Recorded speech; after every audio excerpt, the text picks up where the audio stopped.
Good morning, everyone. And we have an echo, so that's special effects. I love the extra special effects. But while everybody finds who their echoing is, I'm going to say welcome to the Township of Georgian Bay Council meeting of Monday, July 10th, 2023. And I'd like to call this meeting to order at 9:01.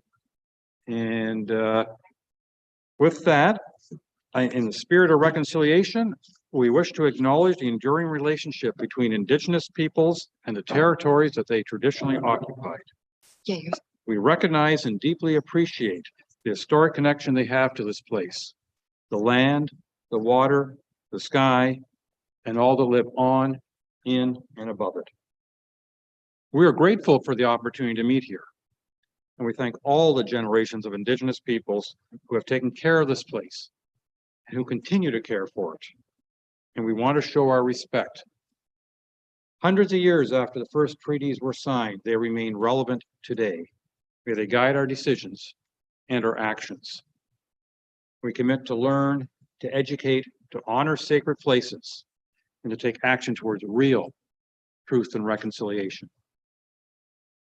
Miigwech. Council, are there any declarations of pecuniary interest or conflict of interest? Seeing none, we will carry on. And the first item on our agenda after that is a presentation of a check. So I will walk away and get direction as how we're going to do that.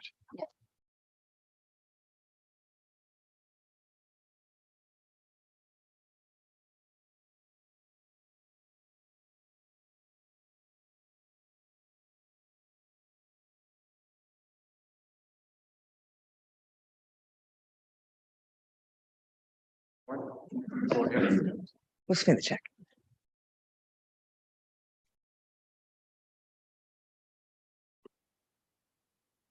Can you bump me up?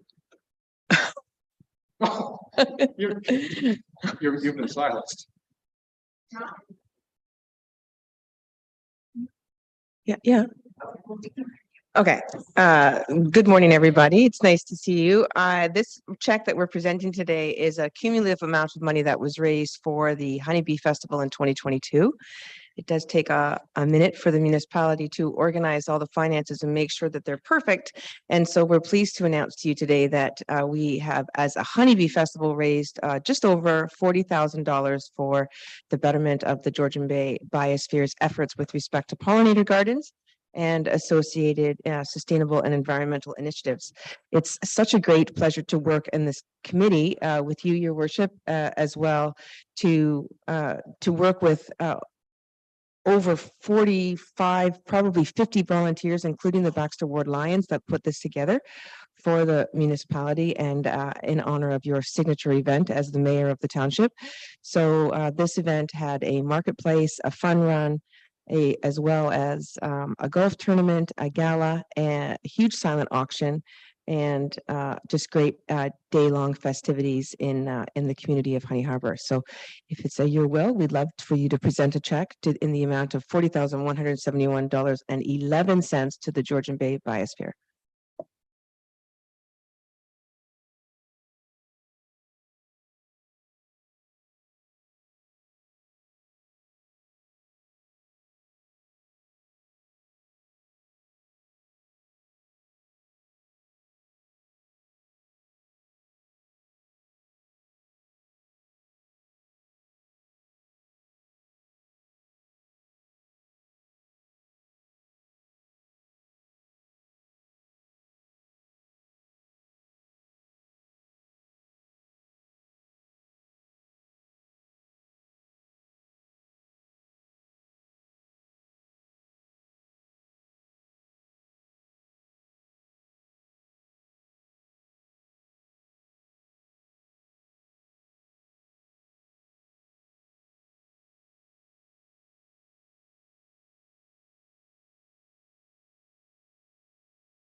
Good morning, Mayor and Council and staff, members of the public. Miigwech, we would say thank you, Miigwech, in Anishinaabe territory, which we're situated in. My name is Becky Pollock. I'm an executive director with the Georgian Bay Biosphere team, and I'm here with my co-manager, director of operations, Greg Mason. We came down this morning from Perry Sound. Some of us came from the cottage, as we have family in town, but it's such a great pleasure to be here today. I don't know how many festivals this has been through COVID. We were able to launch, three, the third annual, and we were able to carry on through COVID. It's been an incredible journey working with the volunteers of the Township of Georgian Bay and staff. On behalf of our board of directors and our whole team throughout the Georgian Bay area, we'd like to say thank you, Miigwech, for this generous donation. It wouldn't have been possible without the countless volunteers, the tremendous staff effort. I'll name Jen and Tracy in particular, but also Karen and the Treasurer's Department. I know Public Works was involved, so thank you for that. Queen Bee Liz, what an incredible woman and model of education in support of native pollinators and environmental issues. She's the Queen Bee chair of the committee, working hard again for this fall's event. And she has countless committee chairs working behind her to help with all of those events that Jen mentioned. And we've had such generous sponsors in the community. I want to really thank each individual business, even the artists that get involved, the vendors. It wouldn't be possible with all of you. And when I look at the event, we see two sides. We see this incredible environmental awareness coming together, promoting the biosphere, promoting native pollinators, especially the honeybee, and trying to support it, protect it from collapse. But at the same time, it's about community engagement and vibrant community interactions, social benefits, the economic benefits to local business. And seeing that in Honey Harbor, I just want to say a special thank you to Honey Harbor and the community for hosting this event. In addition to the pollinator biodiversity work, this money will support a very important work regarding food, community gardens, growing our own food, and food initiatives. They're linked, of course. Without pollinators, we don't have food. And one other component that we'll be working on with your township is climate action, because one of the things we think about with gardening is soil. How do we make better soil for better food? Well, of course, compost. So if we can divert that 60% of organic waste away from your landfills and put it together in the community gardens, that will help. My staff reminded me that your pollinator patch at Honey Harbor Landing is one of 17 pollinator patches throughout the biosphere, and they're growing in number. So you're a real leader. Thank you so much. Miigwech, and we'll just see you this fall. Thank you.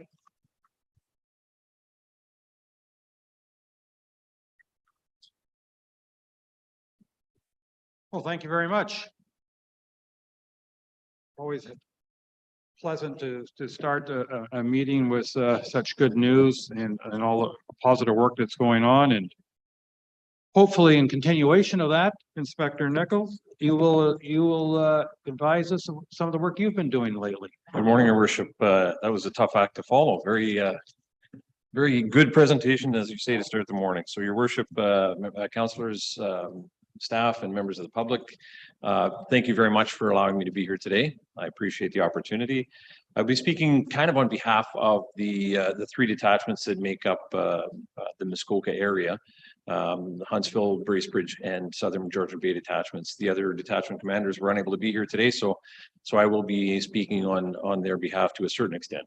I do have a quick presentation with respect to marine operations within the Muskoka area. I understand, Your Worship, that may have seen this presentation at the district meeting, so I apologize if I'm chewing some of the same earth, but I think it's important for the members of the public, at very least, to see this information and be aware of how we operate within the three detachments. So I'll start. I'll see if I can get the clicker to work. And it does not appear to be. There we go. We'll start with slide number 1. So perfect. Yeah, thank you. Yeah. Just to begin, I'm going to just give a very brief outline of the facilities that are available within each of the detachments. So at Huntsville, there's 21-foot Boston whaler and a 14-foot low. So we have 2 vessels out of that detachment, and there are currently 4 trained vessel operators that are functioning out of the Huntsville detachment. If I can go ahead to the next slide, please. In Bracebridge, we have 3 vessels. We have a 24-foot Boston whaler, a 21-foot Boston whaler, a 17-foot harbor craft, and 6 trained vessel operators. And the next slide, please. And in southern Georgian Bay, one of the larger detachments within it is the largest within the Muskoka area, and it's one of the larger detachments in the southern part of the province with respect to marine operations. There's 5 vessels assigned: 32-foot hike, a 24-foot Boston whaler, a 24-foot sea swirl, a 19-foot harbor craft, a 14-foot low, and they have 12 trained vessel operators. So the purpose of me highlighting that is simply to say that within the district of Muskoka, there are a significant number of resources available to the public. Although we've highlighted the number of trained vessel operators that are available within each of the detachment areas, it's important to understand that a trained vessel operator is required as a solo person within the vessel. A second member, uniform member, is able to attend with a single trained operator for daytime operations. So that doubles the numbers that I've just presented. It doesn't change the number of vessels, but it certainly doubles the number of available operators that we have. So the only caveat to that is for nighttime operations. Anytime a vessel goes out at night, they require 2 trained marine operators. So, and there's a variety of reasons for that, safety being paramount. So navigation is the secondary. So if we can go ahead, the other thing that I think is important to me to understand, to try and convey to everybody, is that those are the numbers that we're seeing within the district of Muskoka. These are the total number of hours by our operators within the district of Muskoka. But we're in a very unique position here in this area, as that we have access to the provincial and regional operators and their vessels as well. So just because we may have, one of the things that I've learned since being the detachment commander here is the size of the area, especially the amount of water within that area. So considering we have that number of vessels available to us, that's not to say that we will have those vessels out all day or every day during the course of the summer. We try to run a very robust program, which is obviously, if you look at the numbers in front of you, secondary to southern Georgian Bay, they have always traditionally had the highest number of hours, in large part because of the size of the water area that they cover.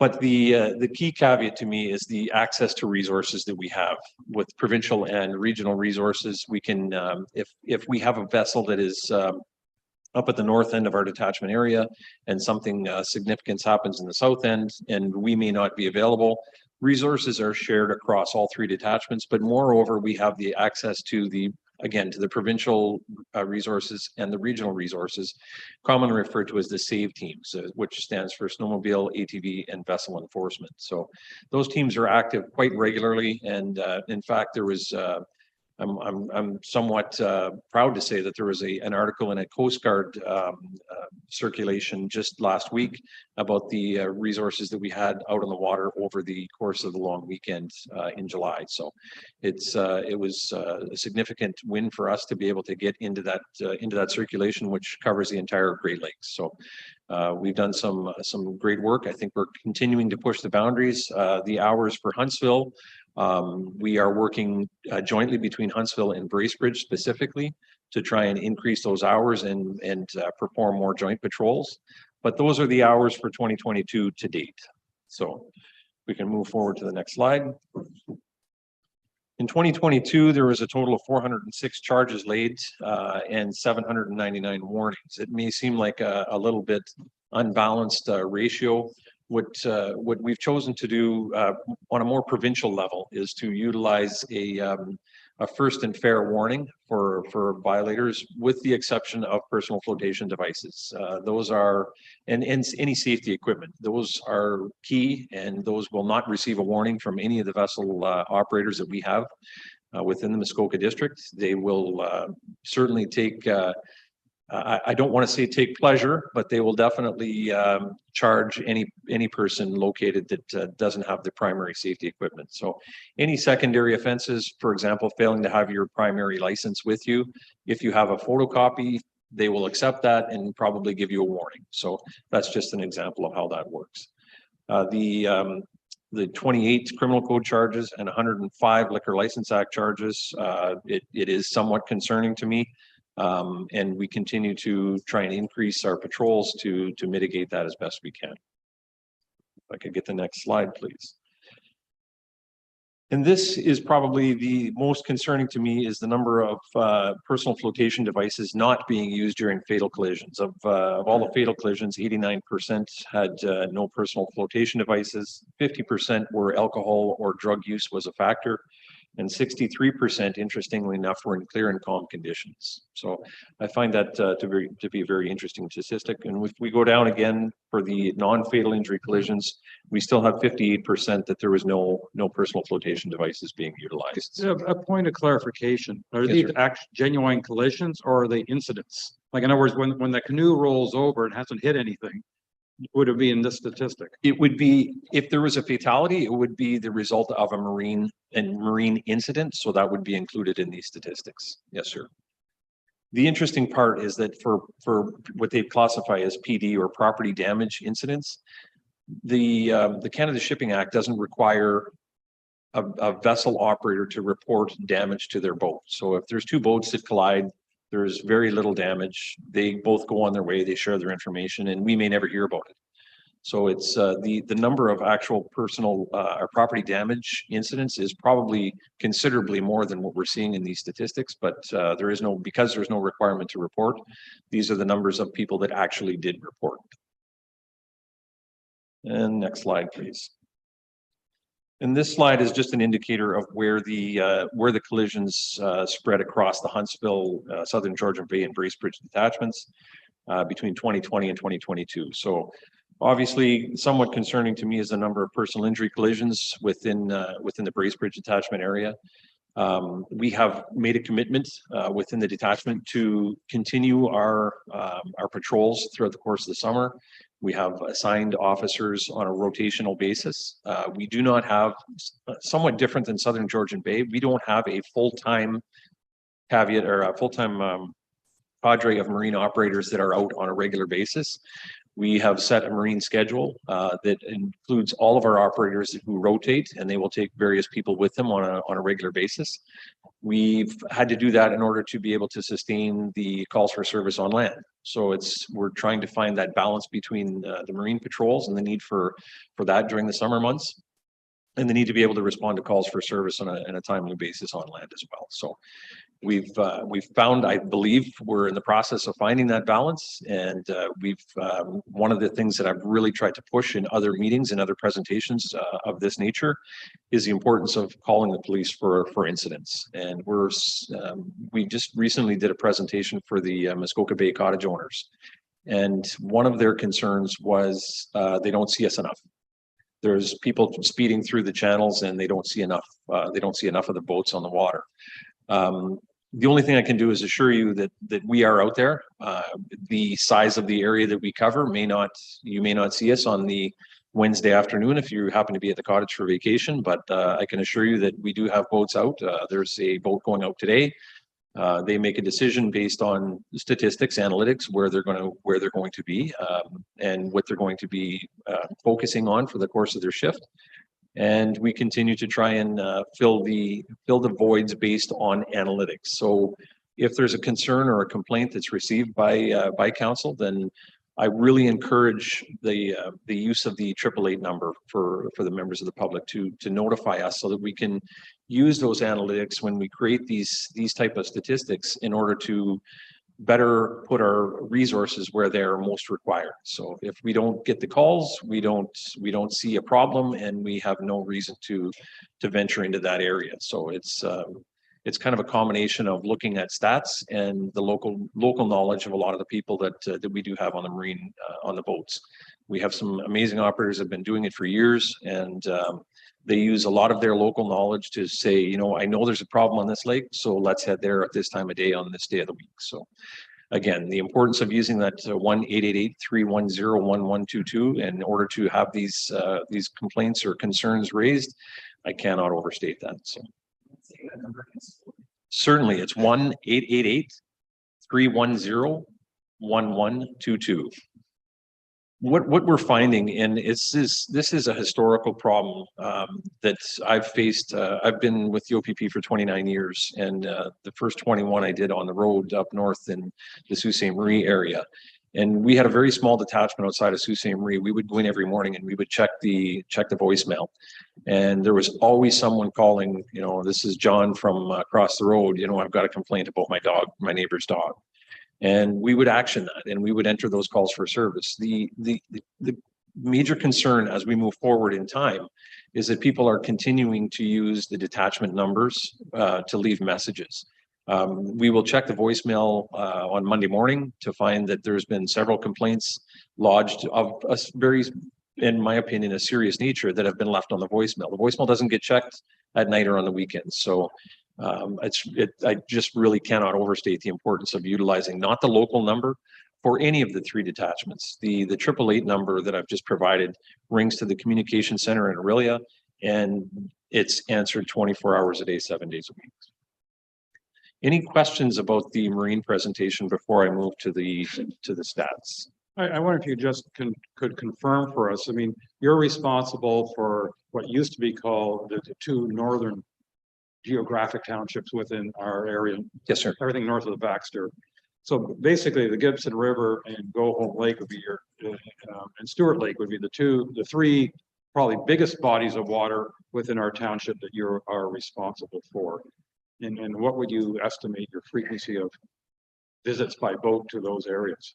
I would to be honest with you, I don't have those stats in front of me, Your Worship, but I would say that we do get out there as much as we can. One of the interesting components, we just had a call for service in it was off.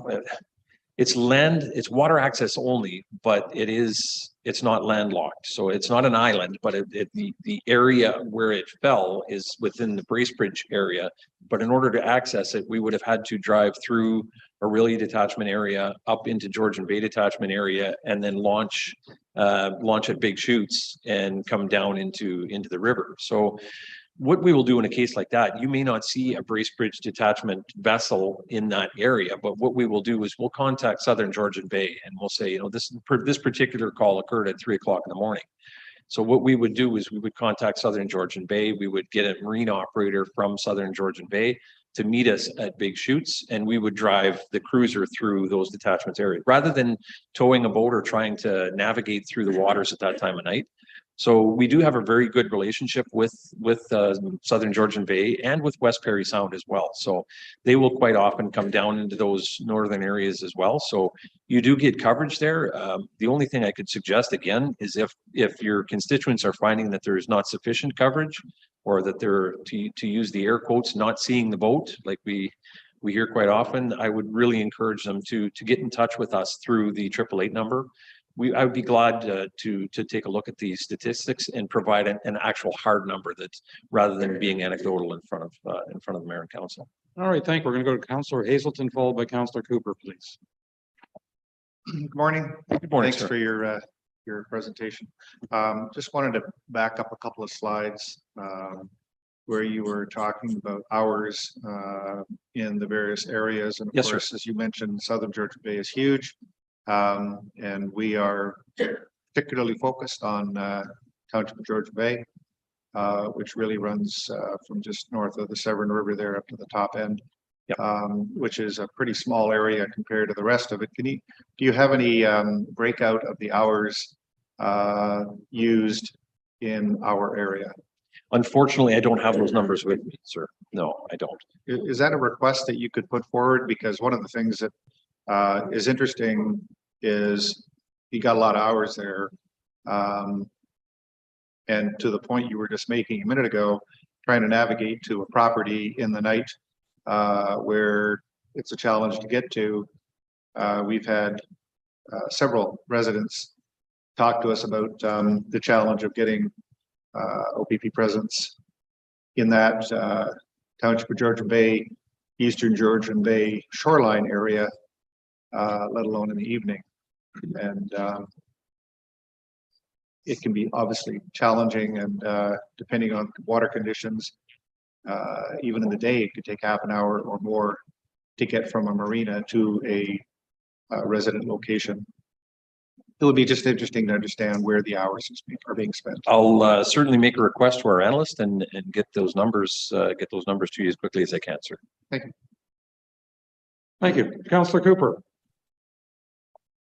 Thank you for that report. And my question is really very similar to the last one. Just observing this sort of southern Georgian Bay area is huge, of course. And what I would like to see, along with the request that made by Councillor Hazelton, is, you know, a little bit more accurate breakout of what's happening within not just our particular area, but acknowledging that most of the rest of that area, in other words, from 12 Mile Bay down to Port Severn, falls within the township of Georgian Bay and the district of Muskoka.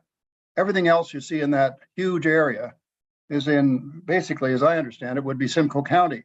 So we're talking about almost to Wasaga Beach, if you're going around the shoreline, but Penetang Harbor, Midland Harbor, Port Nickle, Victoria Harbor, I could go on and on, as I'm sure you could appreciate. So I just think that we're maybe it's not broken out enough to get a sort of understanding of how much time is devoted to some of the shoreline areas within the district of Muskoka and the township of Georgian Bay. So that would be the breakout that I would like to see, if I may. Thank you. Absolutely, sir. What I'll do when I leave today is I will make a request through our regional operational analyst for a more detailed report specific to the township of Georgian Bay. And if it's amenable to all, I'll share with Madam Clerk as soon as I can receive that for distribution. Just if I may, Mayor, a quick follow-up. I think what would also be helpful, given that, you know, most of what we're looking at here in terms of area, it would be kind of 2/3 Muskoka, 1/3 maybe Simcoe County. It'd be interesting to know where your funding comes from too. Who's paying for what? How do we? Do you get funded by those districts and areas like Simcoe County or District of Muskoka? Honestly, I can't speak to the billing model. That would have to be a request made through the either the business management or the Municipal Policing Bureau in order to get the answers to those questions. Well, I don't need an answer today, but I think it would be helpful for us in the future to understand where the funding comes from. Thank you. If it would be possible to get a detailed request of what exactly the numbers you're looking for, then I can forward that through municipal policing and they would be able to respond directly. Happy to do so. Thank you. Thank you. Thank you. Councillor Graziano, followed by Councillor Predko, please. Thank you, Your Worship. Inspector Nickle, just out of curiosity, if a call were to come through dispatch for one of our inland lakes, such as 6 Mile Lake or Gloucester, what's the average response time? That's a bit of a loaded question. There's so many factors included. If there's someone presently working, it depends on the time of the day. It depends on the nature of the call. It depends on other marine units that may be within proximity to that. I really couldn't give you a specific timeline. If you could narrow down some of the variables, I may be able to give you a more educated response, but based on the parameters, I simply couldn't answer. No general kind of average? If it was a call in the middle of the day and we had a marine operator working and there was a vessel in the area, the response could be as little as minutes. If there was nobody working and we had to call in a marine operator, there wasn't a marine operator within either of our detachment, neighboring detachments, and it was more isolated area, it could conceivably take a couple of hours to get someone to the location.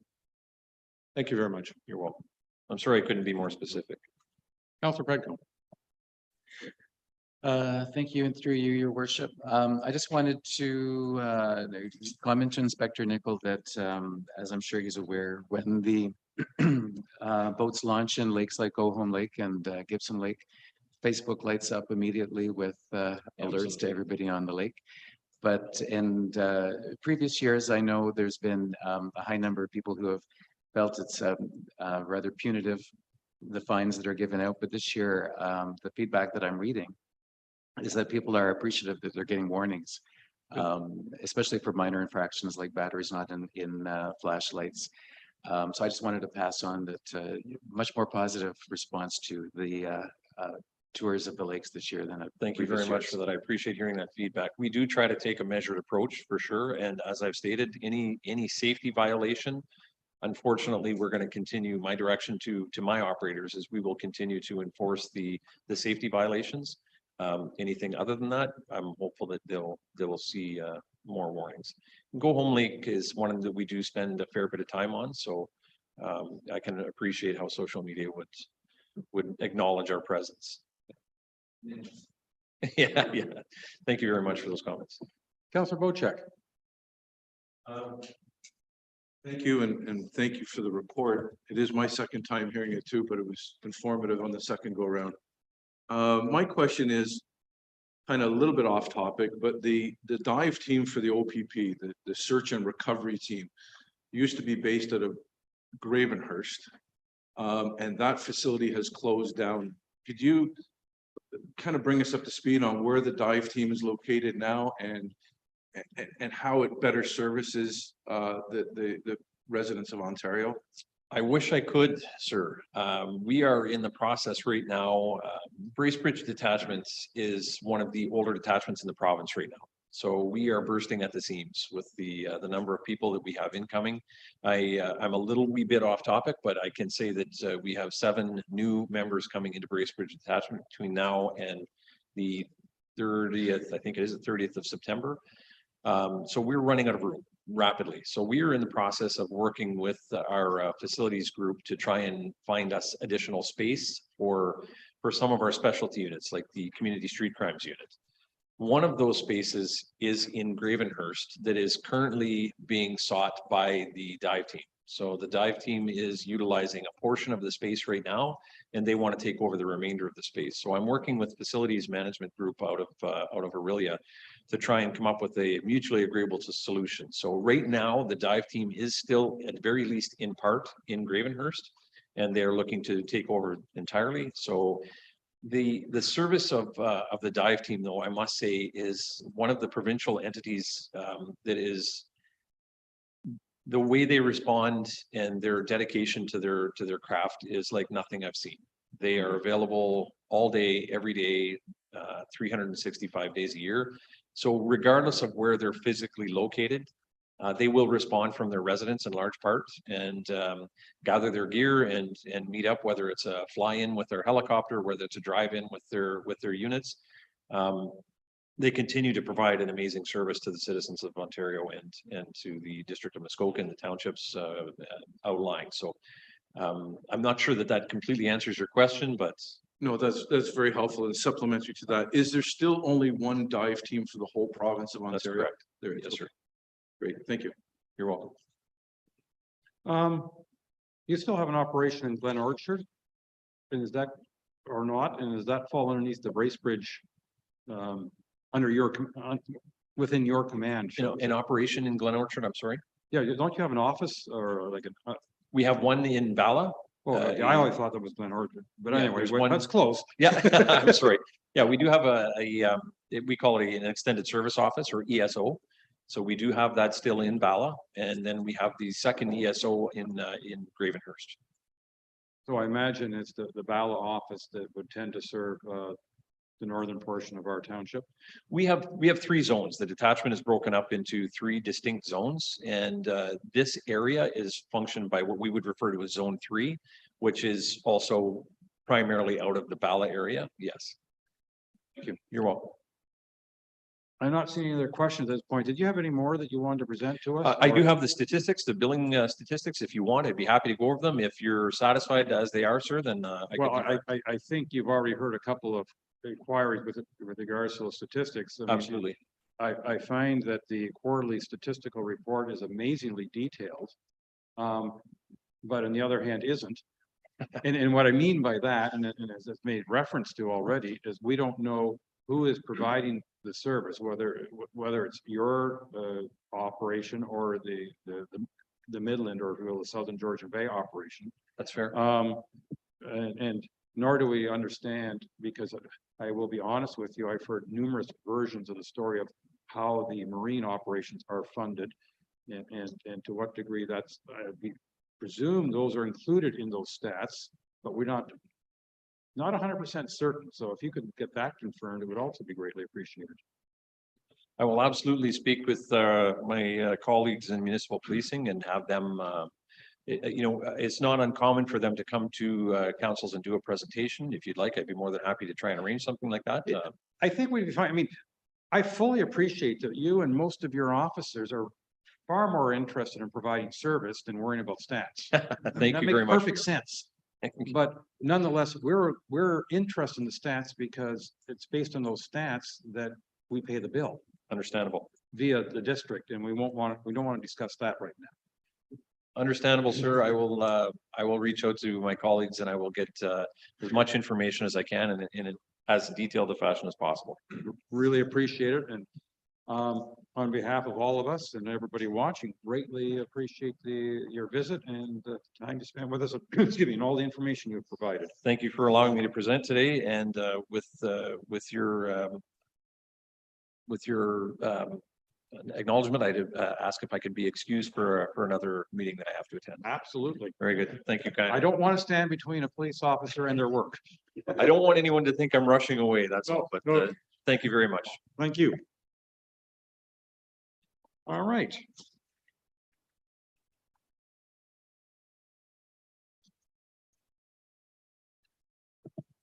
That's LeMoine. Well, where would you like to be? Wherever you prefer, in front of a mic, and it looks like you're, and it looks like somebody left that mic on for you. So you're gonna give us an update from the Muskoka Watershed Council. I am. Well, please do so. Thanks. Welcome. And thank you for the opportunity to speak with you today. I'm Pete LeMoine. I am a member of the Muskoka Watershed Council and also one of the directors. We live on Morrison Lake, which is a small lake in the south of Gravenhurst. Our little creek empties into the Severn River just a bit north of Sparrow and then runs out towards here. So, oh no, is this the clicker over here?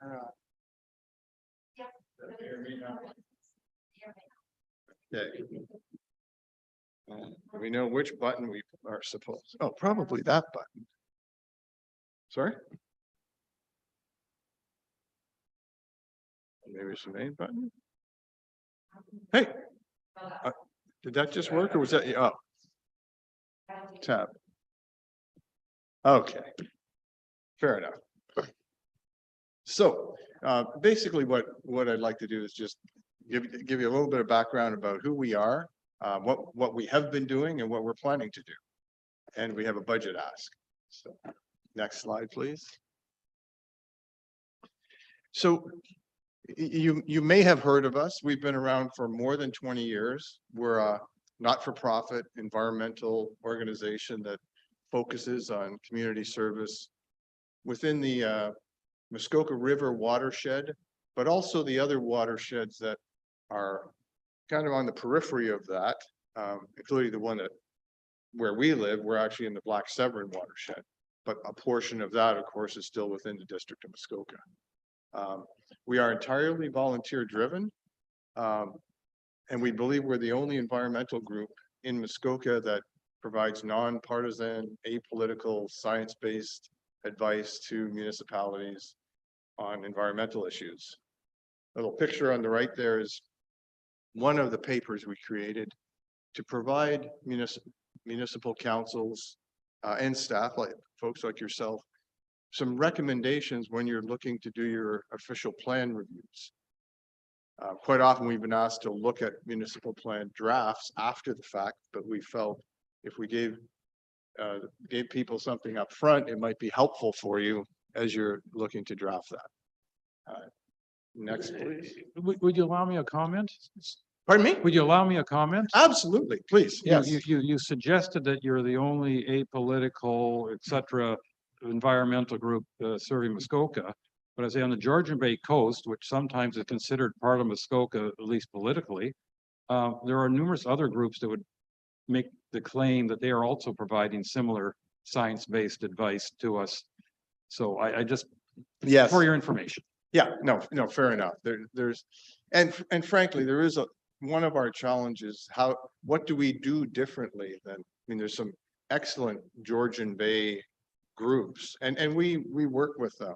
David Bywater attends many of our meetings and gives us good advice, and we exchange ideas, and a lot of what decisions that are made in another part of the watershed can impact the folks here and vice versa. And that's really our goal, is to have all the stakeholders involved in what's going on in the watershed. We've recently kind of reviewed our strategic plan for the next 20 years, and we've changed our mission a little bit to more clearly state what we're doing, and that's really to empower the community to protect and enhance watershed health. We do that three main ways: through outreach, communication, and hands-on stewardship. One example of that is we have an algae monitoring program that about a dozen lakes are currently utilizing with citizen science, that they collect samples throughout the year. The goal of trying to determine why are these harmful algae blooms happening in specific places at specific times. And we gather sufficient information to understand why it's happening, then the next step would be trying to figure out how to prevent it. Excuse me. We also, for our whole history, and continue to provide policy advice and information to municipalities based on land use type practices, advocate for practices that are going to help protect this environment that we have. And then we do a lot of scientific work to contribute to the environmental knowledge about what is happening in the ecosystem that we all live in here. Next one, please. So one of our big contributions coming up in the next month or so is our 2023 report card. This is the sixth one that we've produced over the past many years, and with the previous one, we made it much more interactive and online. So although we will have a 4-page brochure that you can offer to your constituents, really that's almost a teaser to get them to go online, and they can drill down right to their specific location and find out what test results are there. The main message we have this year is that although our environment is spectacular, that's why we all want to be here, there are a number of, it is deteriorating. And there's a number of things I'll touch on here that the trends are not going the way we'd like them to go. And we believe that it's not possible to change the trends within a big ecosystem by having a bunch of independent organizations, looking at only their own area. And that's what we're going to be talking about, looking at more of a watershed-wide management process. Next slide, please. So we'll just touch quickly on some of the trends that are going the opposite direction to what we'd like them to do. So we do have a number of lakes that are losing calcium. They've lost calcium. And the effect it has is some of the organisms that need to create skeletons, such as a crayfish, for instance, are in danger because there just isn't enough calcium in there. And you may have heard that there are some scientific programs going on to try and use wood ash to increase calcium in certain areas. And that's one of the trends that is concerning. Next slide. Our lakes are getting saltier. There's many of our lakes are becoming salty enough that some of the organisms that just don't do well in that environment are suffering, which is they're a food source for the fish and stuff higher up the scales. again, we do studies on monitoring lakes, but generally the ones that are close to highways or roads or municipalities where it's effectively road salt that's impacting it. And although you're quite a bit away from the Gravenhurst Bay, but that bay itself is one of the most obvious ones, with there being so much road traffic, parking lots, all that sort of thing. It's just a massive amount of road salt that's being utilized. Next, please. We are receiving more rain than we did in the past. Since 1923, 36 more days of rain. And as I'm sure you've all experienced, a lot of that falls in much bigger chunks at a time. We get these storms that are obviously creating problems with flooding and washing out roads and infrastructure. Next slide, please. And we're having many fewer days of ice cover, an average of 20 less days of ice cover. That obviously impacts, construction and recreation activities in the winter, but it also has an impact on just the ecological processes within a lake. It could be one of the factors that's impacting why we're seeing more harmful algae blooms. Next one, please. And here we get to the harmful algae blooms. We looked at a lot of the numbers because there was some question a couple of years ago, are there actually that many more, or is it just that people are noticing them now? Well, we've determined scientifically that yes, there are a lot more. We've been doing quite a bit of testing, and obviously it's a big concern to anybody on a lake in an area that has one of these. The health department's put on some very severe warnings, which is safety related, and they tend to that warning stays on for a lot longer than the harmful algae bloom is actually in place. So it does have some significant impacts. So that's definitely one of the programs we're spending a lot of time at and have a lot of citizen scientists working on. Next one, please.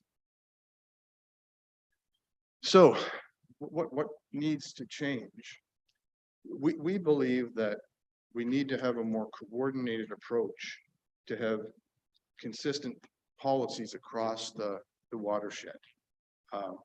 What happens with a land use decision in one area can impact those downstream. And a big part of the whole watershed is that it's not just the water, it's a lot of the impact is what happens in the forests, swamps, what's done with rivers, etc. Next, please. So what we're suggesting is that we put together a plan for integrated watershed management in Muskoka. And that would make land use, infrastructure, and water management decisions at the watershed scale. Next, please. Yep. Actually, yeah, and the document that was shown on the previous slide is available on our website, and we did a paper on what integrated watershed management could look like and how we could get started on it. We have started down this path. We facilitated a watershed governance report by the Canadian Water Foundation. That is now available to read, and they come up with some very good suggestions really on how to manage doing this, because it's a multi-year, if not multi-decade process to really do integrated watershed management well. There are jurisdictions in other parts of Canada that have done it well, and other countries. We've started to build community support. We managed a community roundtable to look at getting started on some of the projects, which would really bring information as the first step in the process. So we've got some community support started now, and we're looking to set priorities and involve all of the municipalities in this. Next slide, please. So what are we looking for from our friends and colleagues in the municipalities, both councillors and staff? We'd like your participation to help us build the political will. With your group specifically, in the past, we had a councillor, Paul Wanko, who was very involved with the Watershed Council.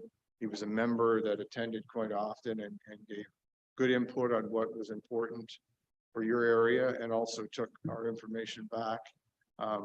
And he was also on the executive committee. So that is one ask I have today, is if one of you would be willing to become a member of the Watershed Council, and as often as possible attend our monthly meetings and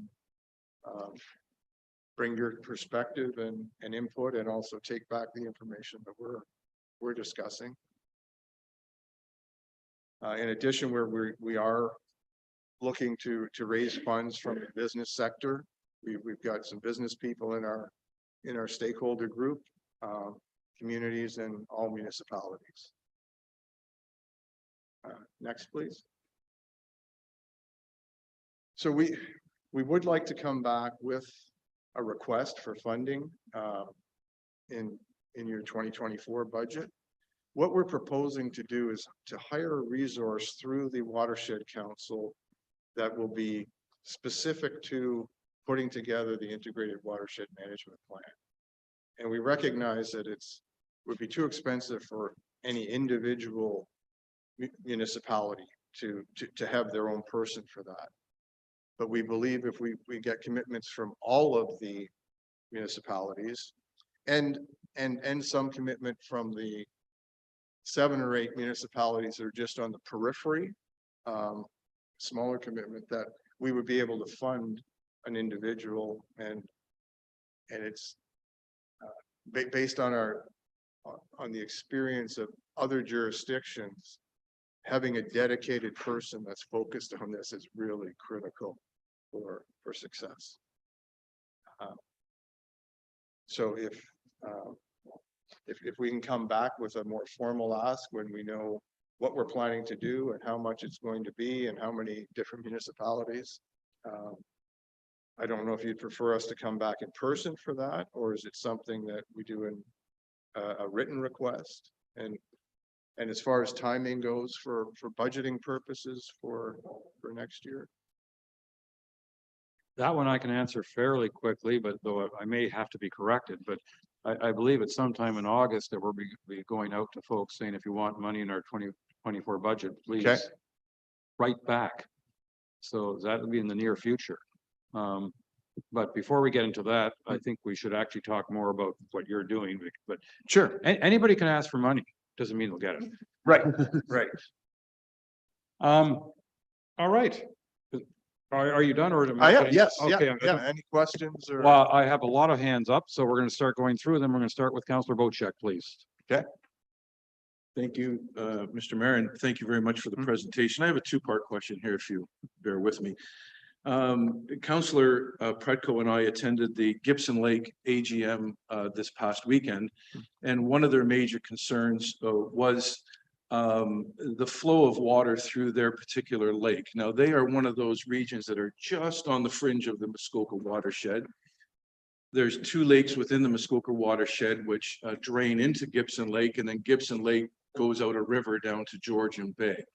They're having a problem with water levels, and it's because of a blockage on that river that goes out that the MTO did when they expanded the 400 highway going north.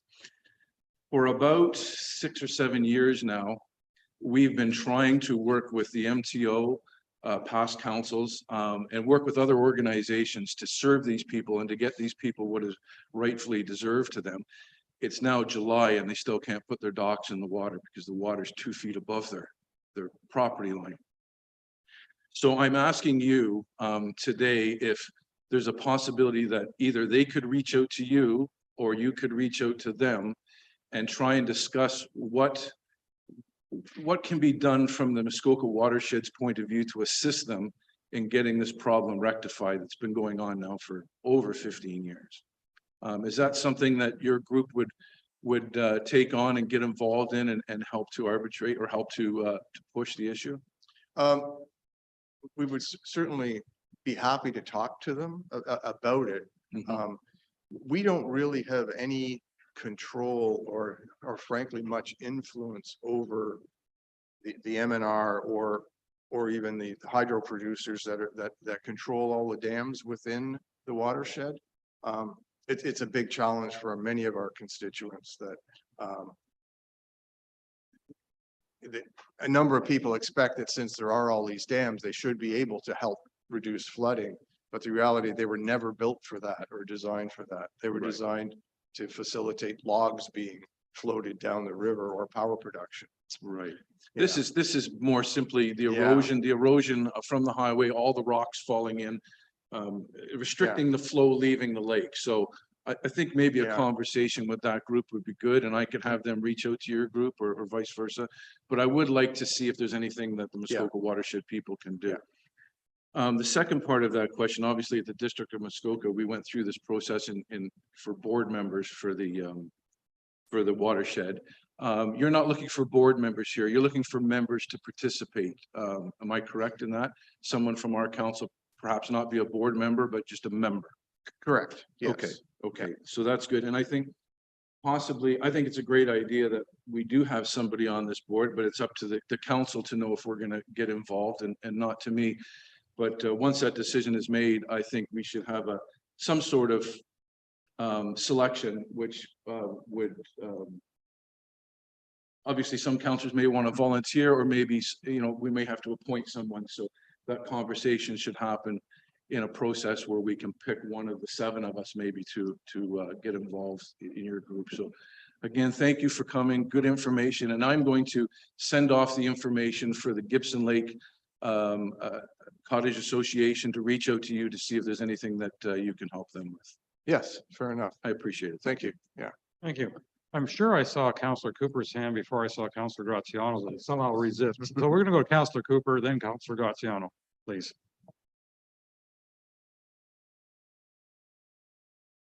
Thank you, Mayor, and your powers of observation are excellent. But, I just wanted to say that very interesting report, and I really would commend the Watershed Council in terms of your stated objective along the way here, where you're hoping to expand where the Watershed Council is focusing. And I would just remind us all that the rivers and so forth that enter into Georgian Bay come from Muskoka. And the next sort of big body of water is the Atlantic Ocean. So we're in the watershed. It goes from one level to another. And I just, I find it interesting that you're seeming to imply that the Watershed Council is going to expand what they consider to be the watershed. We're in the watershed, as far as I'm concerned. So I just wanted to ask you, do you consider Georgian Bay is in the watershed? Absolutely, yes. Of course, much of the Muskoka River watershed, well, basically all of it empties into Georgian Bay through the Moon and the Musquash rivers. And then, of course, some of our adjacent watersheds, such as the one that I live in, go into the Severn River and out through that way. And then, of course, there are some, I think they call it the South Georgian Bay shoreline watershed. The feds have renamed, where there's a lot of the smaller rivers that run directly into Georgian Bay. And I think some of that is within yours. We're certainly not looking to change the boundaries of the watershed. We're just looking to try and have more decisions made at the, the ecological scale of the watershed. So just to clarify, when I saw your map near the end, it looked to me like the watershed included our part of Georgian Bay, yes or no? I would say yes. Now, I'm not one of the scientists we have a lot of scientists on the Watershed Council, and I'm not one of them, but that certainly would be a great discussion to have, and we have the people there to address that. So, and you made some other references, and I just referenced to what our mayor said at the very beginning. There are a number of highly regarded environmental organizations on Georgian Bay who have done a ton of work over the years, and very high level work, and that might be useful to share. And I will remind us all, and you in particular, that it's been identified that the coastal area of Georgian Bay, and just inland particularly, is the largest and most important environmentally important area in Canada and probably North America. And if that's the case, and there's a heck of a lot of water testing, and I could go on and on about all the work that's being done on Georgian Bay, it'd be a shame not to take advantage of that. So I encourage what you are showing, but I think your board and your scientists need to give some more specific thought to the questions that I'm asking. Thank you. Yeah, yes, and definitely, I think you raise a very good point that we should be acknowledging within our presentation all of the work, the collaboration we do with all of those Georgian Bay organizations, because we have the Georgian Bay Biosphere, and a number of Georgian Bay organizations come and present to our group, and we also work with them. So that is very, very important, and we respect that. Thank you. Thank you. Councillor Graziano, please. Thank you, Worship. Mr. LeMoine, great presentation. Thank you for attending today.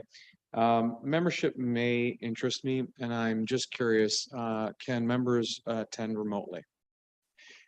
That has been the case, of course, through COVID, and currently we still do run hybrid meetings. But I must say that a number of our folks are requesting to try and get it back to being more in-person meetings, just because of the feeling that it's more effective. But the downside, of course, is that for people that have to travel much longer distances, it doesn't work. And in fact, we have a few members that are now attending university out in Edmonton that are very effective on Zoom to help us out, but won't be if we. So. And where is in person? In Bracebridge. In Bracebridge. Yes. Thank you. Thank you. Thank you. Councillor Predko, please.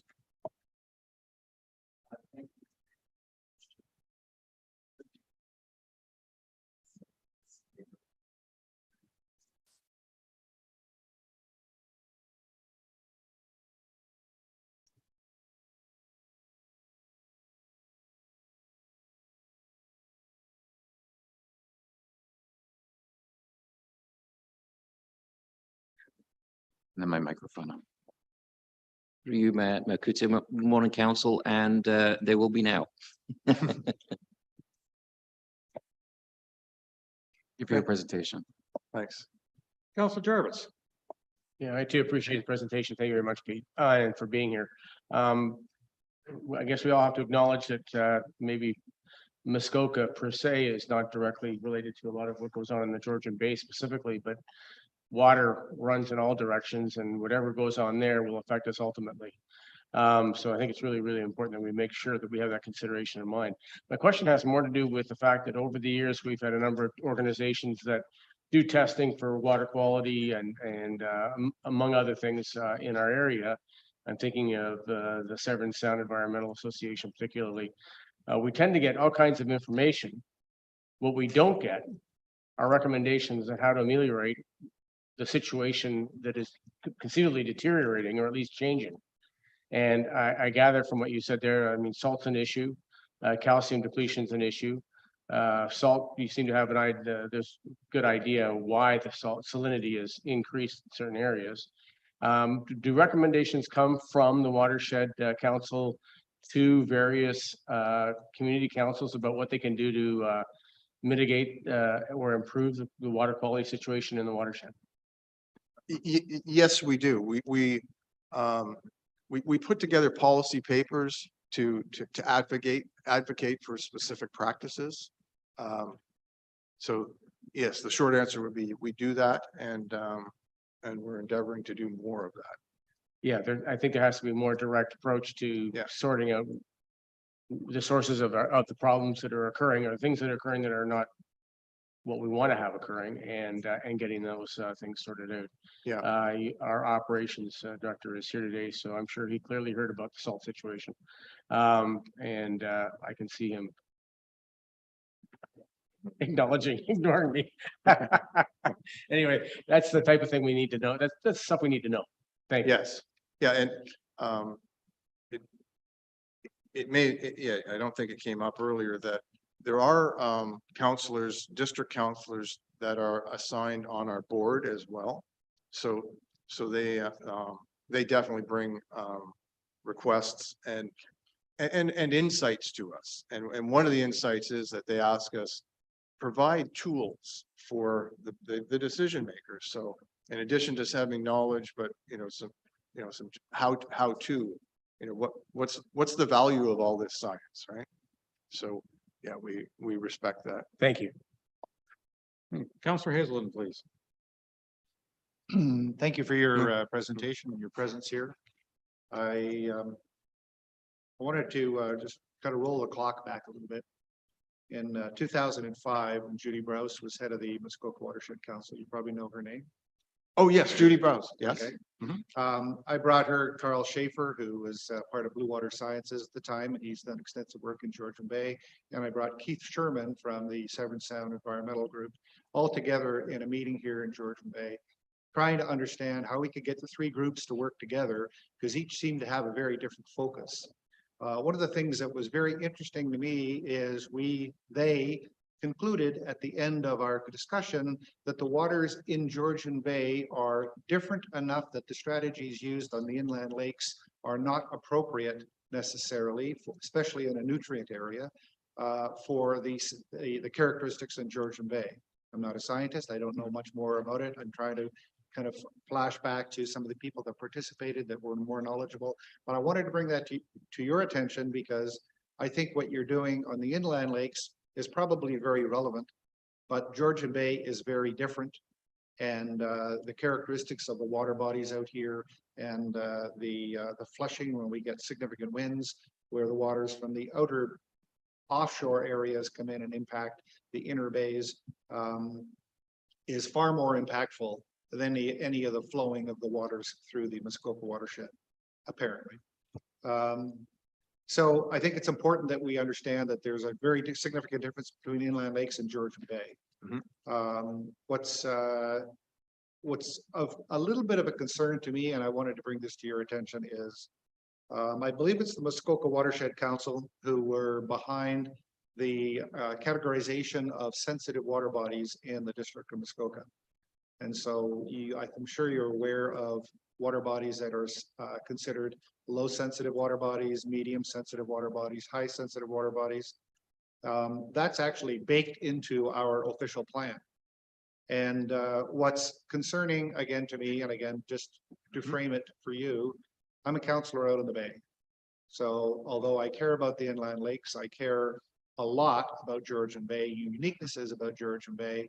And there's been a lot of discussion recently that suggests that sensitivity rating may not be all that effective for the bays on Georgian Bay. And so I just wanted to put that out there as a kind of a data point for your consideration. One of the things, though, that is driven from that is the studies that Muskoka Water Council have done in our area are predominantly periodic center of the bay testing, where Neil Hutchison was one of the key drivers of this stuff as well, looked at center of the bay, spring turnover, test the water, and so on. For 2 terms on council, I have now been asking water people to tell us why we are having a massive aquatic shoreline growth of vegetation. Never happened 30 years ago.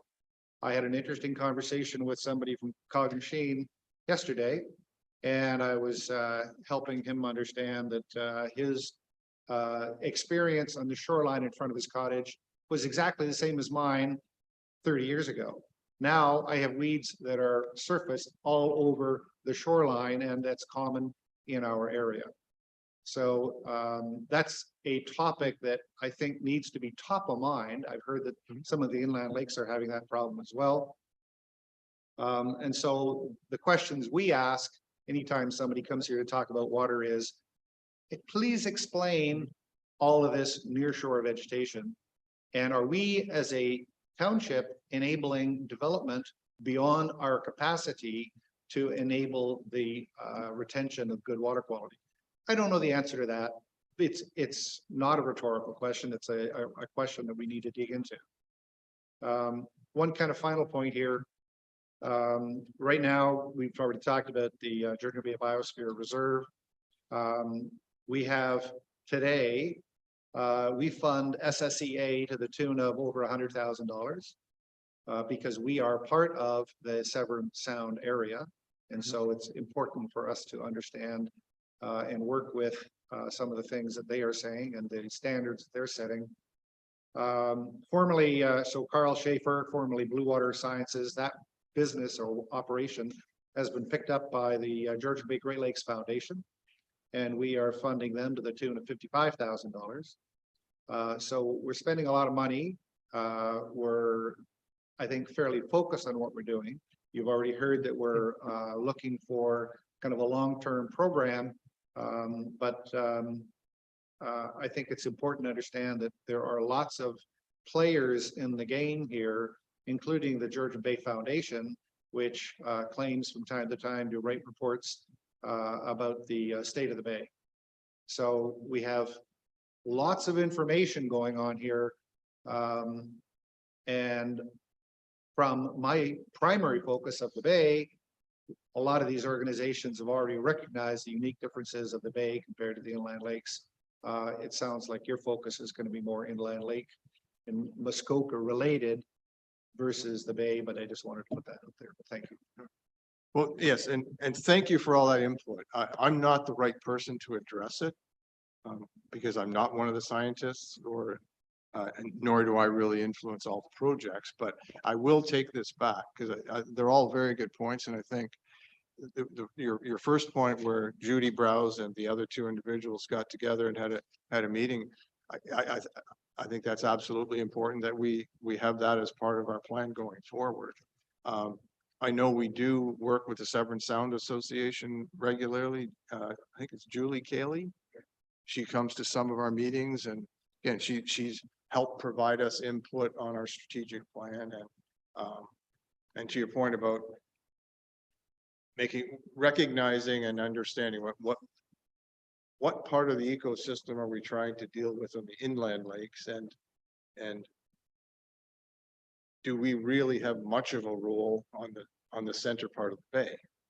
You know, as a non-scientist, I would guess it's not a lot when you've got all these other experts, but there isn't a whole ecological system there that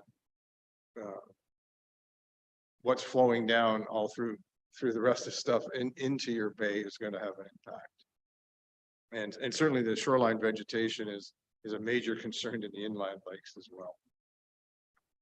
Whether the 2 have similar causes or are related, but I made a number of notes and take that back. Thank you. Thank you. I'm going to give you just a couple more questions. There's a you know, in the last couple of years, a group formed with regards to all the water levels in the Muskoka watershed, you know, with the serious floods that have happened a couple of times. What's your relationship with them? Well, the Muskoka River Water Management Plan, which is a separate group, and that's the one that often gets a lot of the press or the bad press. when the big floods happened in 2019, there was about $5 million given by the provincial government to Muskoka to try and figure out what's going on. And 12 projects were undertaken that they were actually managed through the district of Muskoka, since there was a vehicle needed to manage those. They are pretty much complete now. Our role in that was to put together a community roundtable to really bring in a lot of stakeholders to have impact on what was being done through those 12 studies. You know, they brought in a lot of information. Now the question is, what are we going to do with that to turn it into actionable items? So that is something that's underway right now, and certainly within that community roundtable of stakeholders, we would welcome any influence from this township as well. And my second question, you're asking for funding. Why aren't you approaching the district? We also, Because after all, every municipality in the district is included in the Muskoka watershed to some degree. right. So we are independent from the district, although we do get quite a bit from them really in kind. So we've got a couple of their people are seconded, a portion of them to us. So that's kind of the role. I think frankly, part of the reason to come to each township and municipality separately is to garner some participation from them, not just money wise, but also personnel wise, to kind of reinforce the fact that it's decisions we all of us make locally make a difference collectively. All right. Well, I'm going to say thank you very much, along with everybody else, for coming, and it's been quite informative, and I've appreciated it. And I think we've had some good discussion, and each of us can walk away from this with a little bit of homework to learn more. Thank you very much.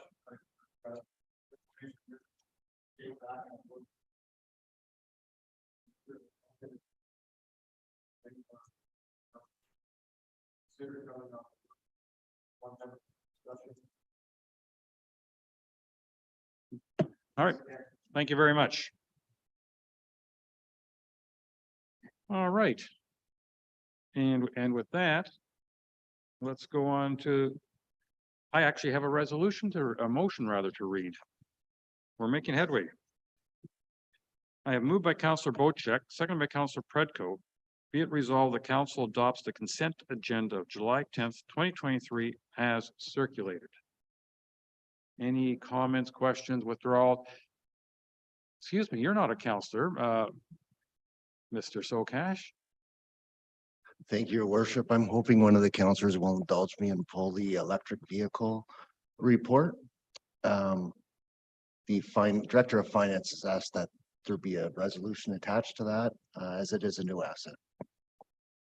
So do you want us to pull it, but then, sorry, did you want us to have that as a separate discussion or defer the whole thing? No, have it as a separate discussion. Okay. Councillor Bocheck has agreed to cooperate with you on that, so. Okay. So that's item 8K. All right. Any other comments? So let's modify the motion to read, be it resolved that council adopts the consent agenda of July 10th, 2023 with excluding item K. All those in favor? And that is carried. Thank you. Just let me write some notes here to satisfy myself.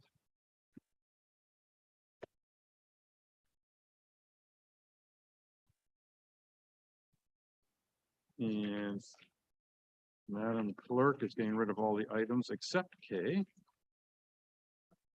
you. And shall we discuss that at this point? Okay. Item K has been reserved. And the motion to be discussed is that we receive the report. Is basically the current motion in front of us. Now, Director Sokash, did you wish to speak to this item? Yes, thank you, Your Worship. And I noticed everybody else ran away as soon as they realized you were going to speak. I don't know if that's a good or bad sign. I think it was Councillor Bocheck, his enthusiasm for this report that scared them away. Oh, okay. What we've brought forward is a report seeking council affirmation for the tender of an electric truck for the new recreation supervisor that we're working on hiring. We have in the interim a truck from the fire department that we'll be borrowing, but it is very close to the end of its life. We would like to get this ordered as soon as possible, as we don't expect we'll be able to get it this year, but hopefully sometime next year. We feel that proceeding with an electric truck is consistent with the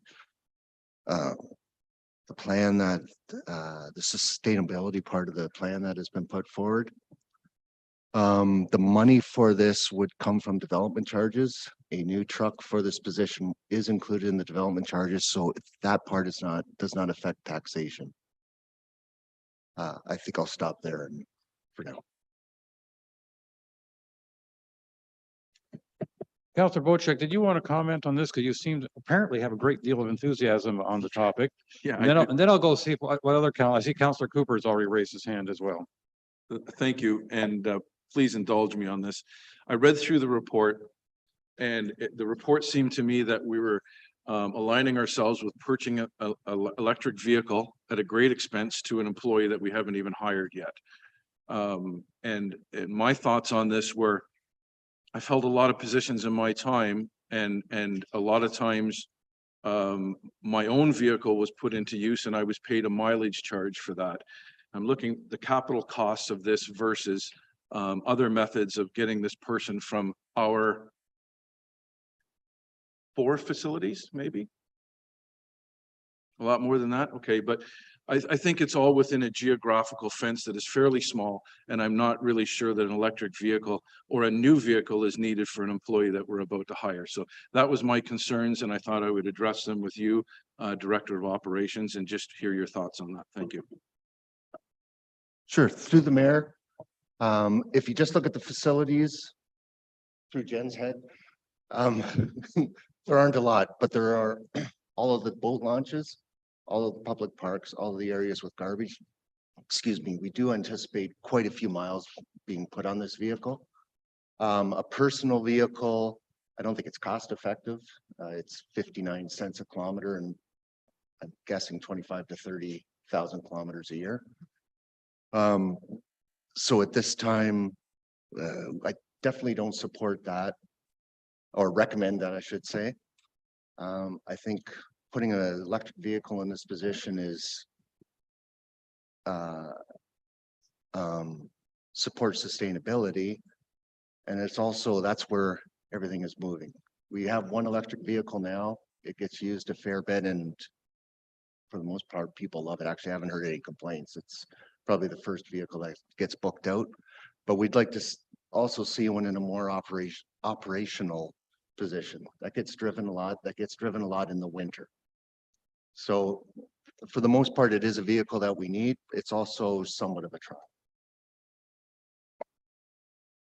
Thank you. And second to that, was there consideration given to a hybrid pickup truck instead of an electric truck?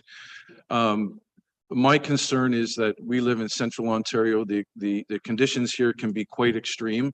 We know that the life of a lithium battery is shortened considerably by cold temperatures. And my concern is that it may be constantly being plugged in and recharged and not being usable due to the length of time it takes to charge these things. So has there been any consideration given to a hybrid vehicle instead of a purely electric vehicle? Thank you. Through the mayor, there was, but the benefits didn't seem to be as great as the electric vehicle. And with the winter concerns, we have the same concerns. So for the first year, we're going to designate part of the shop inside where we keep other trucks for this truck, so that it can get charged, so the battery stays warmed. And we'll try it parking it outside in the winter as well to see if there's a difference. Again, you can read a lot of things. A lot of things are contradictory until you actually experience it. It's tough to know what to do. Thank you, and we'll probably talk a little bit more of this offline, because my answers were questioned here. They were answered here in council, what I needed today. Thank you. Commissioner Schneier, did you wish to speak to this before I go back to council? Oh, thank you.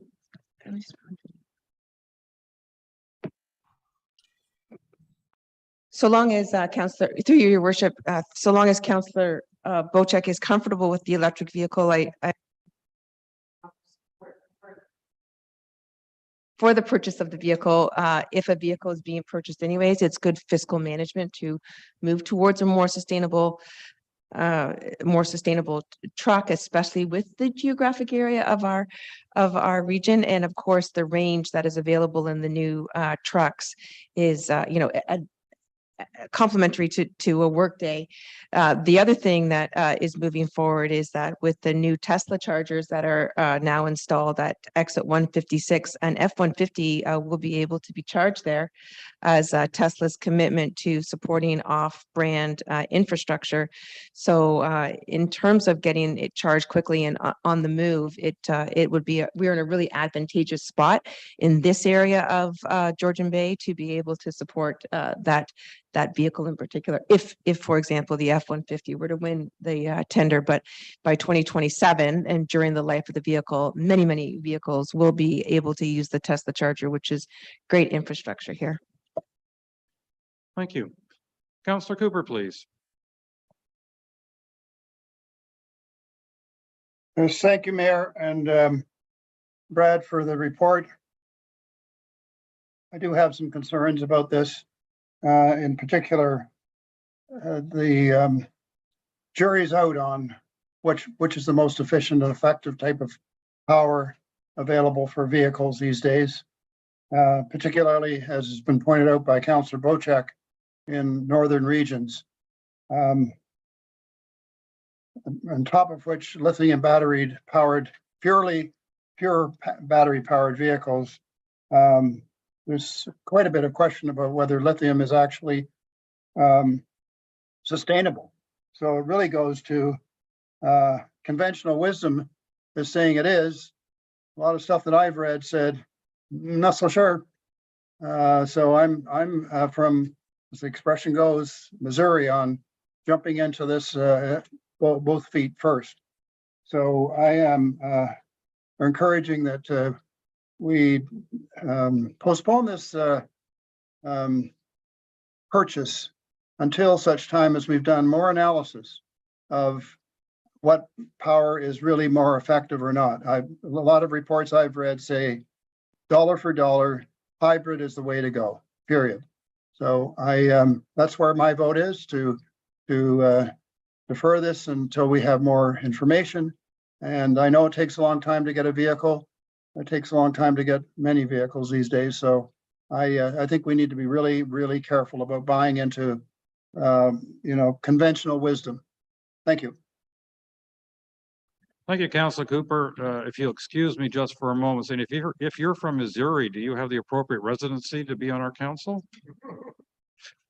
I think you know the expression. Yes, I do, of course. Thank you. Thank you. Councillor Graziano, please.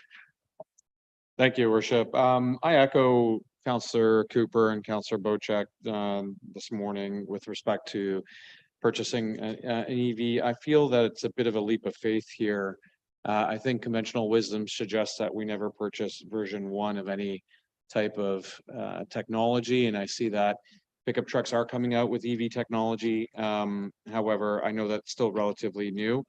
I'd hate for our township to be early adopters and essentially be beta testers for what could be the future. I understand that this inevitably will be the future. However, I question whether or not this is the most practical time to purchase, or whether or not a hybrid would be the more appropriate option here. I do have a question though with respect to costs. What is the premium cost or differential between an EV truck and a hybrid truck currently? Do we know? Through the mayor, I believe it's on the order of about $35,000. That's quick math in my head. That is an increased cost of 35,000 for Yes. the hybrid. Yes, versus an efficient, excuse me, excuse me, straight gas. that is a 35K increase for the purely electric vehicle over strict gas. Do we know what the difference is for a hybrid? I don't. Okay. I would echo then. I think we need further data. Thank you. Yep. Councillor Predko, please. Thank you, your worship, and through you. My comments are really are similar. I would like to see maybe a little bit more detail on the staff report in terms of cost benefit and sort of the sustainability and impact of gas versus hybrid versus full electric. But given that we have a year-long plus wait for an electric vehicle of this nature, I think it would be prudent for us to have a resolution to approve a deposit on a vehicle which is refundable, so that we're at least in the queue while we're having this conversation to come to a conclusion on what we want to do. I think this is the right direction for the long term, but I think we just need some more information. But I don't think we should hold up potentially being in the queue. Thank you. Councillor Hazelton. I'd like to bridge on to something that I think I heard from Councillor Wojcik. He had a big party. He had a friend who had a truck. I think it was an EV truck, and it powered his entire party. I'm wondering, if we got an electric truck, would we then not need a new generator? Yes.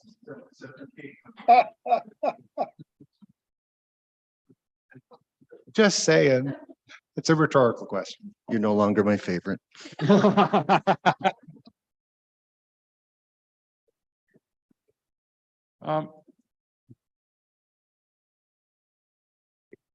If I may. You may. I think if I'm reading this correctly, council supports a hybrid, but it's going to be difficult with a straight electric. We're going to need a truck. I understand the queue concern from Councillor Predko. Unfortunately, we have to go through a public process. So it's not a matter, unfortunately, of just calling Ford and saying, we want to go. There may be other options. I don't know if Rivian or someone else is an option. If council is supportive of a hybrid, and if we could change the resolution to direct us to purchase a hybrid, I would be fine with that. We would just I just want to get going on this because I don't want to get stuck without a vehicle. Thank you. I need a little clarification. The motion is simply that we receive the report. But if I read the report, the first sentence after the recommendation sentence is, the purpose of this report is to obtain council approval for the purchase of an electric pickup truck. So I'm a little bit concerned about the report, the way it's written, because you're asking us to receive it, but in reality, you're asking for approval. Also, the RFP would still need to come back for council's approval. So we would, in this case, we'd be approving the purchase twice, which is why the resolution was changed. So if we receive the report, we're not approving the purchase in spite of the way the report is written. Mr. Sokash? A little bit of behind the scenes. There was debate whether this was consent or not, which is why there is that inconsistency. It was written as if it was a council resolution, then a debate ensued. The last minute it went into consent. That's why the resolution is not consistent, as consistent with the report as we would prefer it to be. I mean, there's no question in my mind that council wants to be as environmentally as practically possible. And you heard interest from numerous people with regards to hybrids. And I'm sure there's also some curiosity here with regards to the possibility of a full electric pickup. But I think we're prepared to say, please continue researching. I don't think we're prepared to sign the check today as a council. Okay. Ms. Schneider has got her hand up as well. Do you want to defer to her for a second to see if, while you collect your next thoughts? I have no collective thoughts. They're all off the top of my head. So. Oh. Thank you, your worship. If it is the will of council to move forward, as we indicated in our strategic plan, that we wanted to electrify our fleet in a fiscally responsible manageable way, then if the resolution could support the exploration of these options, it would give staff an opportunity to put forward an RFP that would also talk about branding and support from the dealership with respect to messaging as to how Georgian Bay is partnering with whoever is successful with the RFP process to to be a greener environment here in Georgian Bay. It would be a moniker piece for the municipality to have a greener vehicle on the roads. It shows and has a statement for your commitment to the environment, to climate. And while I appreciate Councillor Cooper's comment about lithium versus not lithium, magnesium, there's many comments. We're not scientists in that field, so we're going into the market as respectfully as the market is providing to us. And so if you are moving forward with this and you are open to the idea of potentially electrifying the vehicle fleet, what I'm asking is that while we're amending resolutions, if we could also make it so that we know that this is your will. And if this is your will, it would be easier for us to get support through grants as well as through the private sector. Based on that, council, I'm going to propose, and I'm going to look, council, by the way, this original motion was moved by Councillor Jarvis and seconded by Councillor Bocheck. So I'll look for your agreement for a friendly amendment, but it currently reads, be it resolved, the council receives a supervisor of Parks and Rec Facilities electric truck report for information, and I'm going to add, and support further exploration of electric and hybrid fleet options. So we're leaving we're basically encouraging staff to come back with more information. Mr. Sokash, would that serve your purposes at this time? Given the nature of the discussions, I think that's the best I can hope for at this time. Okay. I say that with all due respect. I'm not. Well, we all take it that way. Thank you. Councillor Bocheck. Just climbing on the back of Councillor Hazelton here for a minute. This vehicle is going to be at all of our facilities, all of our rec facilities. And my knowledge of this hybrid vehicle, as we were exposed to at my house, is you simply go up to that building and you plug your truck into that building, and that building now has power. And as the battery depletes, the car starts up by itself and charges the battery up. So you're running up to 7,000 watts of power, or 7K of power coming out of that, which in the case of an emergency, and we all know that climate change is causing all kinds of emergencies, you may be able to just simply go up to a place where we need to have I don't even know what it's called, but when you have an emergency, you have a station where everybody goes to, and this would provide power to that sort of facility as well too. So please give it lots of thought onto the multi-uses of this new vehicle instead of just the one single use that you were looking for. So I'm really looking forward to the report coming back with the advantages of each. And thank you. Okay, I see lots of hands up. I think I'd like to encourage us to get through this fairly quickly because I think we're coming to this. I'm going to call it, for Mr. Sokash's benefit, a compromise motion. But I'm going to go first to Councillor Jarvis because you had your hand up and you hadn't spoken yet. That is true.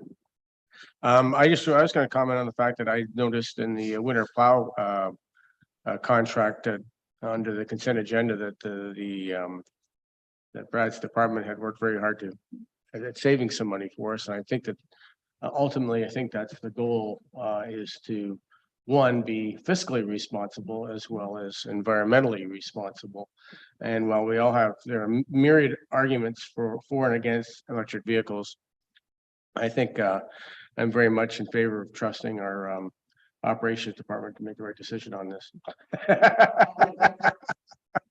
You know where I was going, were you? Anyway, so I mean, I certainly support the resolution as it's been revised. But I think ultimately, I know that I trust Brad to make the correct decision on this one with help from our sustainability director. Thank you. Councillor Graziano. Thank you, Your Worship.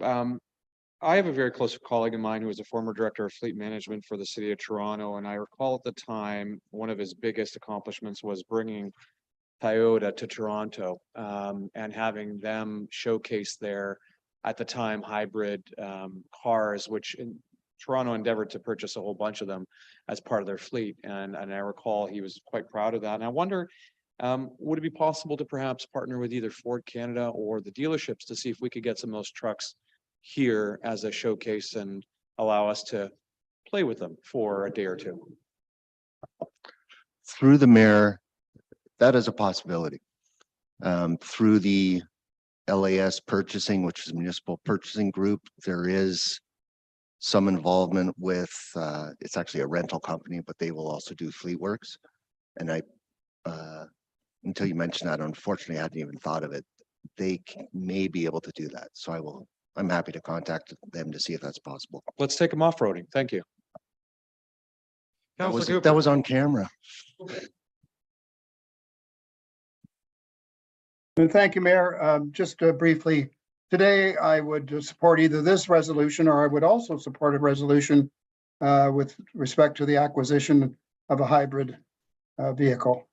And I make that statement because I have shared with some of our councillors, but I'm going to try and find a very, very credible report. I haven't come up with my opinion because of some love of or hate of electric vehicles. There's been a lot of analysis, and at the moment, it sounds like the most sensible thing are hybrids. And, you know, in the future, there's some excitement about hydrogen and so forth, but that's the future. Electric vehicles, I'm back in Missouri again. So I really think we need to, I'll be looking for that report that I read, which was very comprehensive, and sharing that with Brad and staff, because I think there's some very big questions asked in the report, and they need to be answered. Thank you. Thank you. All right. I have moved by Councillor Jarvis, seconded by Councillor Bocheck.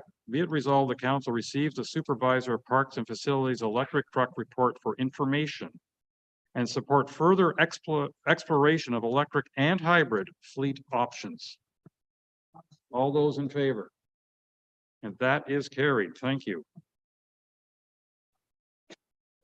All right. So now we're past the consent agenda.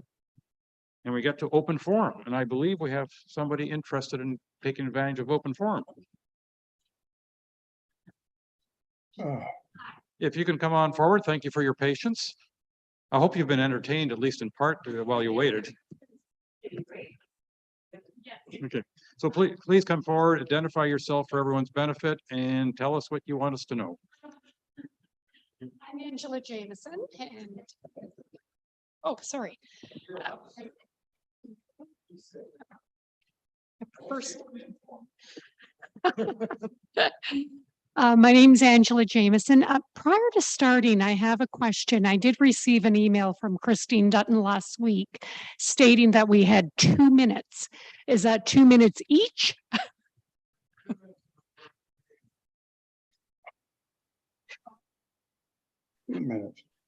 Okay, so I'll allow Jennifer Stilson to go first. I am Jennifer Stilton. I am a realtor broker with the Peter DeGraff real estate team, which is under the umbrella of Remax Professionals North. So I cover the district of Muskoka. So back history, first met Angela at an open house at one of my listings on Stewart Lake in 2022. She asked me to go to her house to give her an opinion of value, which I did. She had done considerable improvements. I asked her about her waterfront, and then she disclosed that she didn't have access to waterfront. I was kind of surprised because the legwork I do beforehand indicated that she was first tier on water. So first tier on water for me means waterfront. If it wasn't, it would be single family residential, seasonal recreational backlot. Those would be 2 indicators that she didn't own any water. So I said, well, you might want to check that out a little bit because I think you have access. So she advised that she had with no success. I told her to try again. And from that point, I think most of you know, there have been a lot of conversations, emails back and forth with Angela and members of the township. I'll give you a copy of what I have here for Madam Clerk to look at, or at least to have on file.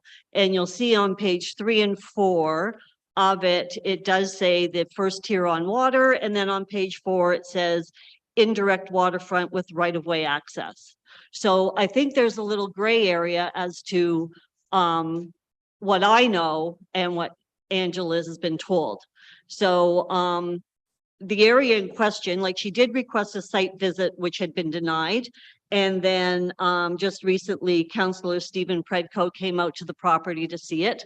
The area that would be assigned to Angela is outside of the public beach area and the cordon off area. So it is completely separate. It doesn't mesh into that, because I could see where that would be a concern.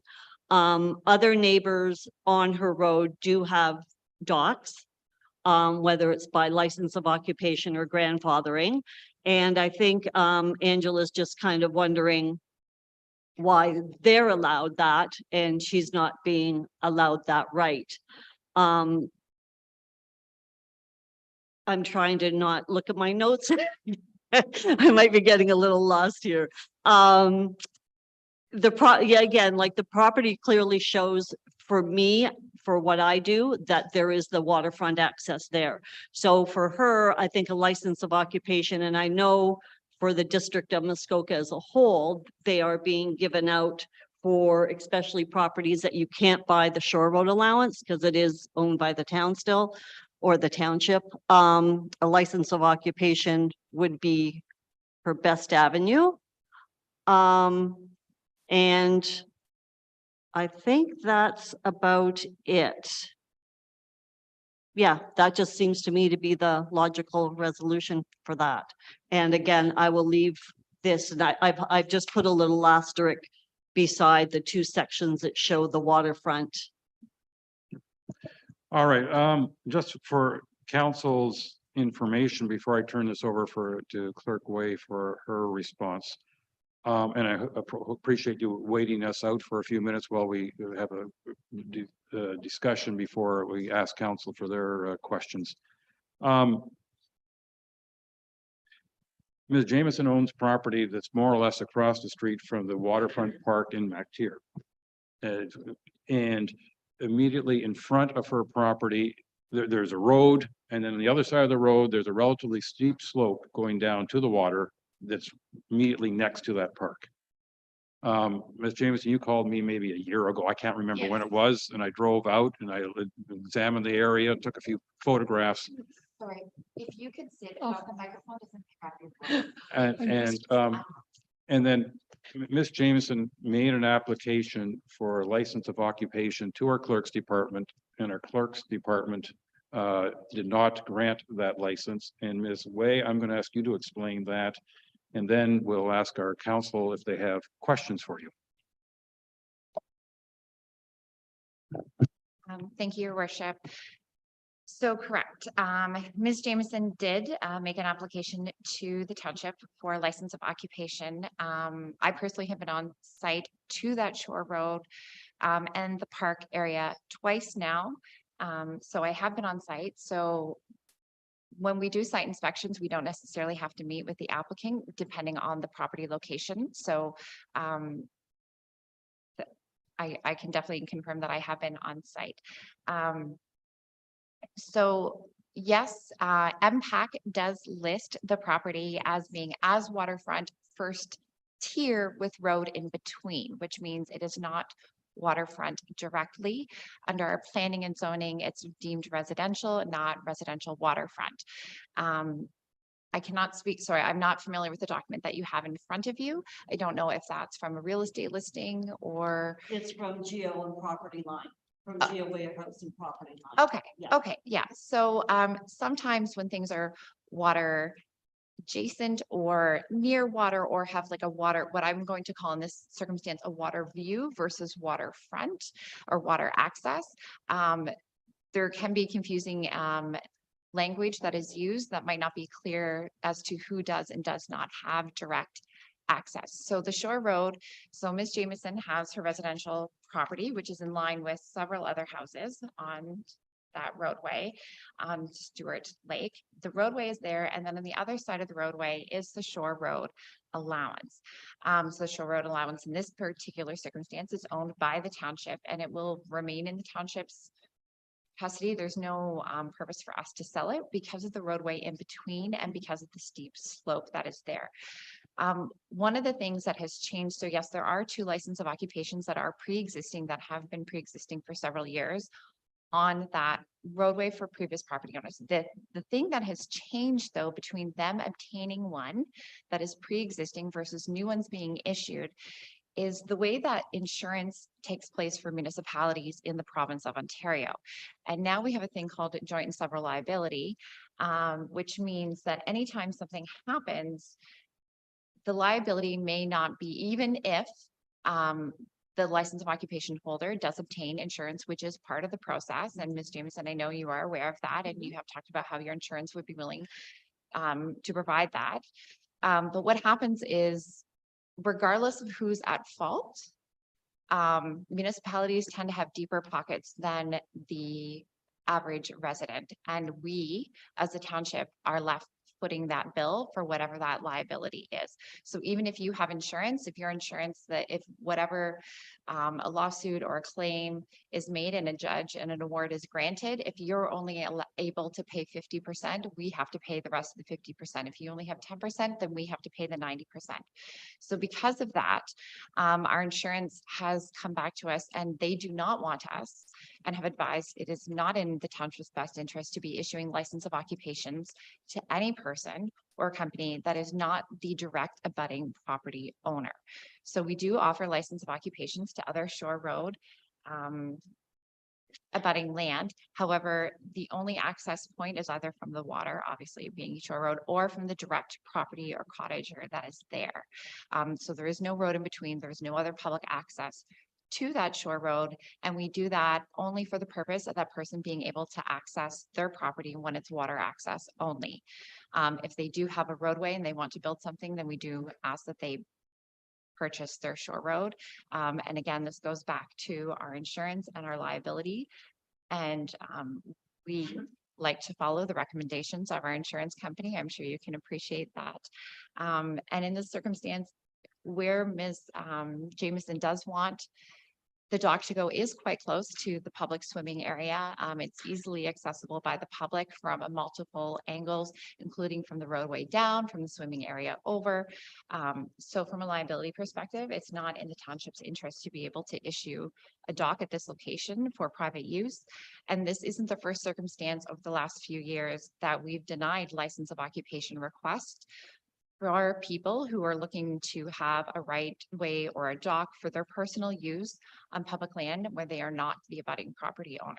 So I'm sorry if there is any miscommunication about the fact that we had not been on site, or if that wasn't properly clarified to you in the past. I know the mayor has been out, and I know Councillor Pugco has been out. And I know it's confusing when one piece of information maybe doesn't exactly clarify what is waterfront or direct waterfront, and some of the language is kind of confusing in that circumstance. So I'm hoping this was able to provide some clarification for you. All right, now I'm going to see whether councillors have any questions, and I already see 3 hands. So we'll start with Councillor Bocheck, please. Thank you. And through you, Mr. Mayor, I have a few questions on this, and we may not be able to come to resolve on this today, but I'll use Macy's Bay Road as an example, where the homes are on one side of the roadway and the docks are on the other side of the roadway. So I would like to know what the difference is between this property and those properties. And secondly, if the township owns that property and the township is afraid of being named as a party involved in any litigation or any lawsuits, why would we not convey this property at a number of dollars per square foot as we do for Shore Road allowances, and give this person the ability to own that property, and then they're 100% responsible and liable for it? So a couple of questions there. I don't know who I'm addressing them to, but and maybe they can't be answered today without research, but there's a number of properties in this township where we drive down the road and the house is on this side and the docks are on the other side. I would like to have a level playing field for everyone in the township. So perhaps we could get some information. Yeah, absolutely. So some of the properties where the roadway is in between, it's because deeded access was permitted when those lots were created however many decades ago. Macy Bay is an example. There are other ones throughout the township where some of the back lots, when the subdivisions were created, were granted deeded access that carries over in title to some of the front lots for dock access. There's another one a couple blocks down the road from us here as well. So that's something that was done quite popularly around like the 70s, 60s. So there are several properties or in streets throughout the township that do have that access as well. The reason we would not sell the land in this circumstance is because our policies do not permit us to sell any shore road or road allowance to anyone who is not the abutting property owner. And because she's not, because there's a road in between, so she's not the abutting property owner. It would have to merge onto title with their direct property. And in this circumstance, that can't happen because the roadway is there. Thank you for that. I'm certainly not a real estate lawyer, but I would like to see this council and our staff try and exhaust every avenue we can to help this situation out. And if it is impossible, then it is impossible. And I'm sure you've done your due diligence and you've come up with this recommendation. There's two ways we can go here. Basically, there can be a long battle at a very high expense, or we can try and find ways to mediate this ourselves. So I wouldn't like this to be a dead issue today. I would like to search in every crack and crevice and see if there's any way we can help these folks out. And thank you. Thank you. Councillor Graziano. If I may, just a quick clarification on another problem that will probably arise, Councillor Bochek, is the issue is not being able to deem the property will make it its own separate property, and then you're going to run into problems with zoning bylaw allowing only docks when there's no main structure on that property. So you wouldn't be able to issue a permit on it unless it went through a process of a minor variance or something along those lines, because it would be its own separate piece of property. Councillor Graziano. Thank you, Worship. And in line with Councillor Bochek's comments on exhausting every avenue, I'm empathetic to Ms. Jameson today in understanding what she's trying to achieve and the hindrances that she's faced with. I wonder if council would see value in perhaps referring this back to our legal counsel to determine whether or not there's anything that we can do from a legal perspective to capture either some form of indemnification from insurance or what, and if Ms. Jameson would be inclined to accept something along those lines. I know that we've consulted with our insurance company. I wonder if we take it to the next step and see whether legal counsel can come up with something that might fit here. Thank you. You want to respond to that, Ms. Wade? We already have. Thank you. All right, Councillor Cooper, please. Yeah, I don't think any of us in the room are lawyers that I'm aware of. So let's start with that. And even the lawyers that we consult with aren't necessarily real estate lawyers, for example, or those that are really knowledgeable in very specific areas. And we tend to sort of throw things over the fence to a lawyer. And I suggest we need to get a lawyer who understands this territory. The research that I did around shore road allowance and a lot of questions we had a year or two ago about shore road allowance indicate to me that there's a lot of areas of opportunities, I should say, for us to get around this and solve the problem for the property owner. We can mitigate liability by signing hold harmless. There are a number of tools that are available, like hold harmless.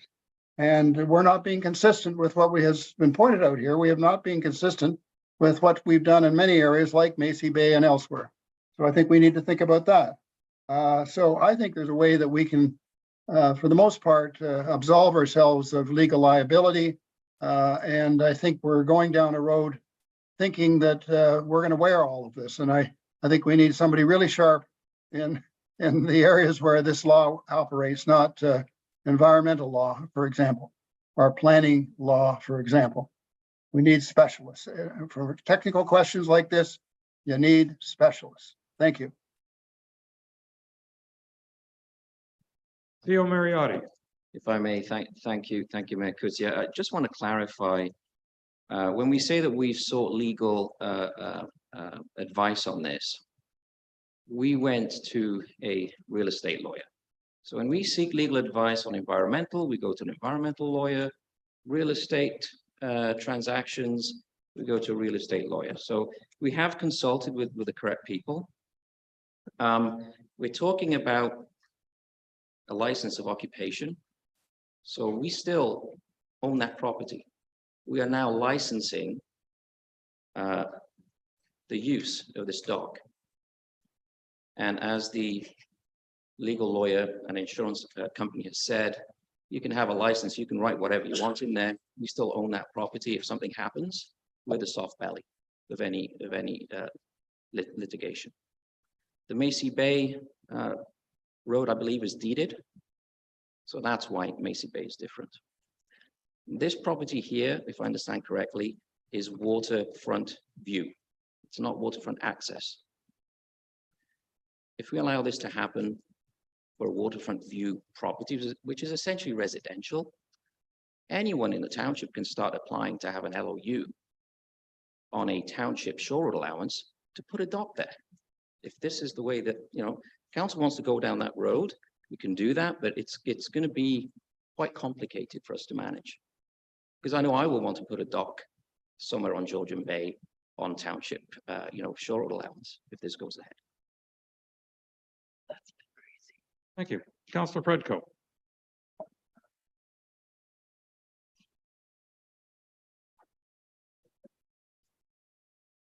Thank you, and through you, your worship, I'd like to suggest potentially a motion from the floor for consideration.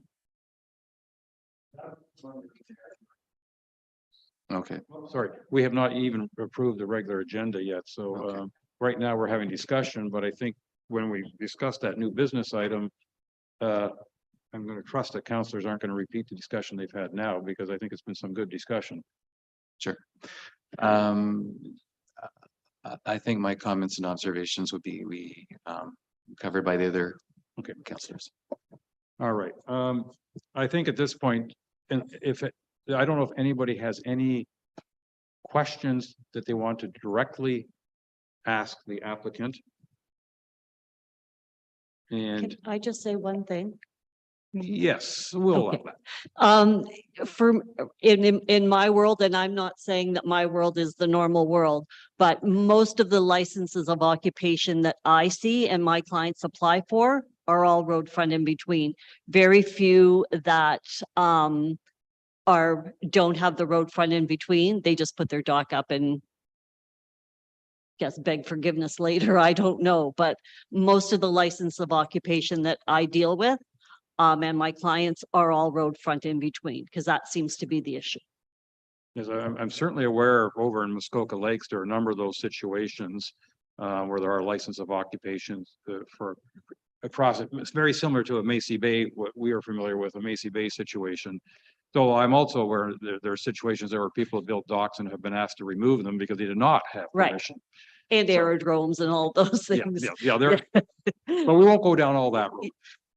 But okay, I'm going to say thank you very much. Well, what I'm going to propose, council, is that we take a break because it's time, and I want a break. And then when we come back, we'll adopt a regular agenda, and then we'll go straight to the new business item and discuss that while it's fresh in our mind before we go on to the rest of the items. Take a 10-minute break.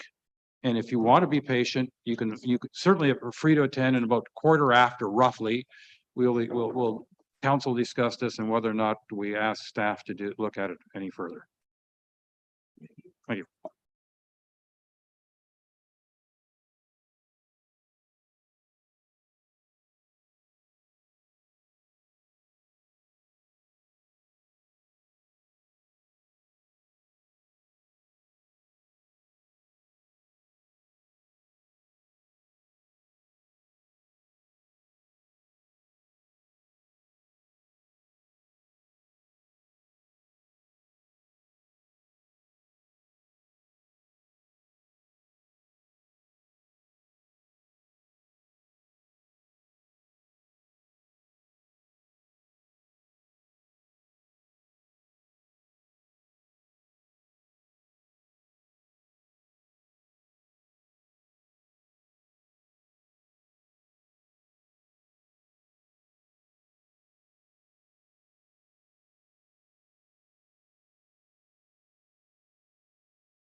All right, council. Let's get back to business. You want me to use? I wonder if I do it straight on top of, no, I'm not threatening that. Okay. The first thing we're gonna do is adopt a regular agenda, and then I'm gonna change the order and go straight to the new business item. And thank you for your patience. I have moved by Councillor Cooper. Wait a minute, I got the wrong screen up here. Now I'm feeling much better. Moved by Councillor Cooper, seconded by Councillor Predko. Be it resolved, the council adopts the regular agenda of July 10th, 2023 as circulated. Any comments on our regular agenda? Councillor Cooper, is your hand an old one? It's an old one, okay. All those in favor? All right, that is carried, thank you. And with that, let's go to item 14A, new business. License of occupation application L22-04 for 32 Stewart Street. Councillor Predko, you proposed this item. We already know what it's about. So in relation to our presentation this morning in open forum from Ms. Jameson, I would like to propose a motion from the floor. And that motion would be it resolved that the clerk's department prepare a written report to council outlining the risks and liability that cannot be mitigated through homeowner insurance and outlining the public use that may be denied by Ms. Jameson's request for a license of occupation. And I will Okay. second.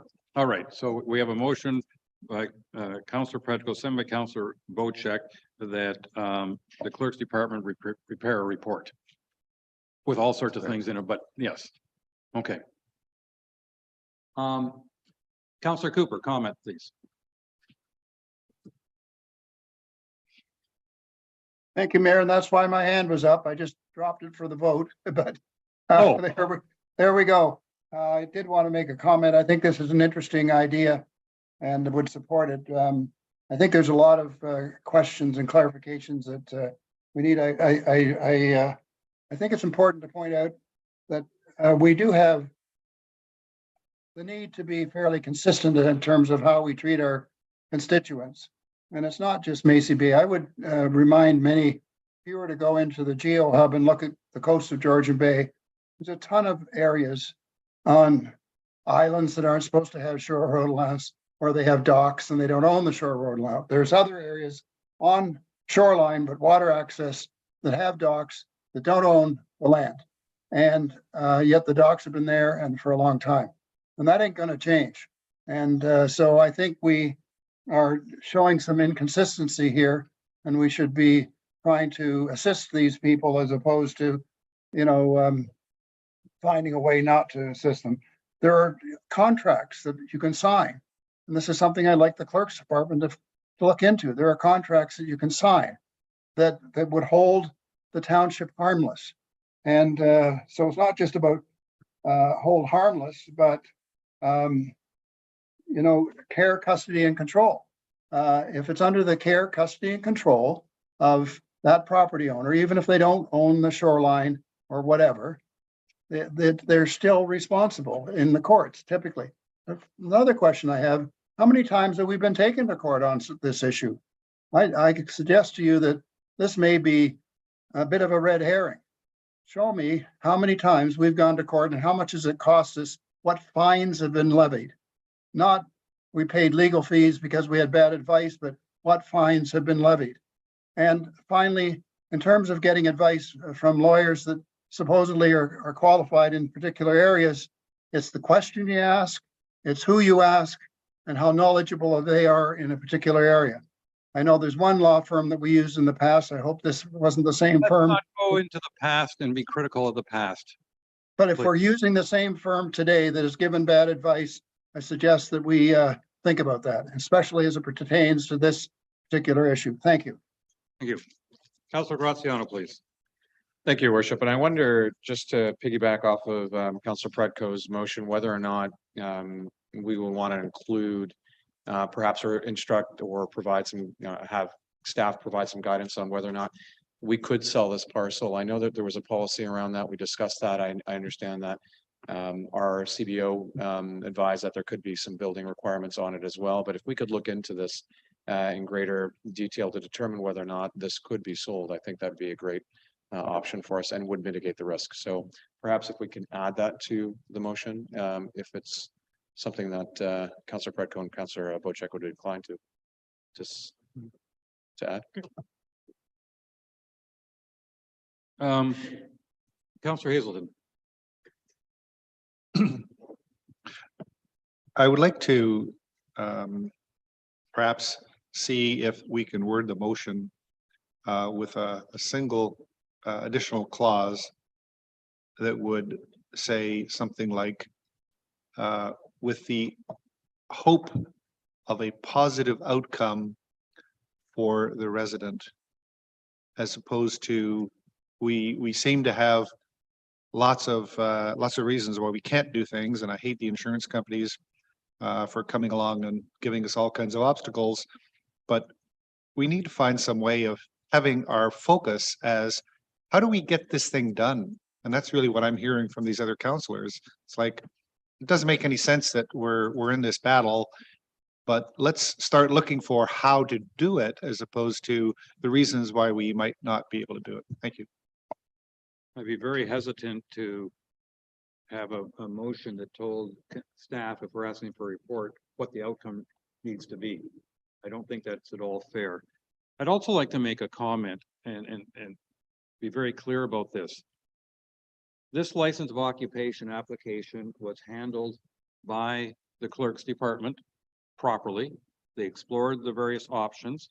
They don't normally make a report to council on these things. Everything was done according to the rules, including conferring with insurance companies, including conferring with lawyers, including referring to our current rules and regulations and bylaws. So I want to make sure that we don't in any way suggest that the clerk's department was at fault here. We're asking them to do something, if this motion gets approved, we're asking them to do something they haven't done in the past, and that is report on this application to council. We've also asked them now to consider or explore other options, but let's be very clear. The clerk's department did their job, and they did their job according to the policies and procedures and professional recommendations that they received. And so I think we should have to understand this motion as asking them, if we approve it, to share that report with us and ask if they've considered any other options. And while I'm saying this, the clerk is writing the words down that I can read to get that message across. You wish to make a comment? Normally I don't allow it, but I will allow a brief comment. But my experience dealing with the township of Georgian Bay last year, I had several different answers. I spoke to 7 or 8 different people, and there was never one direct answer. And the experience has been somewhat challenging. thank you. Further comments from, I'm not seeing it. I'm going to read the motion as it currently is written. Moved by Councillor Pedko, seconded by Councillor Bocek. Be it resolved that council directs staff to provide a report on the license of occupation request for 32 Stewart Street. And I think you took it, will take as direction the various comments that everybody's made. All those in favor? And that is carried. What that means is that it will come in front of council sometime in the near future. And at that point, there will be a recommendation attached to it from the clerk's department, which council may or may not agree with, depending upon how that discussion goes then. Okay, thank you. All right. And Councillor Cooper, was that a vote for? I've already voted, thank you. I just wanted to point out that it's important that when we get back to this subject to acknowledge that, well, I think this is a very good step forward. It's the details are pretty non-specific. So I think it would be advisable for our councillors to submit certain questions that need to be answered or something along those lines. Otherwise, we're going to get back to a report without addressing everything that was not detailed in the resolution. Thank you. Well, first of all, this has been recorded, so all those, if any poor, is there any poor memory on the report of the clerk's department, they can review this, and I think a lot of good comments were made during our discussion.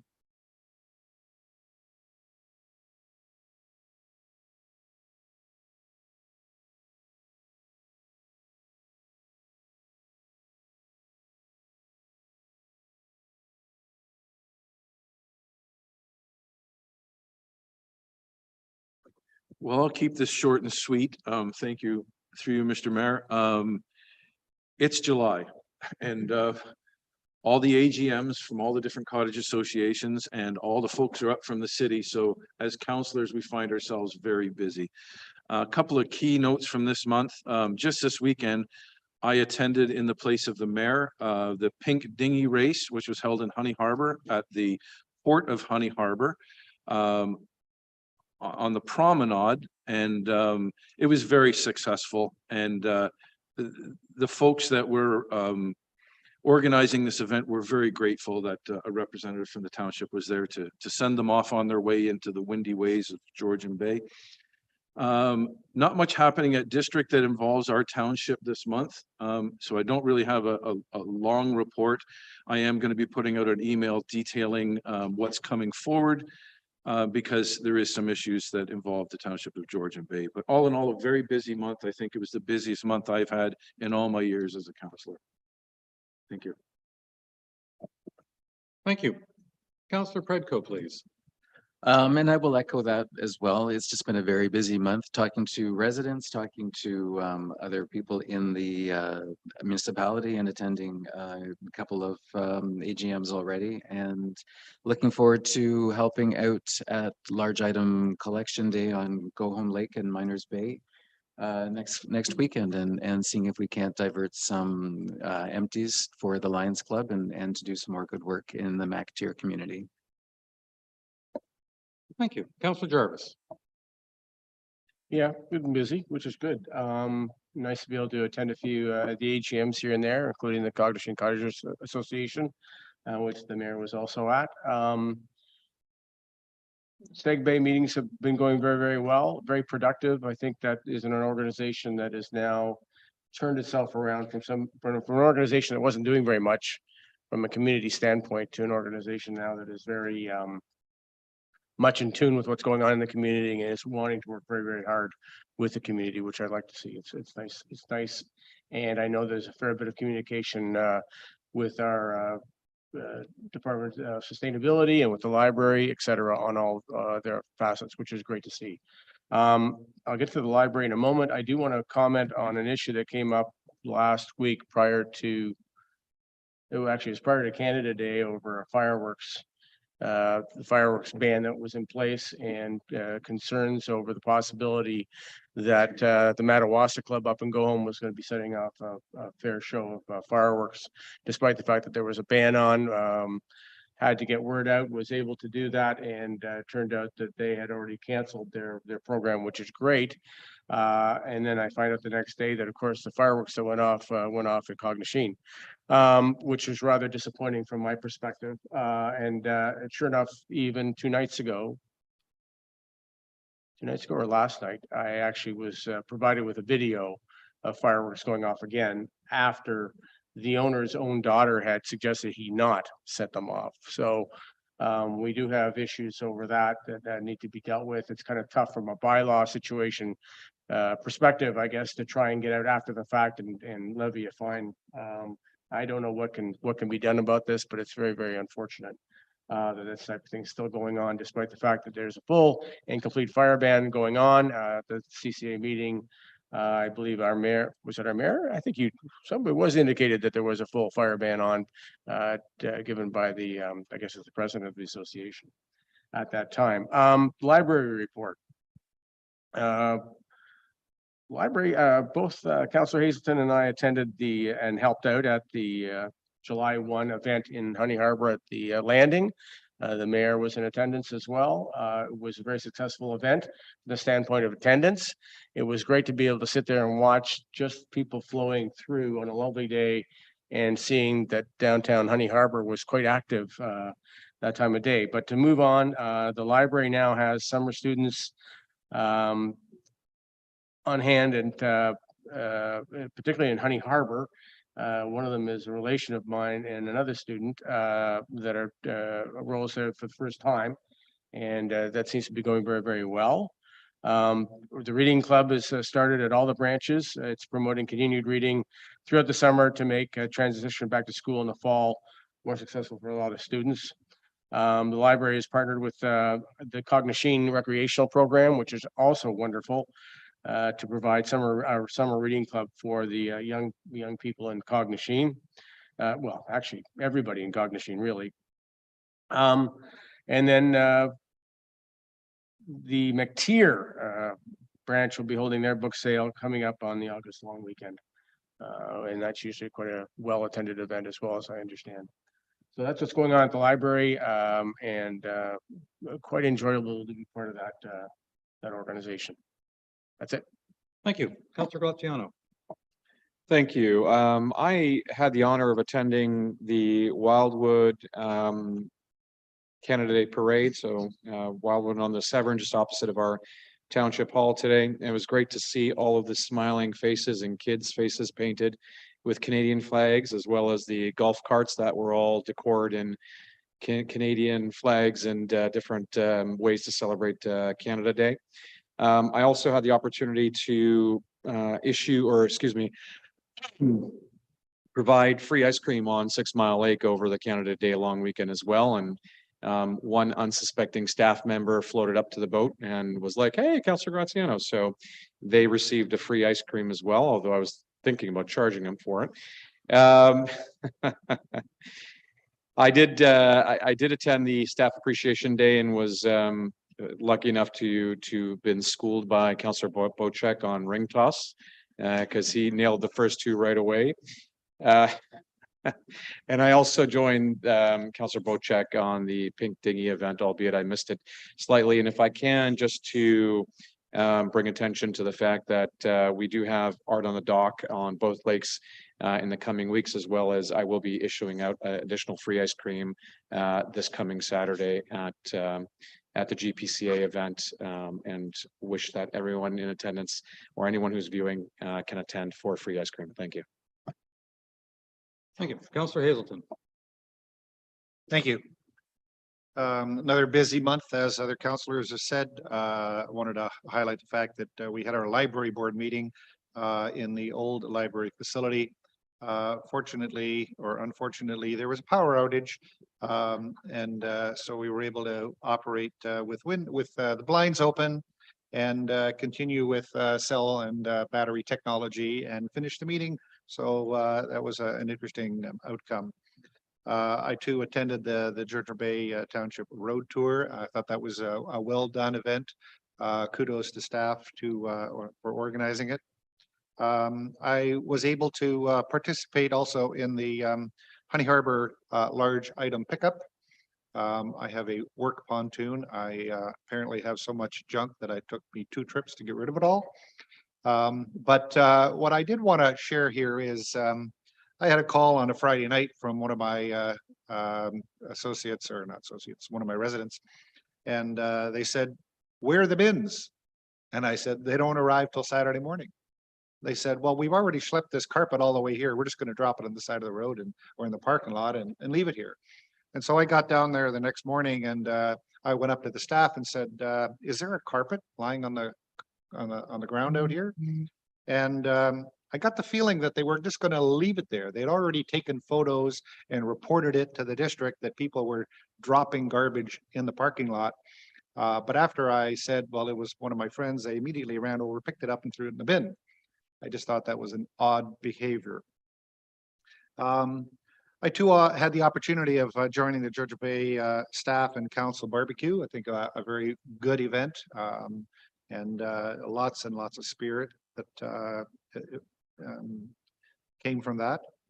I attended a floating cottage committee meeting and learned that even though the province has passed legislation, that nobody is hanging their hats on that legislation and that there's still a lot of work to do. So I think we need to be aware of that.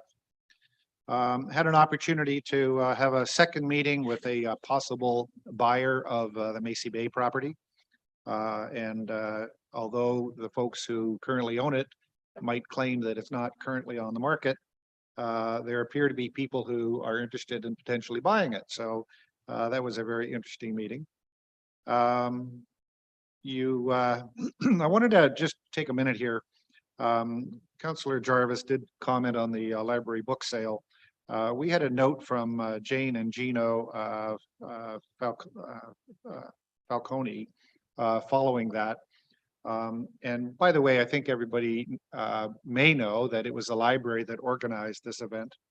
The staff in the library set up the tables and set up activities for kids, arranged displays for Seg Bay, Fire Department, Historical Society, Georgian Bay Islands National Park, and others.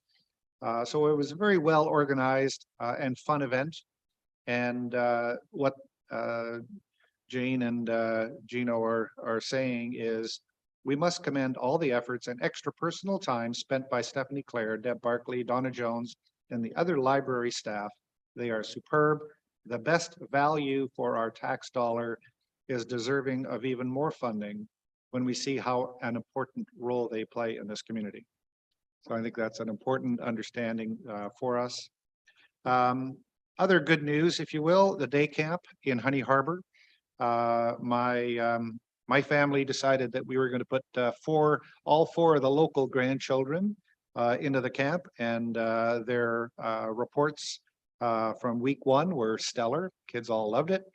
Big highlight of the week was the tie-dye t-shirts, which they get to keep and wear forever, backwards sometimes. I wanted to report also on water sampling in and around Honey Harbor. So as you know, we have a Honey Harbor Community Center. We call it the schoolhouse. And Tom Bain, in his role as kind of the engineer for that institution, takes water samples and has them sent off to a lab. The results he took on June 13th were horrifically high. We took water samples a week or two later, and they didn't appear to be quite so high, but he came back a week ago tomorrow and did extensive testing. And once again, the lab has told us that the results are very high. But the lab has also said that they have been inundated with requests for water sampling, and generally in this area of Central Ontario, the results have not been particularly good.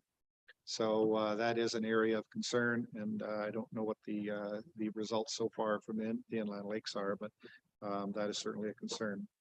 And finally, on a personal note, I became a grandfather for the 7th time, and I leave on Wednesday to go see the new baby boy in Atlanta. Thank you. Congratulations. Councillor Cooper.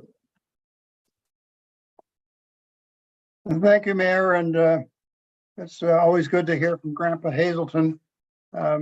He's obviously a very proud fellow. I can see the big grin on his face, and I hope he listens to his grandchildren. We heard a story from Councillor Jarvis about certain parents that weren't listening to their children about fireworks. Rather interesting, I thought. We need to learn to listen. Anyway, yeah, busy month for me, and I've not been able to attend as many things in person as I would have liked. I've missed some pretty nice events, but I've been able to be involved with the community in a very active way. Every day seems to be hopping, and I guess sort of one of the better accomplishments, I think anyway, was pulling together a stellar team of experts on community plans. I think I sent each of you the bios of the people that are involved with the Community Plan Advisory Group. And it really has been quite an experience, not a sort of, it's another one of those situations. At first, it seemed like herding cats, but with a lot of opinions and sort of difficult to get to some direction, but we did. And so we had two meetings on May 23rd and on June 23rd, and a lot of work in between and afterwards.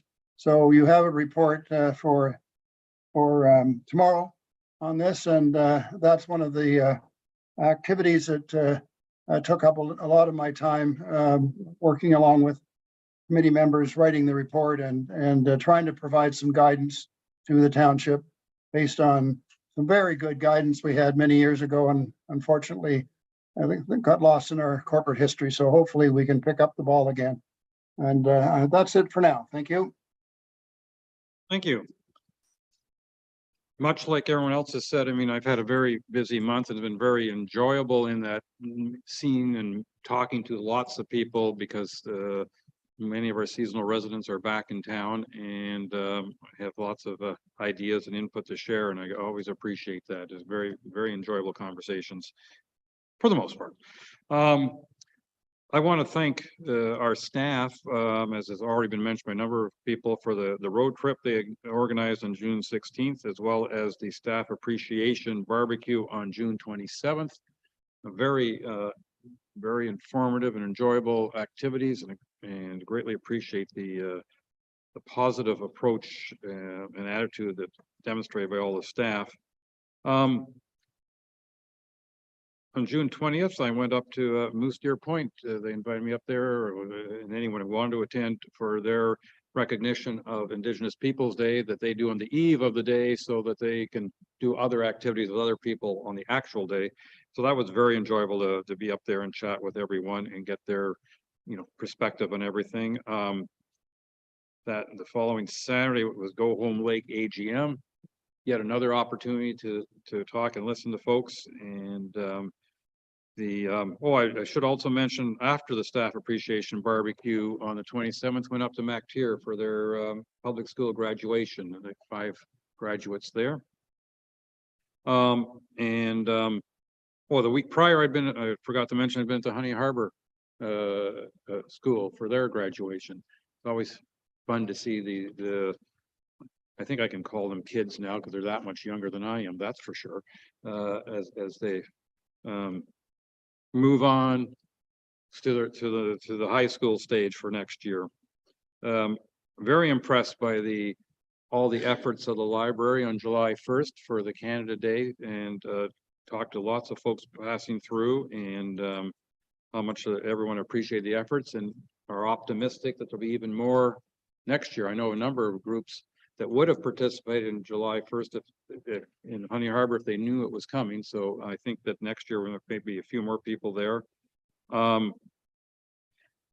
This past Saturday, I had the pleasure of being up in Cognachine for their AGM. Therefore, I didn't have the pleasure of watching a bunch of pink dinghies floating by, though I will say on my return journey, half a dozen did go by, and those half dozen were clearly enjoying themselves. And it's looking a little silly, which I think was part of the whole idea. So I thought that was great. I heard a couple of mentions of fireworks. I actually chatted with our fire chief and bylaw enforcement officer, Tony Van Dam, and he said actually a few charges have been laid. He wouldn't give me all the details, but they were following up on a number of complaints of fireworks, and so at least some of those folks are now facing fines in that regard.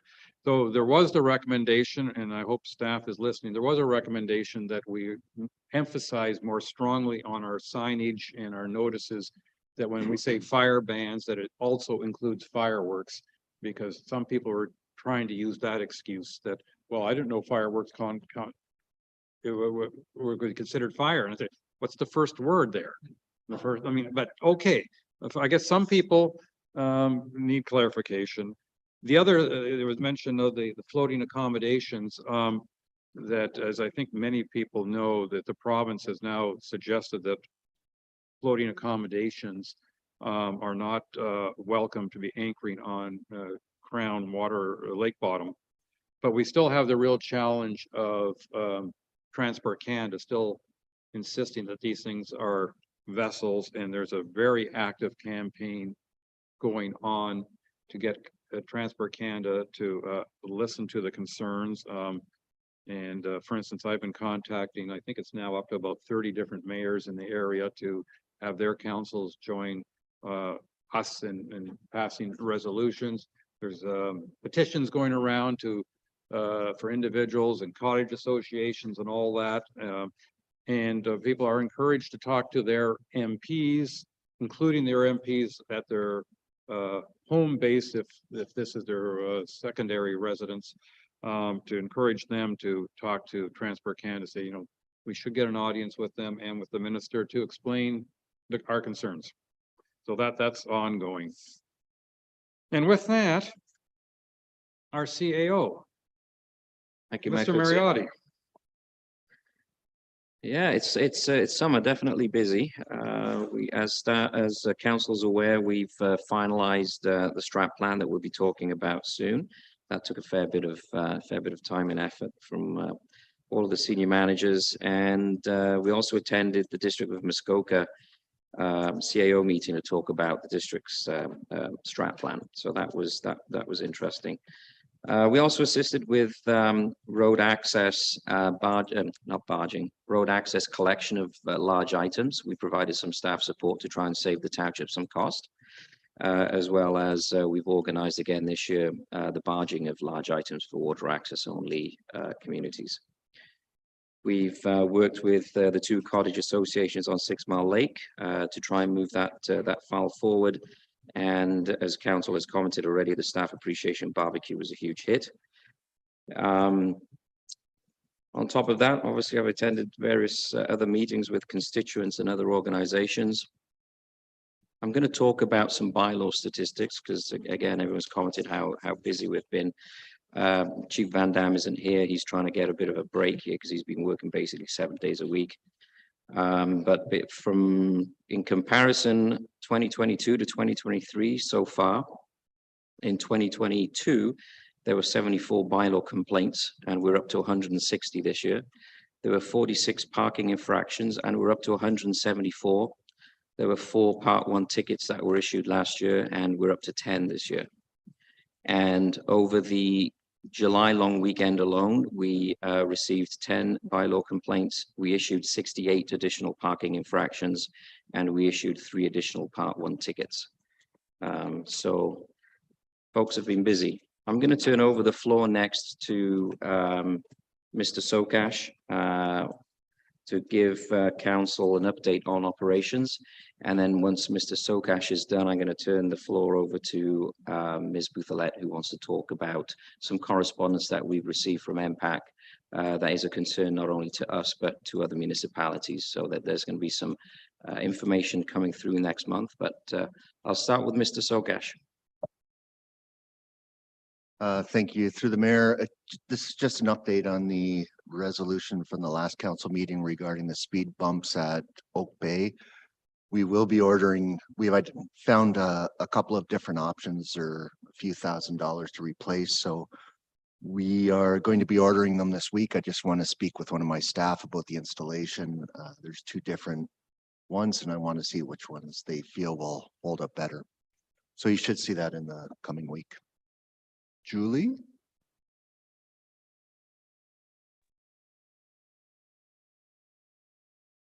Good morning, council. You can hear me okay? Yes, we can. Please go ahead. Through your worship, I'm guessing I was a little bit on vacation mode when it was report writing week. I wrote a report for council and noticed today that it wasn't published because I forgot to press a very important button. However, CAO Mariotti has given me the opportunity to talk about this now through the CAO monthly communication. So we've received in May of this year a letter from MPAC and an agreement stating here is a consolidated agreement that consolidates about 7 municipal agreements into one. And through a review of this agreement, there are a lot of items that seem to close transparency versus opening transparency. And long story short, I would like council's, first of all, knowledge that this agreement is in staff hands at this time.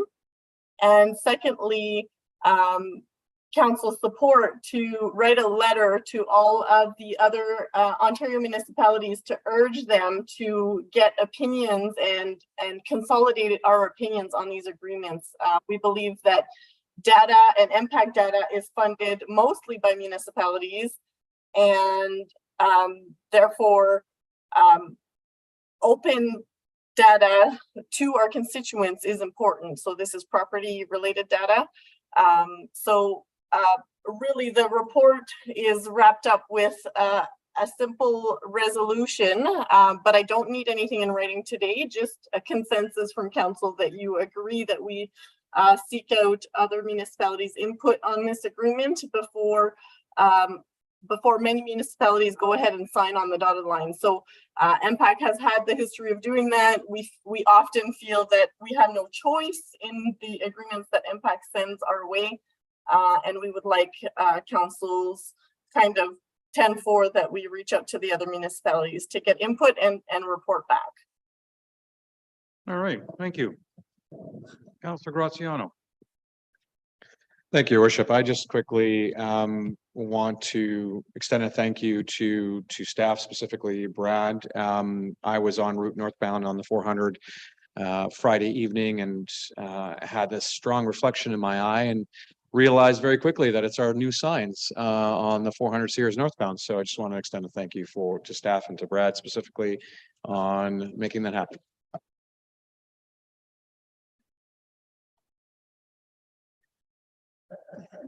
Well, go ahead, take full credit. All right.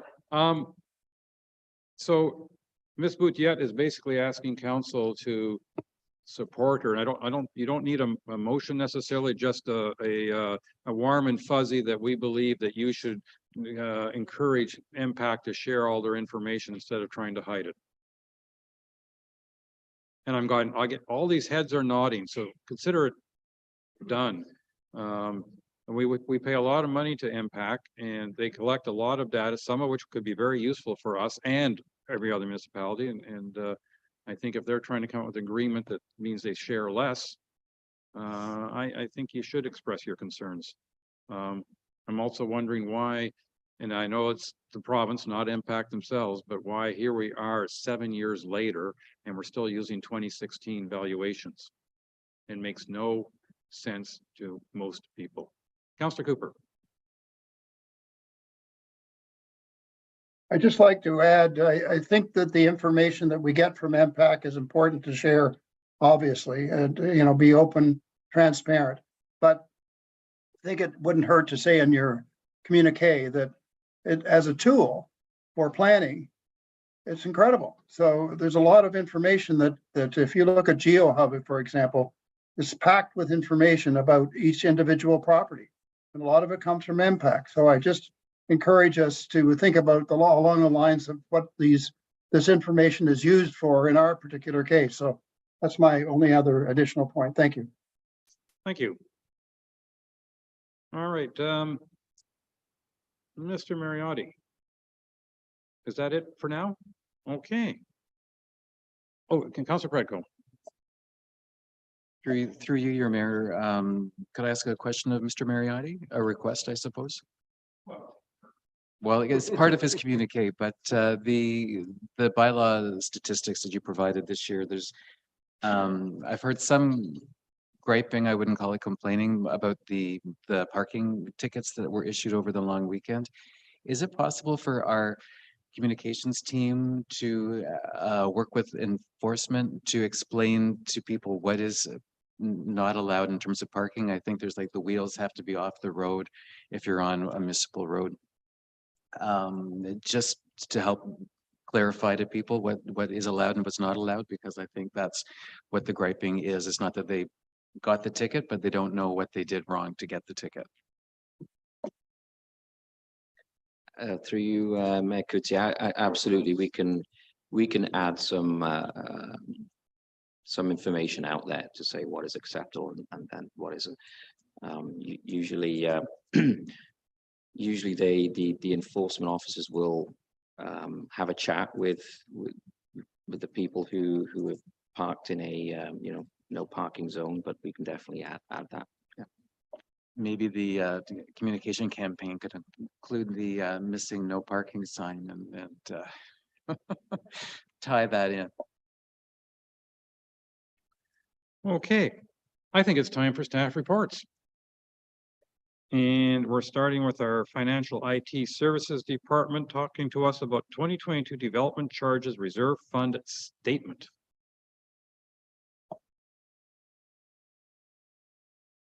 Through your worship, this is our annual report on development charges. This year is a little bit more thorough.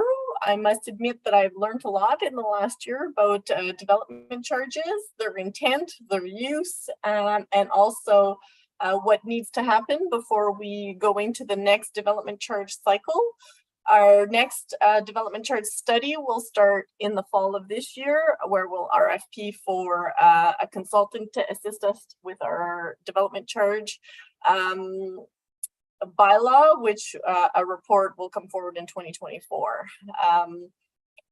Long story short, I have learned that contrary to my default of squirreling away money, development charges need to be spent prior to the next development charge cycle. So this year you'll see a lot of outgoing funds in the development charge statement. So we have been permitted to backdate a lot of items that could have been used in development charge, and what that does essentially is will aid in replenishing some of our capital reserves. So we are essentially transferring development charge monies into our capital reserves.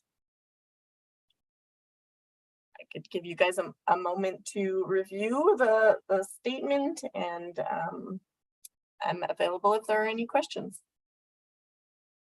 So essentially, the way I understand this is not more money leaving the bank account, it's money being moved from development charge reserve into other reserves to keep our auditors and anyone else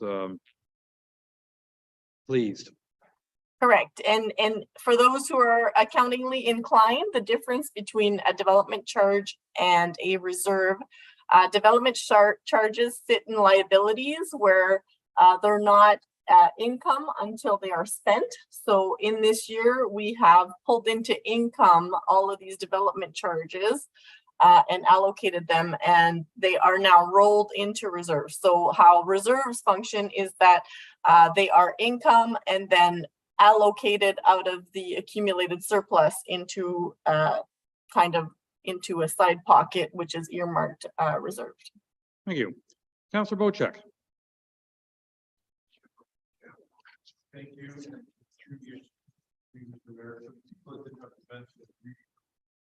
Sorry, can you hear me now, Julie? My mic wasn't on.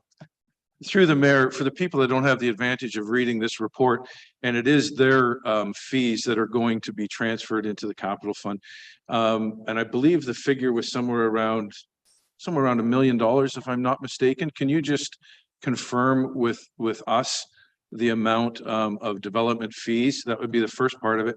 And secondly, the development fees that we collect, is there a portion of that that goes to the district, or is the district responsible for collecting their own development fees? So a two-part question, if you don't mind. So through your worship, the balance at January 1st of 2022 would have been 1.46 million. We collected throughout the year 310,000. We earned interest of 33,000, and we allocated or used 831,000 for a closing balance of around 979,000. And on the second part of your question, the district has their own development charge bylaw, which is in parallel to ours. However, they are collected by the municipality at the onset of a building permit. So when a building permit is issued on a property that is development charge eligible, so not a property, but a construction that is eligible for development charge, because not all construction or building permits are, then we charge both the district's development charge and the township's development charge. And do we get to take advantage of the interest on the development charges at the district before we send them the money? Or is that just a transfer that goes directly through? We remit quarterly to the district, so there could be a small period of time where we capitalize on the interest, but it's very, very short term. Very good. Thank you very much. Appreciate it. And as a quick follow-up to that, before I go to Councillor Jarvis, the district development charges, are any of that included in the numbers you're showing us, or that we're just the agent or pass-through agent, so to speak, for those? Okay, thank you. Councillor Jarvis, please, followed by Councillor Cooper. Yeah, Julianne, I guess I'm seeking clarification. In the report, it indicates that we're to take monies that we have and apply it to expect prior year's expenses that we'd already paid for, I presume. This is just an accounting exercise. I mean, we're not going to be seeing anything physical happen as a result of all this, correct?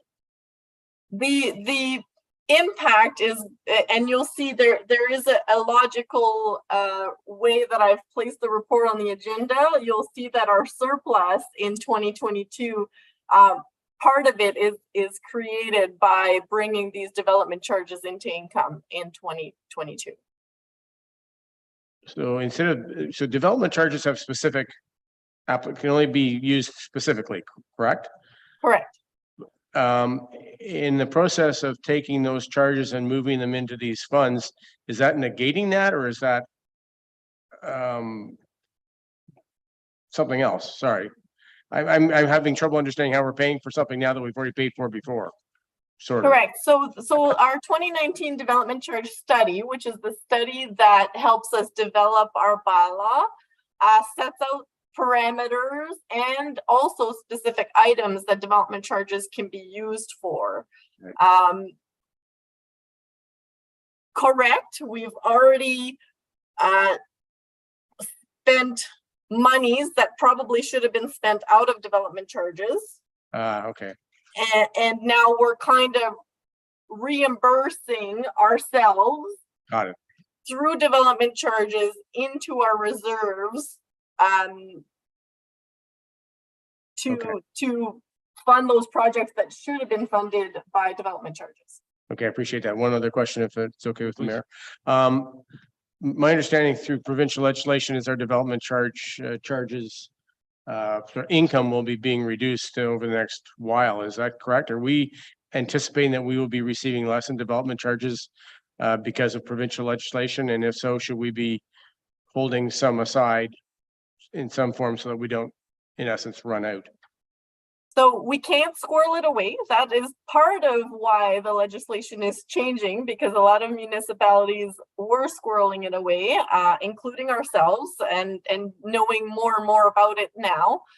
This is kind of, where we've seen the electric vehicle being funded through development charges. Development charges should be spent on new assets, which is the case of, when we're growing as a township because of development, we now need a new piece of fleet, which the electric vehicle is a prime example of a new asset that we require because we're growing as a township.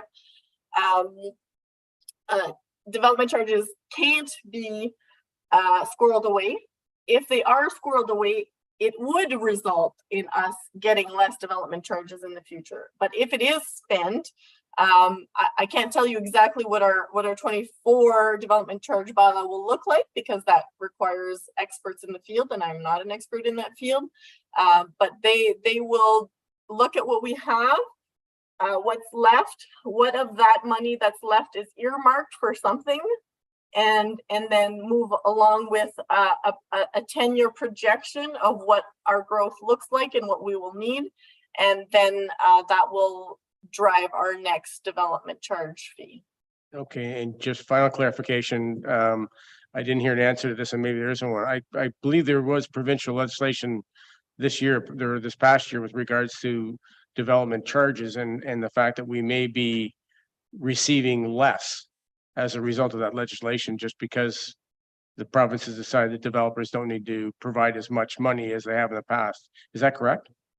So that's what our next study will determine. So it might be so for some municipalities, and it might not reflect in all municipalities, but I know the rules of what it could be spent on are getting stricter as well. Like in the past, we were able to use our development charges to do our development charge study.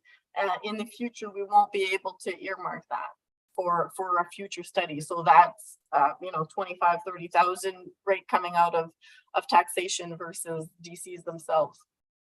Thank you. Thank you. CEO Mariotti. Thank you, Mayor Coetzee. Just to add to the component of timing as well, and I'm not an expert, but from what I understand, starting this month, there are certain timelines by which we have to approve or otherwise certain applications. And if we go past this timeline, then we will forfeit the development charges due to the applicant. So it's another reason for us to really stay focused and process the applications in a timely manner that come through to township staff. Thank you. Councillor Cooper, please. Thank you, Mayor, and interesting discussion, and maybe there's some opportunities. This looks like some downside, but maybe there's some upside. And one of the questions I have, Julie, is that typically financial institutions have fees that they charge between one institution and another. We're collecting money for the district. Where does it say that we can't charge a fee for the collection service? Specifically, where does the Municipal Act or some contract that we have with the district, I suggest that we charge a fee. Thank you.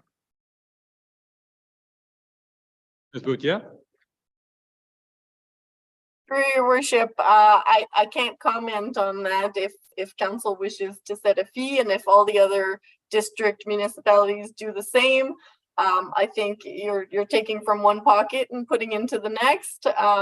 Tit for tat is some taxpayers will pay, and in the end, the whole of the district will pay for those fees. So it comes out of a taxpayer, whether it's in our municipality or not, because our levies are assessment based.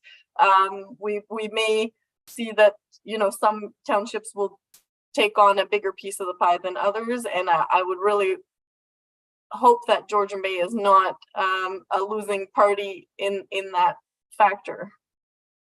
If I may, Mayor, it's lovely that maybe the other municipalities might be interested in collecting a fee. I'm talking about us, and I think we need to. We've been getting a lot of hardball from the district.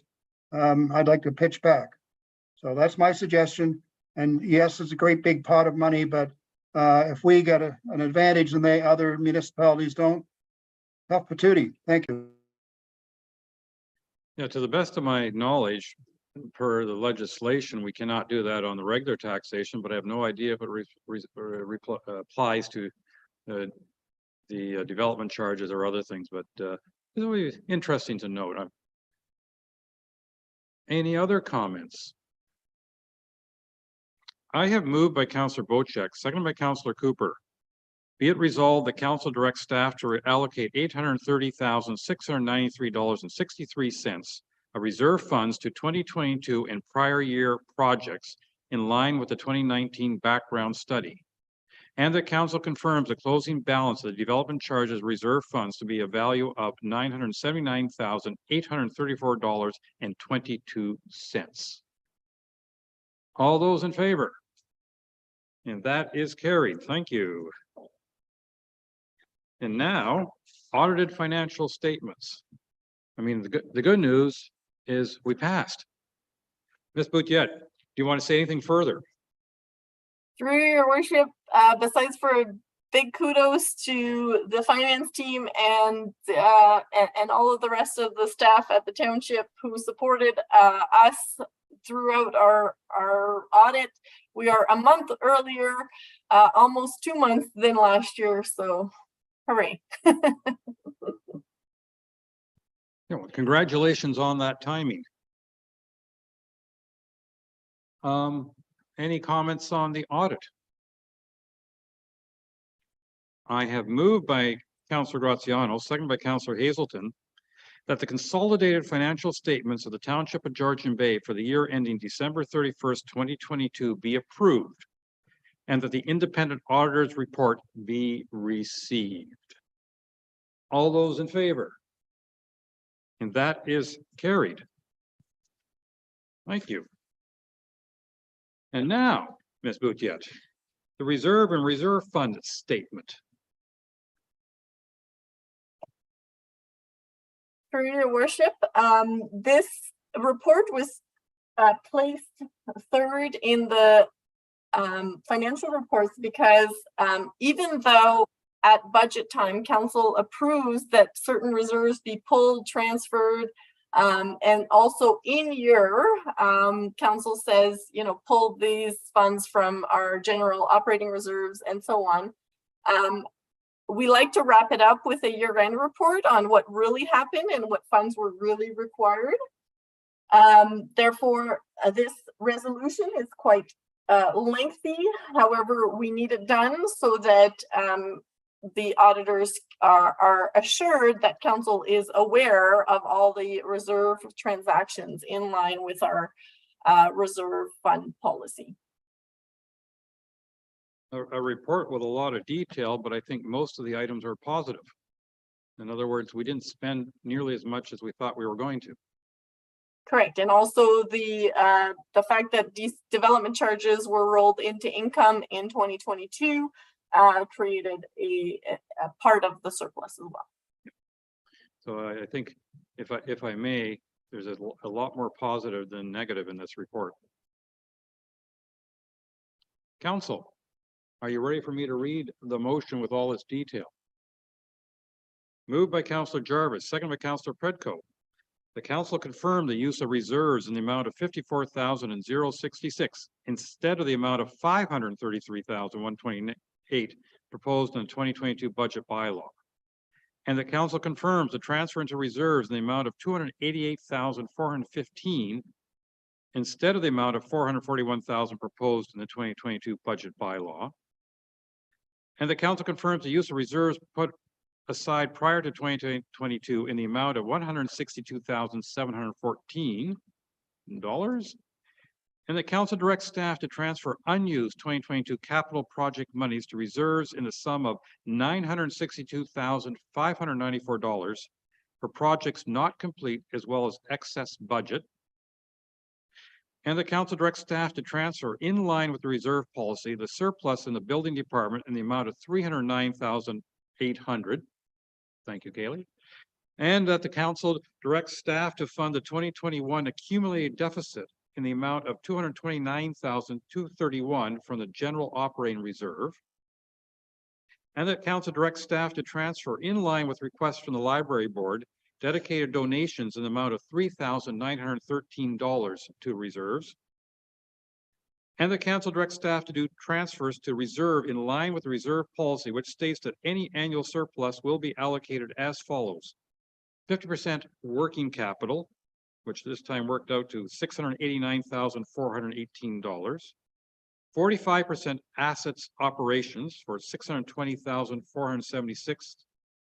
And 5% fire and emergency services for $68,941. And the council approves using $54,091.11 of the deferred donations to offset the food bank deficit. All those in favor? Oh, Councillor Bocek. If I'm allowed, that is. You are. Okay. The disbursement of these funds would be the responsibility of staff or council, or who determines where these funds are allocated? Once they're put in reserves, if they want, or if they are to be withdrawn, that, I believe that comes in front of council for a motion saying we'd like to spend $200,000 on the road right in front of Councillor Bocek. Okay, my question being, if I wanted some of these development funds to be allocated to a multi-use path on Honey Harbor Road, would I have had the opportunity to do that, or would staff, should they be coming to council and saying, where should we be directing these funds to?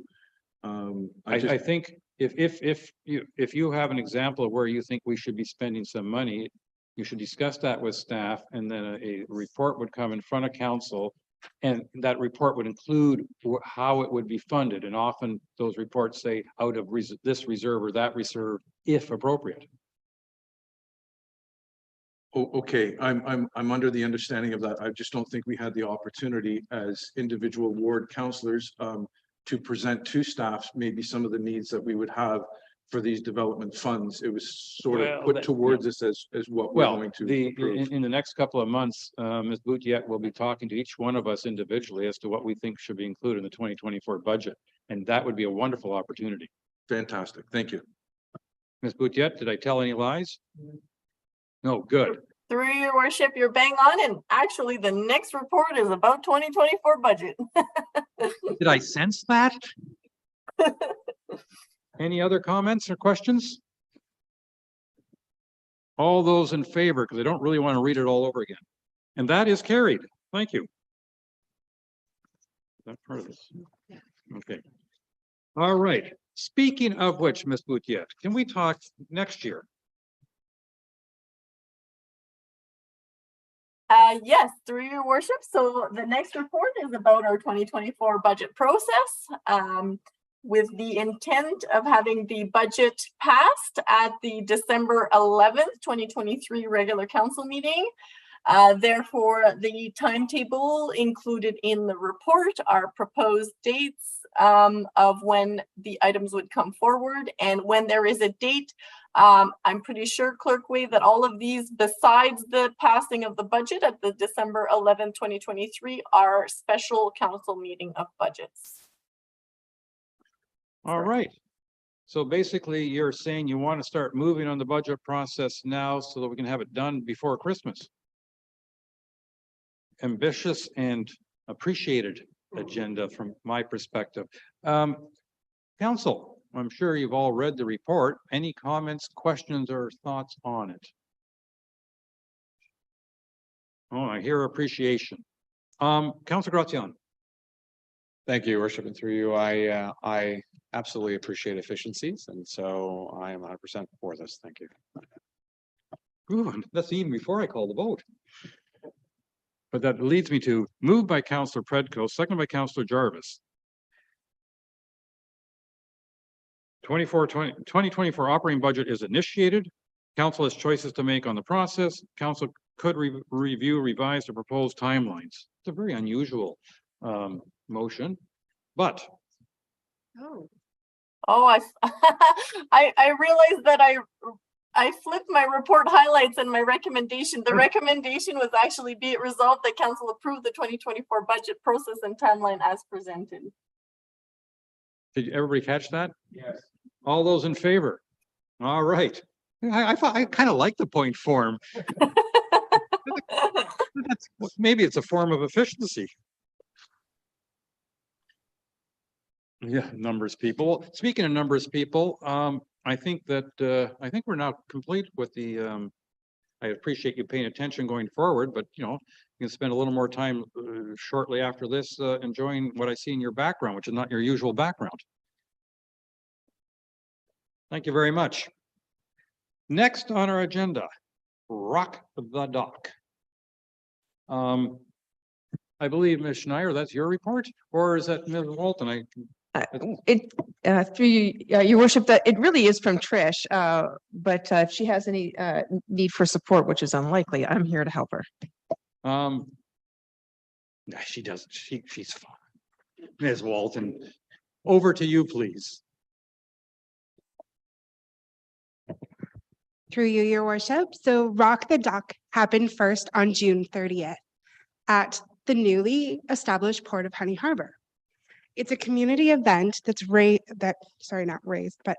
organized strictly by a community member, Tracy Booth and her husband, both in the entertainment world. What they wanted to do was to bring forward kind of the same idea as what they do in Tiny Township, which is busk till dusk at Bomb Beach. And let me tell you, the crowd is wild there. Like it, not wild in a bad way, just like excited. They dance. They're all on the beach. It is a good time. So if you ever want to check that out, not to promote another event that's not happening in our community, but to kind of promote them. It's Bomb Beach on Thursday nights, just to kind of check out the vision of what we see here happening at the docks. The first night on June 30th, we saw about 45 to 60 people show up. There were 2 bands that played, and there was dancing, there was laughter, and there was no negative comments afterwards. It was great. With this, we're asking council, because to put on a community event, it can cost quite a bit of money. These people are doing it out of pocket currently. We're asking council to approve $1,000 to the event organizer that helps waive the fees of the insurance and license of occupation. This will happen every Friday night from 6 till 9 p.m. from June 30th to September 1st. That's all. Do you have any questions? Well, I can tell you that I was at that the first Rock the Dock. Unfortunately, missed the second one, but I thought it was a very positive start to something that brings a newfound energy into that area for Friday evenings. And I thought it was a very positive experience. But Councillor Jarvis, you have a comment to make or question? Question, in essence, what we're saying is, instead of you guys paying insurance costs and other fees, we're gonna pay it on your behalf? Or are we just not paying anything or not charging them anything? No, just to make sure that the insurance is valid, Ms. Booth will pay for the insurance outright and we will reimburse her after the fact. We are doing a reimbursement, okay. Got it. Okay, that's all, that's the clarification I saw, thank you. Yeah, and we're talking an expenditure of $1,000 for the season, not for the day. Okay. I have moved by Councillor Hazelton, seconded by Councillor, I got all sorts of hands. I apologize. I was looking this way instead of that way. Councillor Predko. And then Councillor Bochek. Thank you, and through you, your worship. I just wanted to indicate that I'm in support of this completely, but I'm only concerned that we went through a whole process in the budget of approving events or not approving event subsidies or grants, and we haven't one off, and I'm just concerned that there might be some lack of transparency for other groups that maybe don't feel that their event may have the same profile or opportunity to ask for reimbursement for some other expenses. And is there anything we can do to help mitigate that concern? Through your worship. Thank you, Councillor Predko. I would think that this probably is, just that, a one-off situation. When we initially saw that this was happening in the early spring, it didn't appear that there was going to be a lot of costs associated to this. But as it unfolded, and it's rather new for us, for a community member to come forward to do an event like this, we saw further expenses. In the future, she'll have to apply for event funding and recreation funding. But for this year, she was beyond that deadline. And so that's why we're coming forward to council. From my perspective, I see this kind of like seed money. Whether or not it comes next, it may or may not be in our budget next year, and we may or may not approve it next year. But and I think if there's some other group that wants to initiate activities, why not? They can make an approach as well. Councillor Bochek, please, followed by Councillor Graziano. Thank you. And through you, Mr. Mayor, I think Councillor Predko addressed my main concern here, but I do want to throw my support behind this. Most people that know me, that music is probably the most important thing in my life outside of my family, and gathering people together. And council. And hockey. But seeing members of our community gather together, and interact with one another at these type of events is you can't put a value on it. Especially after COVID, getting people together in the same setting, interacting and having fun is critically important. And I commend you for your work that you're doing. And I fully support this 100%. Thank you. Thank you, Councillor Graziano. Thank you, Your Worship, and through you. I absolutely agree with Councillor Bocek here on that statement. I see this as nothing more than supporting a fantastic event, bringing, families together and allowing them to have an opportunity or an evening to listen to some great bands. And for the amount that we are going to be covering the insurance on, I just can't imagine why we wouldn't. So keep it up. Thanks. All right, so I have moved by Councillor Hazelton, seconded by Councillor Graziano. Be it resolved, the council directs staff to provide funding to Tracy Booth in the amount of up to $1,000 to offset the cost of required insurance and license of occupation fees. All those in favor? And that is carried. Thank you. Food bank. I suspect, Ms. Walton, this is you as well. Yes, Your Worship.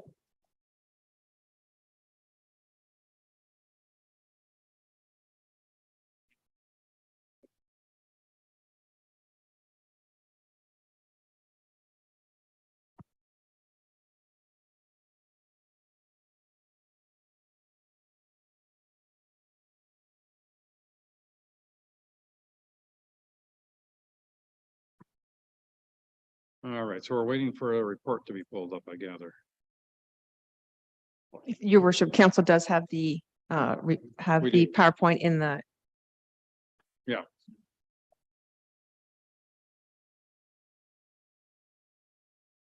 But this would be for the benefit of our audience.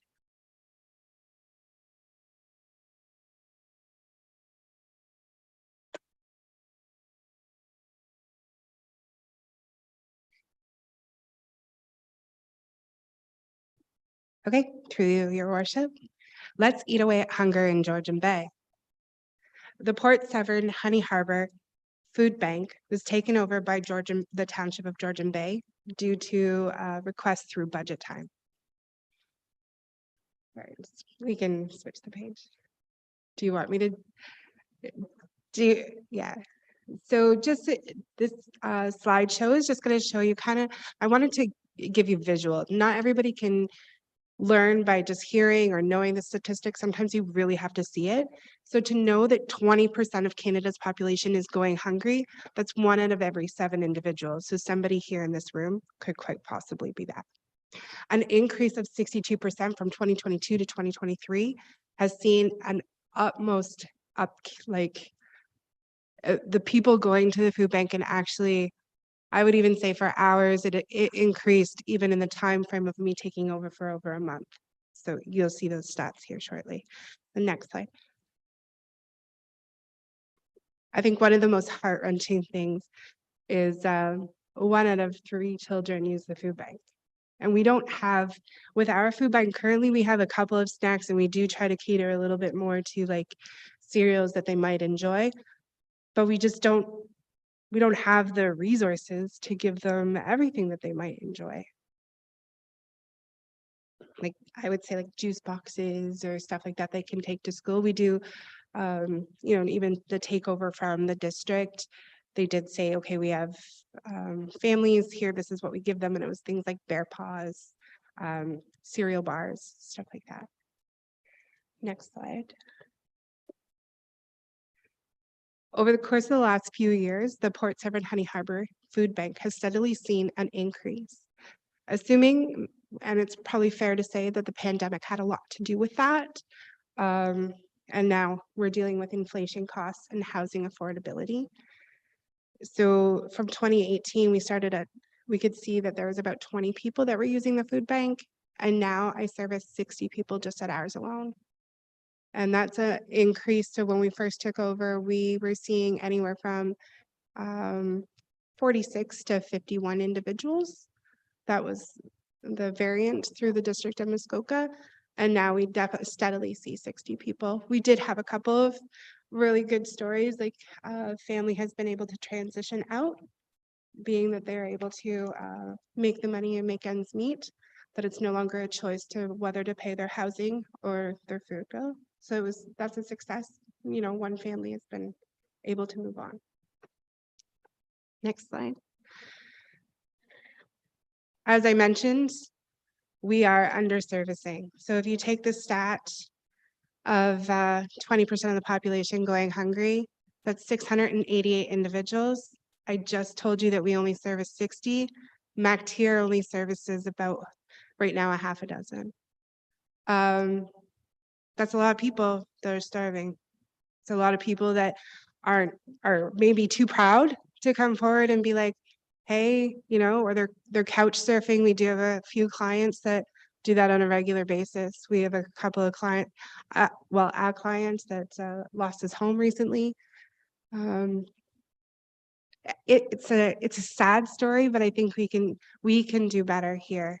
When you start talking about this, like even I was working before starting this, I did a lot of research of the food banks around us. So like Aurelia Sharing Plate, Midland Food Bank, and Town of Penetanguishene Food Bank. And they've even seen a drastic increase and still feel that they are also underservicing their area. Next slide. So our statistics, mostly males between the ages of 30 and 70. We have 10 families, 7 single residents, 4 couples, so 8 people. 15% of our service is senior residents. And I really do think that that number probably could increase. And again, you're dealing with a pride thing. You won't see, I've done some training prior to this in my previous roles, Bridges Out of Poverty, and you won't see a lot of seniors take this up. It's just not in them. They feel like they can do it. They'll make it, they'll survive, they'll do whatever they can. And we really do want to reach those people and tell them that it's okay. Next slide. So what are we doing? How did we change it? Here's a good story. Here I can you know what, I feel pretty good about this. Next slide, sorry, Karen. We've done a lot. We started creating relationships. I started shadowing the district and their staff, and they did do a great job of creating the relationships with the clients that were coming in and getting their individual needs met. They did do that. They trained me well. I was able to make those lasting relationships. I do believe a lot of the time you have to be their friend too, right? You have to listen to their story. So I've really taken that to heart, and sometimes it's hard to shut it off, but it's good. Next slide. The next thing we're doing is we started a food recovery program. So we first approached the Honey Harbor General Store and said, hey, what do you guys do with all your food that's it's just past the best before sale date? It's not done, not their best before date, but even that you have a certain amount of time with different items on how long things can last and how long I can keep it on the shelf. And that's governed by Food Bank Canada. And it's also inspected by the SMDHU, so Simcoe Muskoka District Health Unit.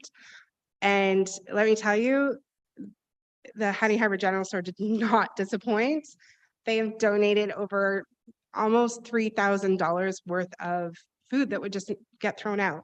I've given boxes of produce to our families and said, I don't know what you could do with this, or if you guys all could eat this, this 10 bags of Caesar salad. And they're like, we will take it, thank you. And it's been the most appreciative and heartwarming experience with that. Even when we pick up the items, we have some, the cutest little bottles of water that are Disney characters and stuff like that. And the kids that come in and they get so excited to see it just because it's something different. We also have been working with the grocers in the area. So I expanded from not just using the general store, but to also make connections with the Foodland in Penetang and Victoria Harbor, as well as the No Frills and Walmart from Midland, being that they're pretty close to us and I'm able to kind of shop deals. No Frills there, Paul, he's fantastic. He does have other programs that he works with, obviously for Penetang and Midland, but he's willing to help us out in any way he can, even with a little bit of training and help on how to shop the best sales. So he's been, communicating with me through email, and we've had a couple of sit-down meetings. So he's been really, really great support for that. Next slide. So what do we provide? And I want to tell you, so going into this, after shadowing the district for a little bit, and we were building boxes of just whatever was there. They get their fresh fruit, their fresh vegetables, a dozen eggs. If it's a single or a couple, they get a quart of milk, and then, or you get the bagged milk. Lunch meats and some cheeses, and that the cheese can vary to whatever is on sale, from cheese slices to brick cheese, whatever is on sale. Cereal and oatmeal, canned vegetables, soups, meats, hygiene products, and children's school snacks. We can go to the next slide. So with that, I tried to build myself a box, and not taking from them, but I went and did the grocery shopping of what I put into a box, and I did it at home to see if I could feed. And at the time, it was just my partner and my son and I, and I couldn't do it. It was very difficult to just eat off of what you're given. So I assumed that maybe they did have a few pantry items. And so what we're starting to do, and working with the Lions Club too, is we're going to create recipe cards starting in the fall, especially with like the fresh harvest and stuff that's coming out, and working with the community gardens to help expand what they're doing and be like, okay, we were able to give you this for this meal, but it can last. You can expand it and then use the leftovers for this meal and so forth. So to kind of give them new ideas if they want to take it, they don't have to. This is their box. So third, we're working on sustainability. And that's what I'm talking about, is just allowing them to be able to grow from just having this box. And yeah, we collect donations from the community. We partner with local community groups like the Baxter Ward Lions, and the community gardens donate 20% to the food bank. Next slide. The food recovery, I already just told you about that. We also had, so there was a Honey Harbor General Store, and then the Henricks cookies in Coldwater. They donated delicious baked items, the value of like $250 already, and she'll be moving forward with that as well after every kind of market that she has. Next slide. Thankfully, the Baxter Ward Lions Club, immediately was like, yes, we want to help out. What does this look like for us? We've had a few meetings. They've come out and helped multiple hours already, with a total of 33.5 hours already given to the food bank. And we just started in May. So next slide. I've also been able to, entrap my children and get their volunteer hours, as well as my really good friend. She was off on holidays. She helped me out for a few hours too. But what does this mean for you guys, and how can you help? Or the community, how can they help? Next slide. There's spelling there. Donate. Obviously, we do better with financial donations rather than food donations. That way we can be more consistent. We also have a bigger, why is? Okay, sorry, it's throwing me right off. Donating, and then also volunteer. We're willing to help take whatever help we can get. As you can imagine, there's top items for donation. I really want to stress the idea of feminine hygiene products are really important, as well as children's snacks, and then your canned meats and stuff like that too, to make a meal. That's pretty well, that's my slideshow, but in the report we are asking that council approve a stipend of $49,000 to assist going forward for the rest of the year. for the food bank. All right, well, thank you very much. I have all sorts of things I'd love to say, but I'm going to give council the first round. So Councilor Cheque, followed by Councilor Graziano, please. Thank you, and through you, Mr. Mayor, great program, big supporter. I have some comments though, and perhaps some of the councillors that don't live in the area may understand this as well too, because I'm sure they use their food banks in the where their home is. But it's important that the local population here takes advantage of this. I don't know if too many cottagers or secondhand or second homeowners that come in from their cottages to get food from this resource. So it's not for everyone, it's not for every constituent, but we do have a local base here that does use the food bank, and I think it's critically important. The one thing I would suggest is, me being a full-time resident here, we had a big party at our house and we had all kinds of leftovers, canned, bagged and everything else. And I went over to the community center and I got a closed sign. And I went, oh boy, now what do I do with this? If there had been a door there that opened up that I could slide this stuff in and it goes down a roller belt into your building, then when you show up the next day, you'll find it all. Okay, so for ease of people leaving their cottages and going home and everything else, let's create a drop-off place where it doesn't have to be manned, but instead of letting things rot in your cottage or anything else, bring them over and drop them off. And I will continue to support this, and I certainly will continue to support what you've asked me today as well too. And thank you for the work you do. Appreciate it. Thank you. Councilor Graziano, please. Thank you, and through your worship, food insecurity is a global problem currently, and we're seeing it become a pandemic more and more. Pride is also a very hard emotion to set aside, and based on your presentation today, it seems that there are people that may, because of pride, not attend. I wonder whether we could, or whether we are rather, currently offering an opportunity for people to register online. So if they do need support, perhaps rather than coming in, they can endeavor to go online and ask for it, so they don't have to show up, and whether they're getting deliveries or whether it's even possible.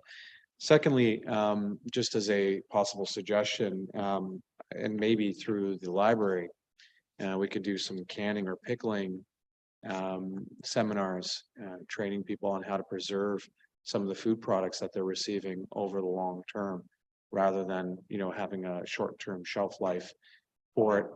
And then very lastly, if I can, and Trish, perhaps we can talk about this offline. I'd like to volunteer and perhaps pursue some corporate sponsorships if I can, and see whether or not I can shake the tree loose of a couple of big players. So thank you. Thank you. Councilor Jarvis. Yeah, I'm in agreement with everything that's been stated so far. I really appreciate the report. Obviously sorry to hear that people have to resort to this, but that's a fact of life these days. This is all to do with the Honey Harbor Port Severn Food Bank.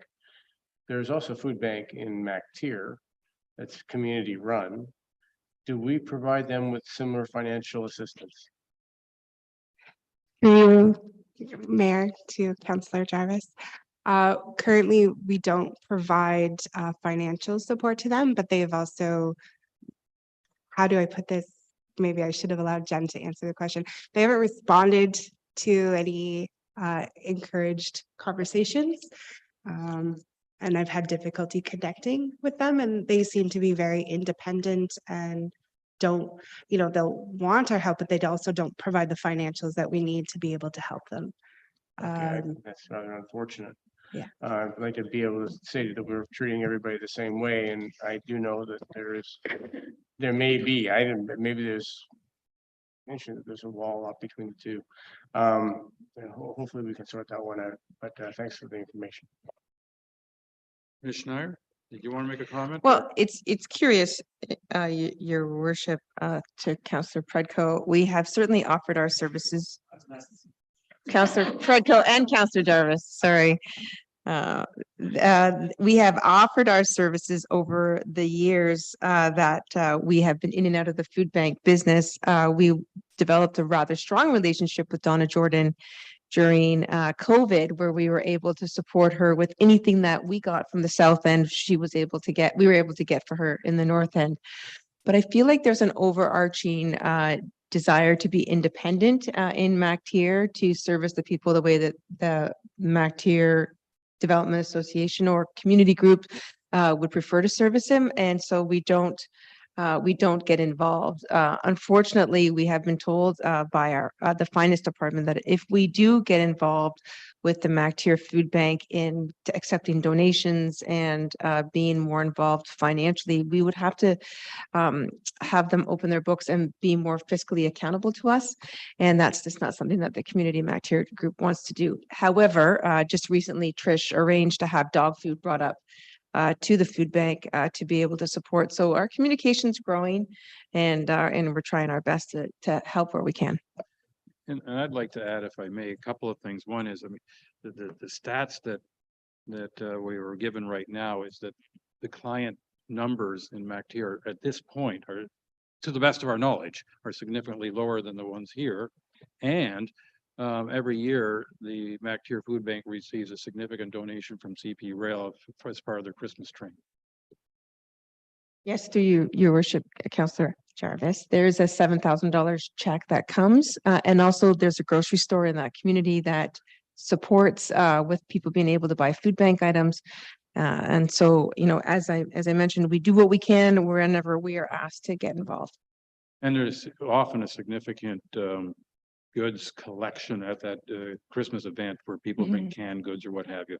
So, I mean, I'm not saying that equals everything out, but the MacTier group does very well supporting their community. Yeah, your worship, you're right. And through your worship to Councillor Jarvis, anecdotally, during COVID, we were able to deliver 250 boxes of food because the MacTier Food Bank was able to pick it up and deliver it. And that went to Moose Deer Point First Nation during COVID, as well as the community of MacTier. So that was, you know, in excess of $10,000 worth of food that was provided to that community and the neighboring community.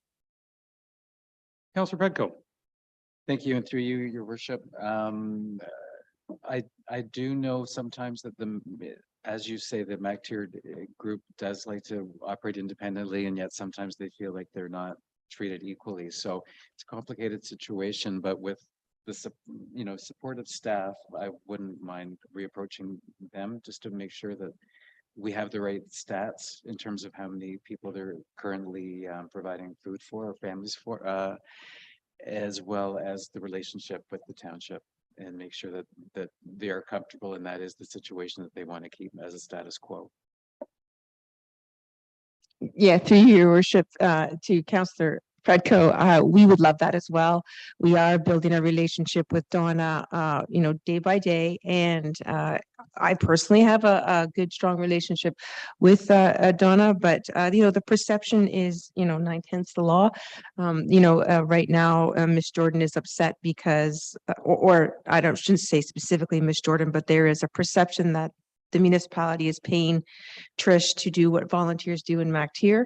And there's just, if we could bridge that gap and you could help us, Councillor Predko, we'd be there in a minute. And then the only other suggestion I have, completely separate from location, is has the township had any success with food drives from cottagers in the fall, in terms of people dropping off the food that they're taking out of their cupboards rather than just checking it into the bins? Through you, your worship, to Councillor Predko and all the other councillors for the comments. Thank you so much. All your ideas have not gone through my head. It has been a whirlwind, literally taking over the food bank. It wasn't supposed to happen until June 7th, and it happened like May 10th.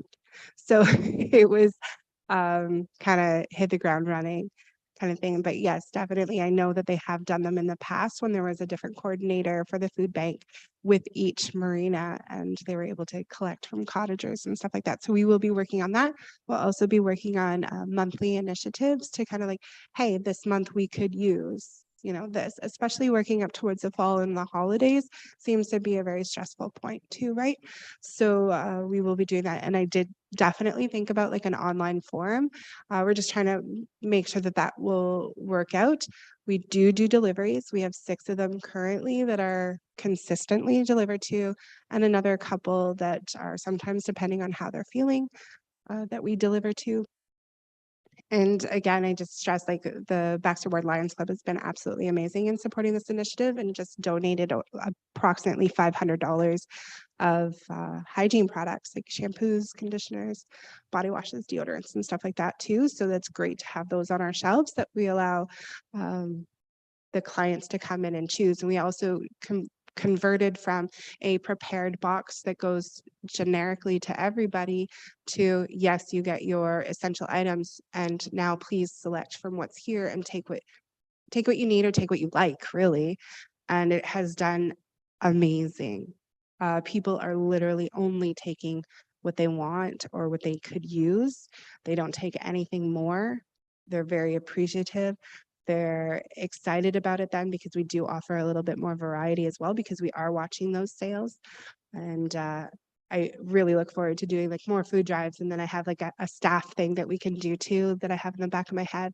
There are some great ideas coming forward. And if you have any more, I invite you to send them to me, because I'm all for it. Thank you. Councillor Cooper, please. Thank you, Mayor, and Trish, thanks for a terrific report. I'm not going to repeat all the wonderful comments. There's been a lot of good feedback and a wonderful program, so well done with that. And I know this is going to sound picayune, but we were just talking about our seasonal residents helping out, but we kind of ignored them in the initial statistics, which said we had 3,400 in our population. That's not taking into account our seasonal residents. I just think there must be a way to engage them in your presentation in the future. Thank you. Thank you very much.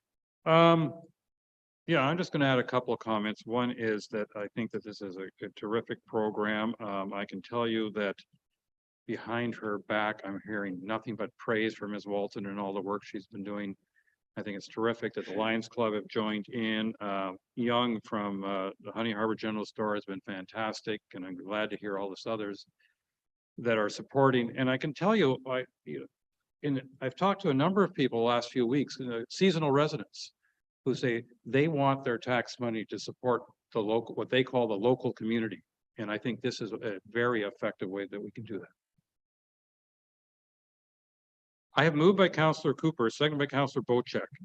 Be it resolved, the council approve the supplement budget for the Port Severn Honey Harbor Food Bank in the amount of $49,000 from the Working Capital Reserve. All those in favor? And that is carried.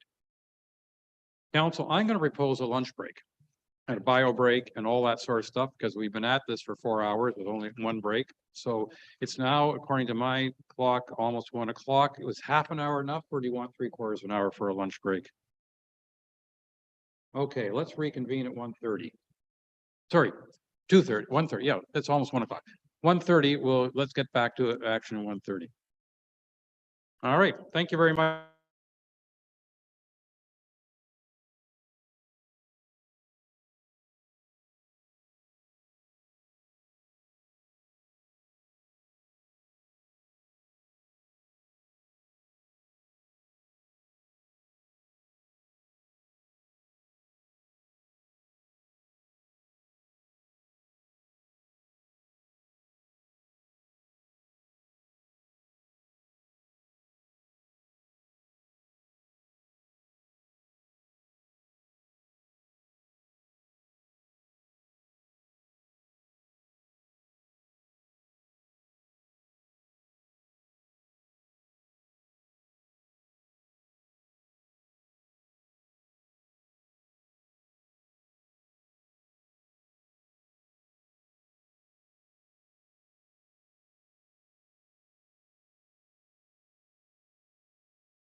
All right, everyone, let's get back to business and we will, after I write a little note to myself, note that we're back in business at 3:34.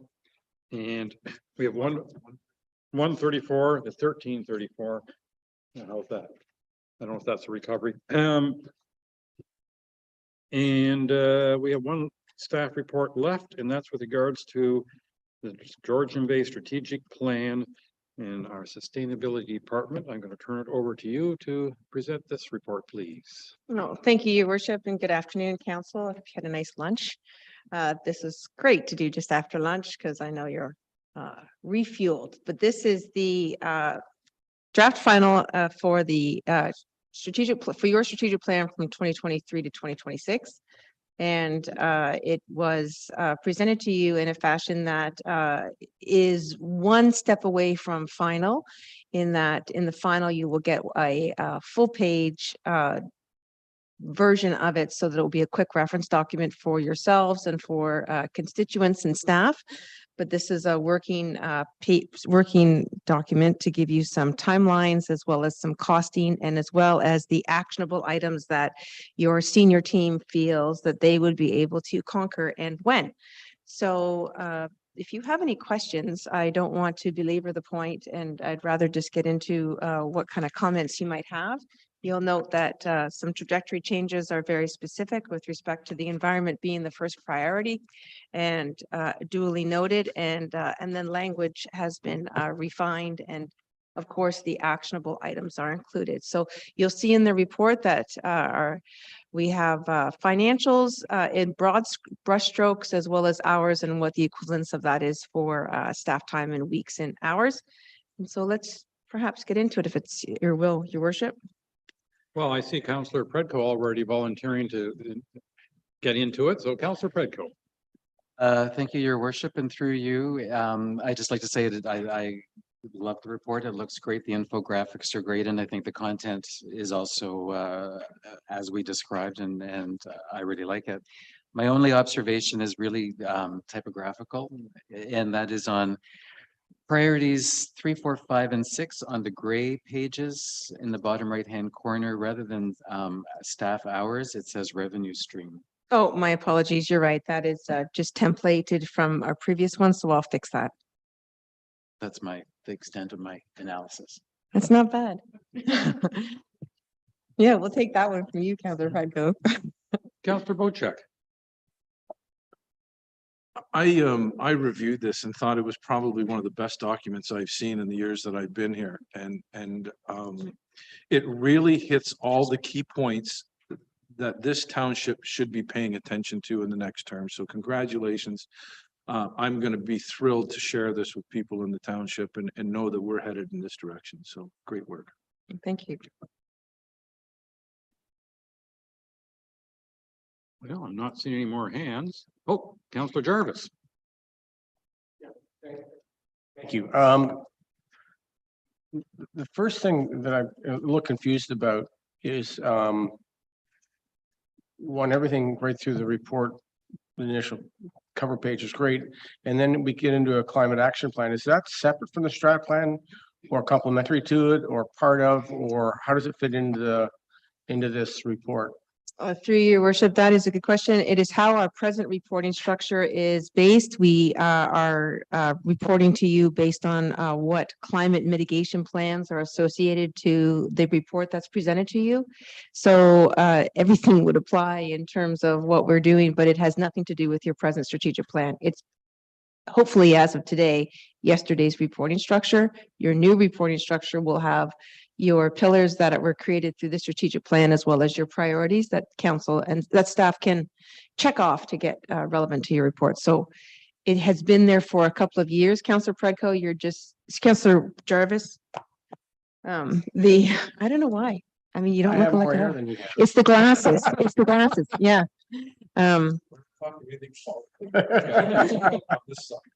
Yeah. It's just it's just an old reporting structure where we named all the climate action plans. Okay.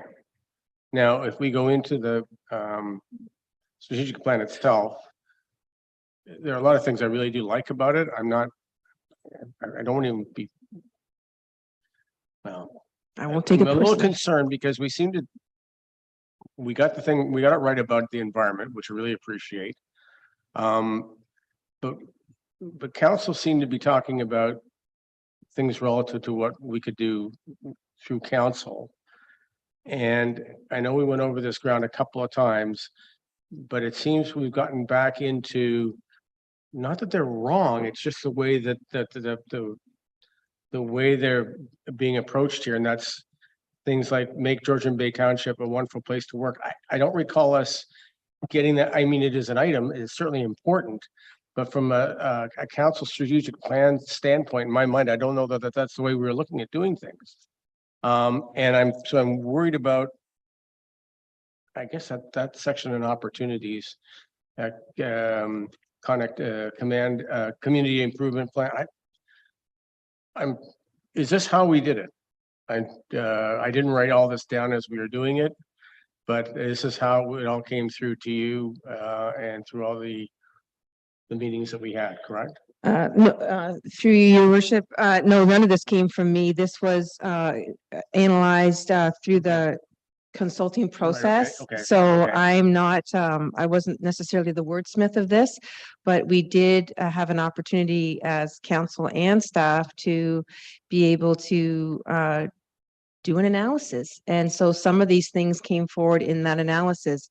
It's not a directive for you to say that this is what council wishes or what we're acting on. This is just sort of an analysis of where we are in state of the union, so to speak. And then we go into actions. Councillor Hazelton brought this up before with respect to the tree at the end of the document, number 2, where it talks about a workforce. And what did happen in your analysis, and I brought it forward a couple of times just to confirm, was that where do you want to be in 2030 was a different question than what is being asked. What do you want to do from 2022 to 2026? Correct. Yeah. So you all decided that number 2 stays as a long term for till 2030. But in terms of where did you see the one about the work environment? That was down on under a SWOT analysis. Yeah, and this is a SWOT analysis. So this is just that, a SWOT analysis. So it was an example of this, of where you were at.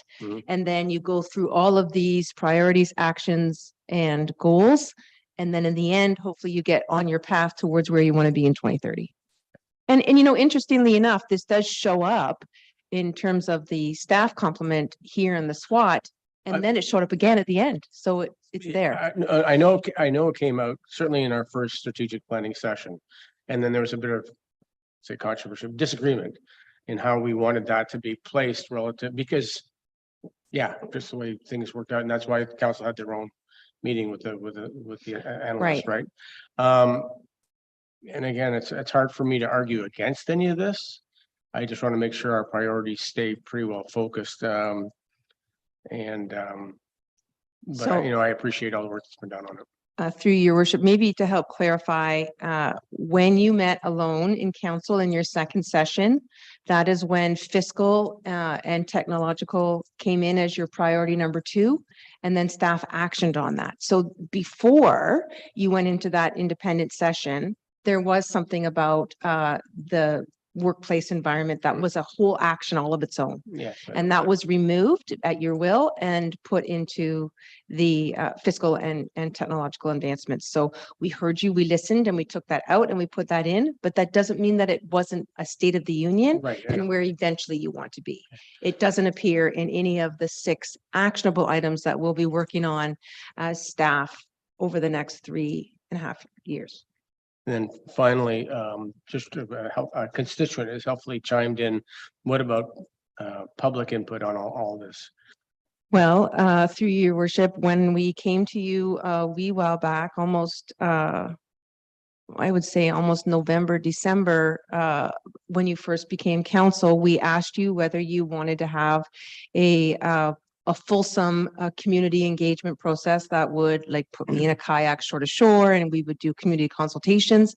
And you felt that council felt that the information that had come out of the 2014 strategic the 2014 strategic plan to the 2019 strategic plan was on point, and that you just needed to take that content. So you wanted to spend about $10,000-15,000 as opposed to $50,000.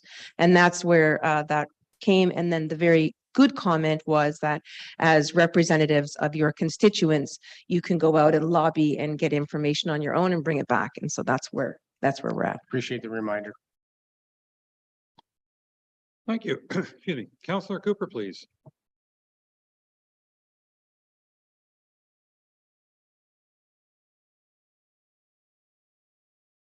Yes, thank you, and thank you, Jennifer. Very well presented report. Which is very interesting. I would like to sort of request something very simple.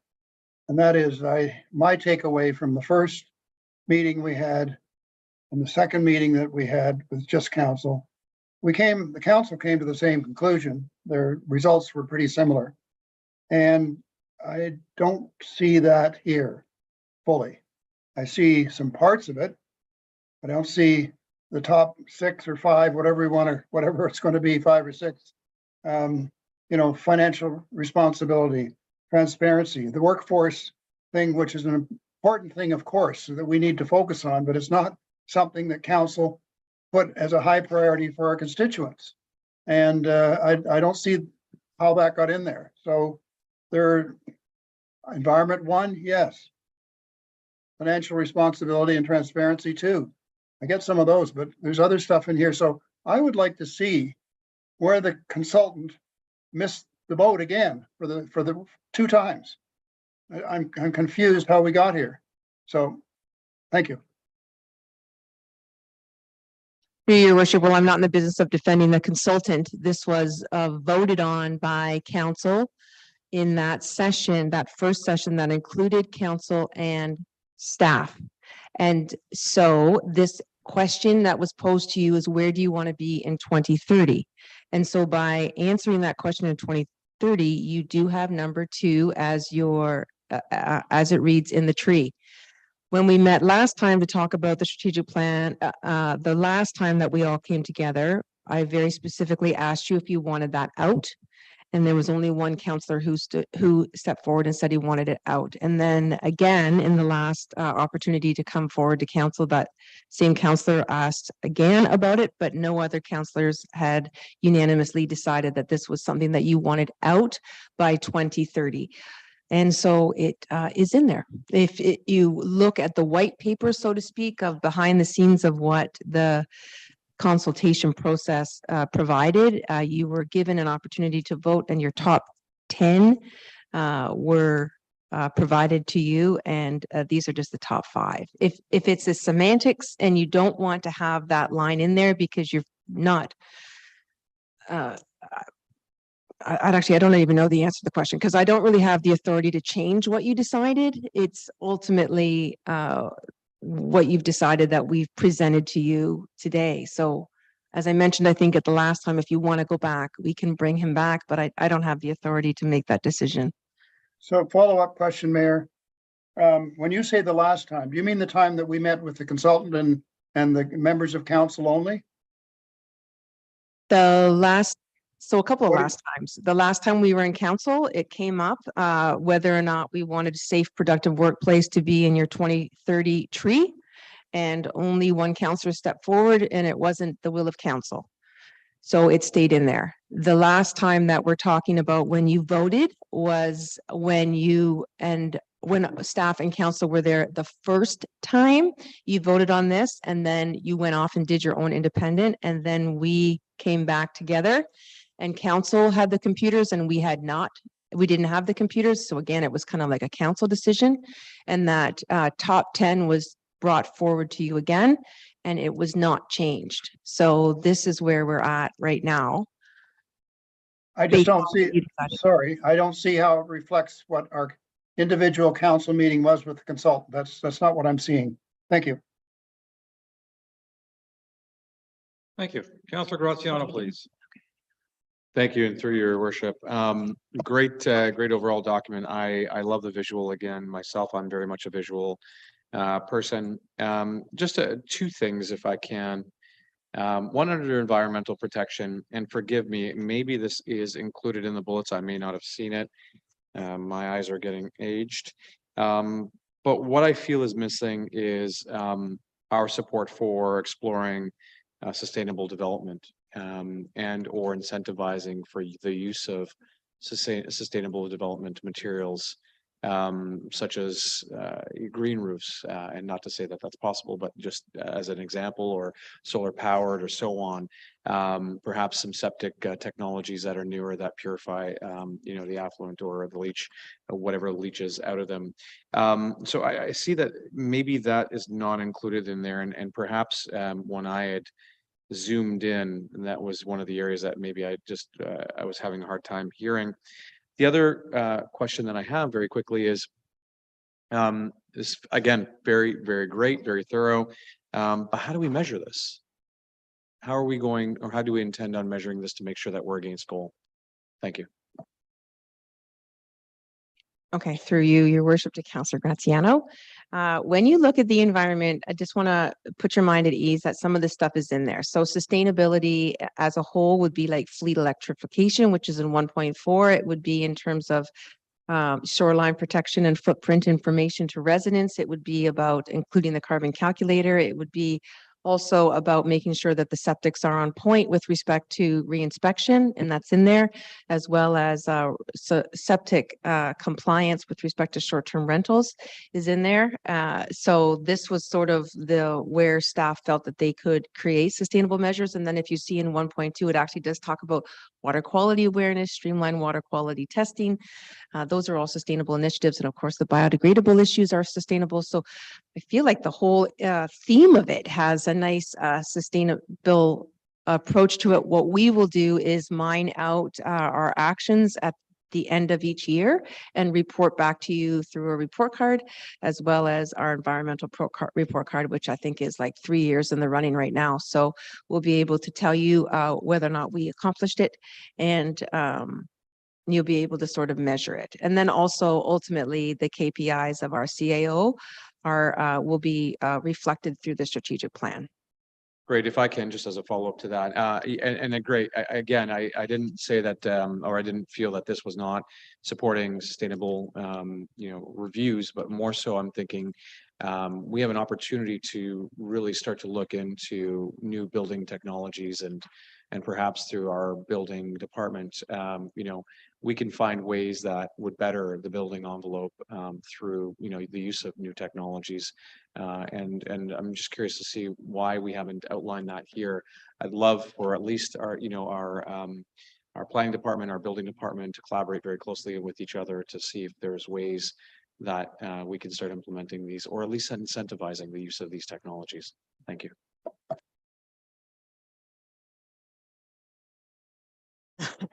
Through you, your worship, to Councillor Graziano, there is room for something like that if we wanted to put it, bring it forward when we do the updated zoning bylaw and the official plan.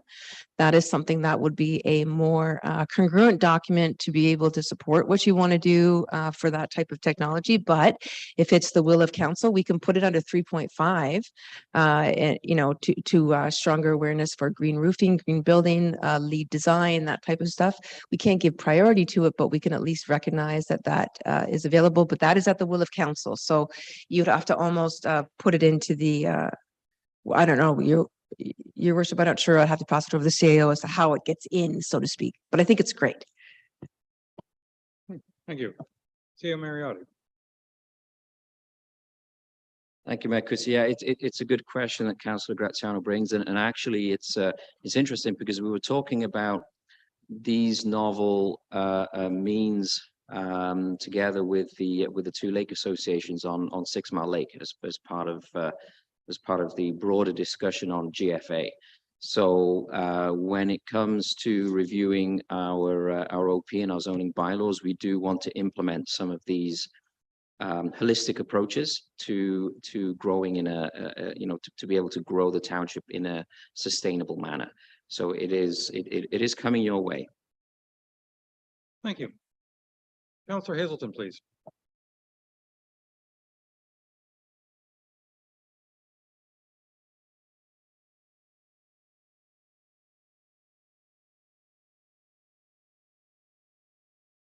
Microphone. I have a couple of concerns with the sequence of the content, and that really reflects back to the facilitator that we had who allowed things to be listed and we voted on, but we didn't prioritize and list in priority. And I think the importance of items has been lost in several of these categories because of that. But before I get into that, I wanted to highlight that we've already heard from one councillor that suggested that some community input would be useful. I don't believe that we need to spend $50,000 on community input, but I think that in the light of the interest that the community had last time we created a strategic plan, that it would be folly for us to not consider at least one public meeting where we can basically have an open house and continue with that public process. We could even consider a focus group with key people from the community representing the various probably cottage owner associations, etc. So I think that would be extremely valuable. And I think that we have missed an opportunity to do that. And I think it's critical that we do that. But if I could come back to sequence of things. And so I did an extensive review on this plan here. And from an environmental protection standpoint, the page, it's 171 out of the package of 240. We see awareness of septic system, community involvement, blah, blah, blah. And that's item 1.1. And yet I would propose or suggest that item 1.3 is really number 1 in that list. Item 1.4 is probably number 2 in that list. And I could go on, but I think we have given that sequence matters and we realized that and asked staff to change the sequence of the major blocks and have put environmental protection as number 1, which is where it should be and should always be, and rearrange the other elements to reflect the importance of sequence. I think we have a similar challenge here in most of the categories. I would propose that the environmental protection, the sequence numbers don't really reflect the priority that we should be attaching to those items. And if we were to approve this as it shows, I think we would be thinking the wrong things. For example, if we jump right into the environmental protection, the one that was listed as 1.1, you have 3 bullets in there, and I would suggest that item number, the 3rd bullet, not numbered, but the 3rd bullet, implement and monitor short-term rental septic occupancy, is probably number 1 in that list. Promote more in-depth septic inspections, number 2, and ensure special event permits do not exceed septic limitations. We don't have a big issue generally with with special event permits. And so I would suggest that's probably number 3. So although the content seems to be there generally, I think sequence is really, really important in a strategic document. And I'm concerned that the sequence generally is out of sequence. And I would suggest that for most of the sections here, I've gone and provided my own reorganization of these things to reflect what I think the consensus of council was as we were talking about them. But sadly, our leader only had us voting on these things. He didn't have us sequencing and prioritizing these things. And when you look at a strategic plan, sequence, we've already had this discussion. We've already agreed that sequence is important. And I think that that is something that we should be focused on before we try to approve it. And I think that needs to be done before we have a public meeting.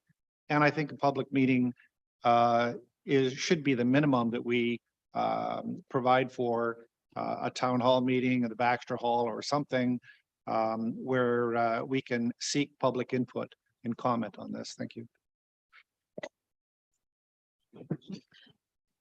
Through your worship to Councillor Hazelton, we did make it very clear in the report that even if things are listed first or fifth, that they are not in a particular sequential order when they make the priorities of the strategic plan, because one, in many cases, is not more important than the other. And that is very specific when you think of the Indigenous relations being number 6 and the environment being number 1. Who's to say that one is more important than the other? Not me. So these 6 items are in front of you, and if they could have been in a parallel line in any kind of way, we would have done that. When you did rank your items with underneath each portal, there were items that you put as number 1.1, 1.2, 1.3. They, again, are not in any particular order of priority. It's really just a matter of getting the top 5 down and in the document. With respect to the community input, I honestly don't know what to do, Your Worship. This was brought forward in November. This would be a huge step backwards in terms of implementing a strategic plan in your council term. And I do strongly believe that if you are representing your community, then you would have had plenty of opportunity to be able to discuss this as we went through it. If you bring in a focus group, then you're going to bring in a group of several people, and who's to say who should be invited and who should not be invited to that focus group, and what their priorities are and what their priorities are not. And I believe that is what you are to do as a councillor. And if you are, as I've said to you in the report, if you are adamant that you want specific things moved around because of optics, I am happy to move 1.1 to 1.3. But that is a matter of semantics, because ultimately the goal here is to make sure that all of these actionable items move forward as best staff can. And I just can't be the person to say that one is more important than the other. Thank you. I have a few different thoughts. I mean, one, with regards to community input, I don't know about you, but I receive community input on a regular basis, not on this document as a whole, but on items that that particular resident believe is important or should be addressed. I'm not at all against having an open house or something like that on this. I know, for instance, at district, when they had drafted up the strategic plan, they circulated it and asked the community at large, do you have any input to provide? They got some input, but not a heck of a lot, as it turns out.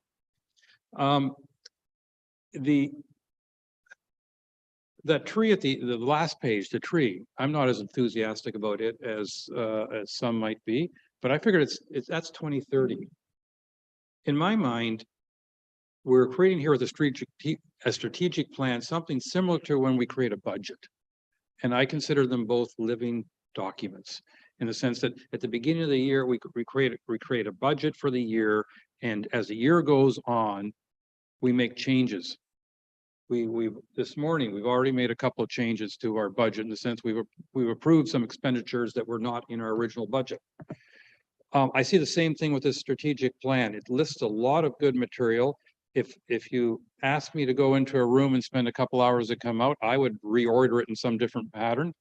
I'm not going to do that today, because I don't think it really is going to help us. We have a long list of things that we would like to see happen during our term. I'm sure this list is going to be modified as time goes on, because we're going to learn that a new opportunity came along, or another door got slammed on us, or this or that. But I think this gives us a good sense of where we want to go. I would say to anybody in the community who is watching or watches this later or hears of it, and you think something's been missed or something's not right, absolutely provide your input. We as a council can make changes as we go along. So I think this document is a reasonable document. It absolutely is not identical to what I would have produced if I was the only person providing input, but I'm not. And so I think that there's a lot of good material in here. I personally think that we should approve it, move on, using it. I'm looking forward to the one pager as a sort of a cheat sheet. I'm not sure that's at all the right term, but to guide us. We got, there's half a dozen areas and that we want to work towards, and I think we should be. And I think, to me, I'd be in favor of approving this and moving on with my strong belief that as a living document, things will change as we go along. We might have a point in here, it might be, 10.3 point F, and we'll never get to it because for some reason it couldn't happen. But we might add G that we hadn't even thought about, or new opportunity. So I'm repeating myself. I think we should move on. I see lots of councillors want to have some additional input, so we'll go with it. And Councillor Bochek, your hand came up first. I'll keep this short. When I reviewed this document, I thought what a creative document it was and how well thought out it was. And at that time, my only thought was, why did we prioritize anything other than the environment? And the tree, which is 2030, which is off in the distance, I thought when Councillor Cooper came back and said, we haven't prioritized this, our number one concern is the environment. I thought you were coming back with a document that was going to say, number one, the environment, and then all the rest would be put in there with no priority because they're all of priority. So to have a 2, 3, 4, 5 didn't make sense to me. We ultimately said the environment is number one, period. And all the rest are equally important to me. So if that, even on the tree or even earlier in the document, if it just said that, yes, number one is the environment, 100%. But also these other 5 action items are super important to us and we don't need to label them in their order of priority. And that was my only comment that I was going to make. And once Councillor Hazelton brought it to my attention, I see it's important to other people too, that perhaps the list isn't in any particular order for any particular councillor, but however, all of those items need to be included on this list. So priority number one, the rest of them are all equal as far as I'm concerned, and they don't need to be numbered. So through your worship, in your tree of 2030, it says very specifically, environment is the first priority. But then it gave it 2, 3, 4, 5. It did, because those were the top 5 things, and I believe that Leave those numbers off of there. absolutely we can. That would be fine. I can put apples on the tree. It doesn't have to be numbers. If you don't want numbers, I completely agree. I don't know how to prioritize one over the other. I'll put apples on the tree. Either did I. I didn't know how to prioritize, but I do know that the number one priority since I've been here has always been the environment. Okay. And I thought there would be a list of number one, the environment, and then the rest would just follow in behind it. So we'll leave it up to council to decide. But I think if we don't choose the priority, but they're all priorities, then everyone can look at it and say, you're right, that is a priority. Okay, And so it's part of our strategic plan. are you pro apples? Well, and I think it's. Fine, oranges. We'll make it a mixed fruit tree. I think it's important to note that one of the first pages, the one that has mostly green as the background. right. There's no numbers on that one. That's where But Councillor Cooper wanted the environment number 1, and we protection definitely listened to him. Is on the left, and because most of us read from left to right, it's the first one read. Councillor Cooper, please.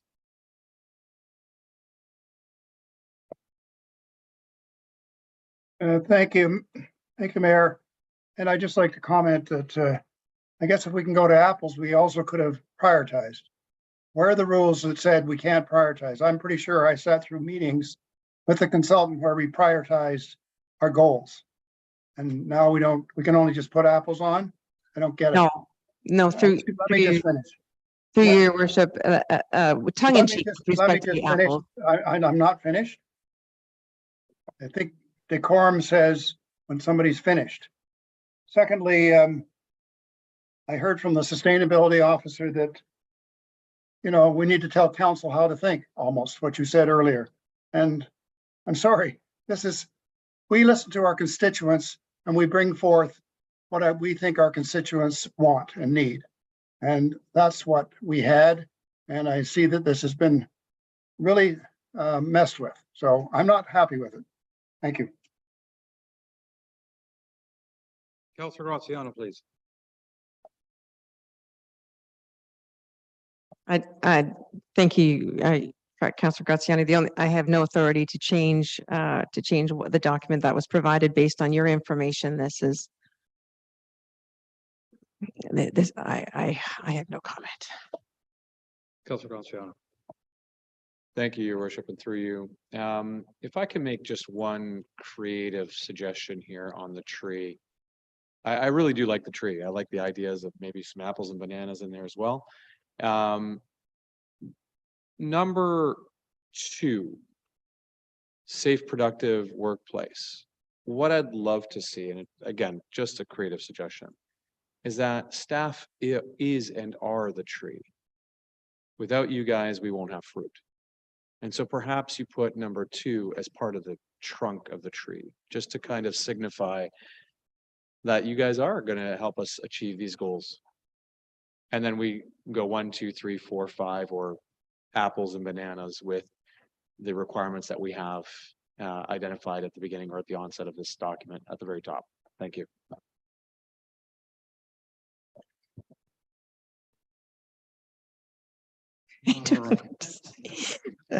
Through your worship to Councillor Graziano.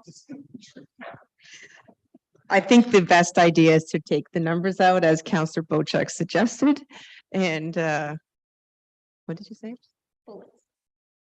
I think we'll just take the numbers out and we'll just do icons.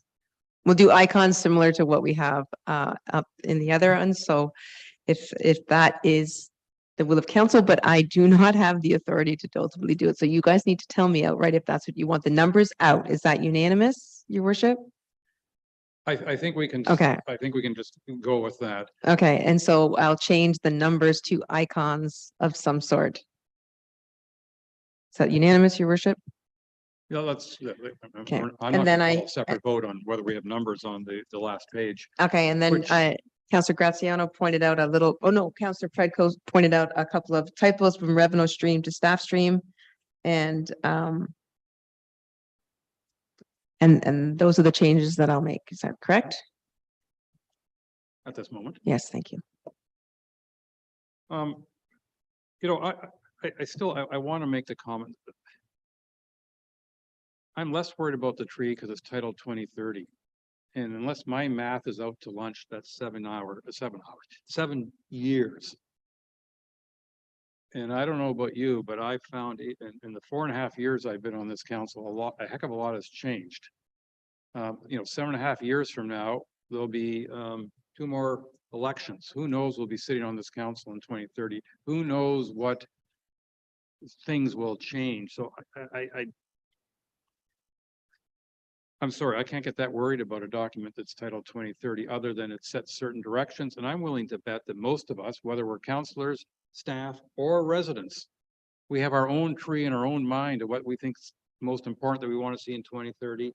And I trust, Commissioner, you won't take any offense to this, but each of us will have our own tree regardless of what council as a whole approves, and it's so far down the road. We have here a document that, you know, number of councillors have said is reasonable.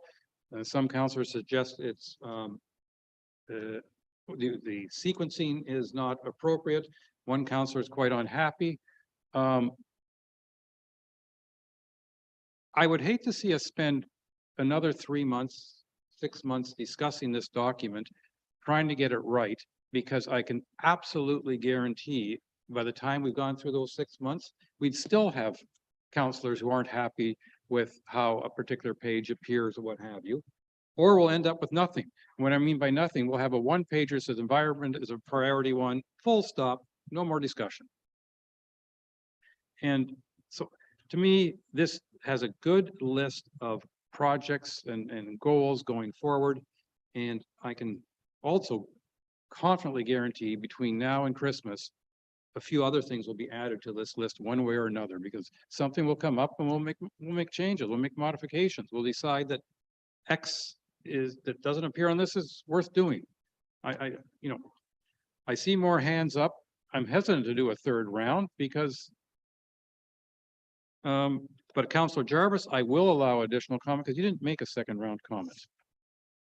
I'm just going to come right back to the beginning of this and obviously, big thank you for getting this all put together.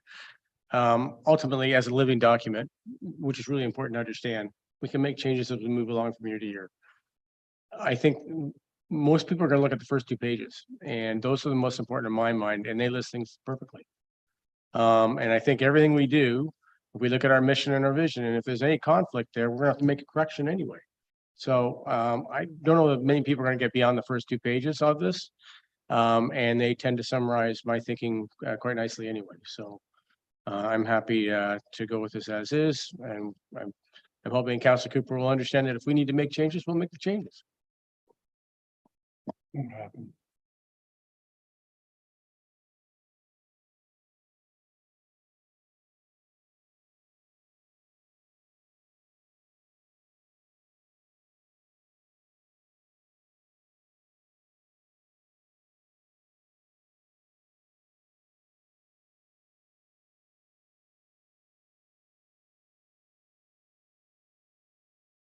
Oh, thank you. I apologize. I'll start again. Moved by Councillor Bocheck, seconded by Councillor Predko. Be it resolved, the council directs staff to implement the 2023-2026 Township of Georgian Bay strategic plan into actionable items for budget preparation, council reports, working plans, and day-to-day activity for staff and council as it relates to achieving the goals of the strategic plan. All those in favor? 1, 2, 3, 4, and I make 5, so that is carried. All right, we've done new business. So now, where am I here on my page? Here we go. Oh. just the first one. I have to flip my page over. There's 2 more new business items. Okay. New business item B, paid parking for non-residents. Councillor Graziano. Thank you, Your Worship. And this was intended to be a cow discussion, but given that we've foregone cow this month again, it was amalgamated or merged back into council today. During peak season, specifically in the summer months, our inland lakes see a large contingent of transient visitors launch their boats and enjoy all that our waterways have to offer, including our inland lakes and our coastal Georgian Bay waterways. Prior to their arrival, most, if not all, stock up on food and beverage products within their local municipalities, thereby supporting those microeconomies. Upon ending their trips and their visits to our lakes, these same transient visitors are presented with an opportunity to discard their garbage and food waste at any one of our free and open bin sites located within Georgian Bay Township. By doing so, Georgian Bay Township's overall annual waste tonnage has increased, with little upside being spent within our local communities and to our residents. So in referencing our other township parking locations whereby we charge for parking, such as the Port Severn Park or in future, I believe, Miners Bay, it may be prudent to investigate the feasibility on whether other parking launch sites, and I apologize for the typo there, on 6 Mile Lake could assist in offsetting the additional costs that our township incurs in additional waste charges for non-residents by way of the revenue generated from charging those non-residents for the use of our facilities. My suggestion here is that there are 2 current launches on 6 Mile Lake that could be good candidates. In speaking with some of my constituents on 6 Mile Lake, including one business, they were very receptive to the suggestion. There are currently unpaved parking and or launch locations and a bit of a free-for-all when it comes to parking. And on long weekends, we get a lot of people launching their boats and parking their trailers in any fashion that they see fit without dedicated lanes. Plus the amount of visitors that we receive on 6 Mile Lake on long weekends and even on non-long weekends with day trippers could definitely support this township through the additional costs that we pay for our disposal of our garbage.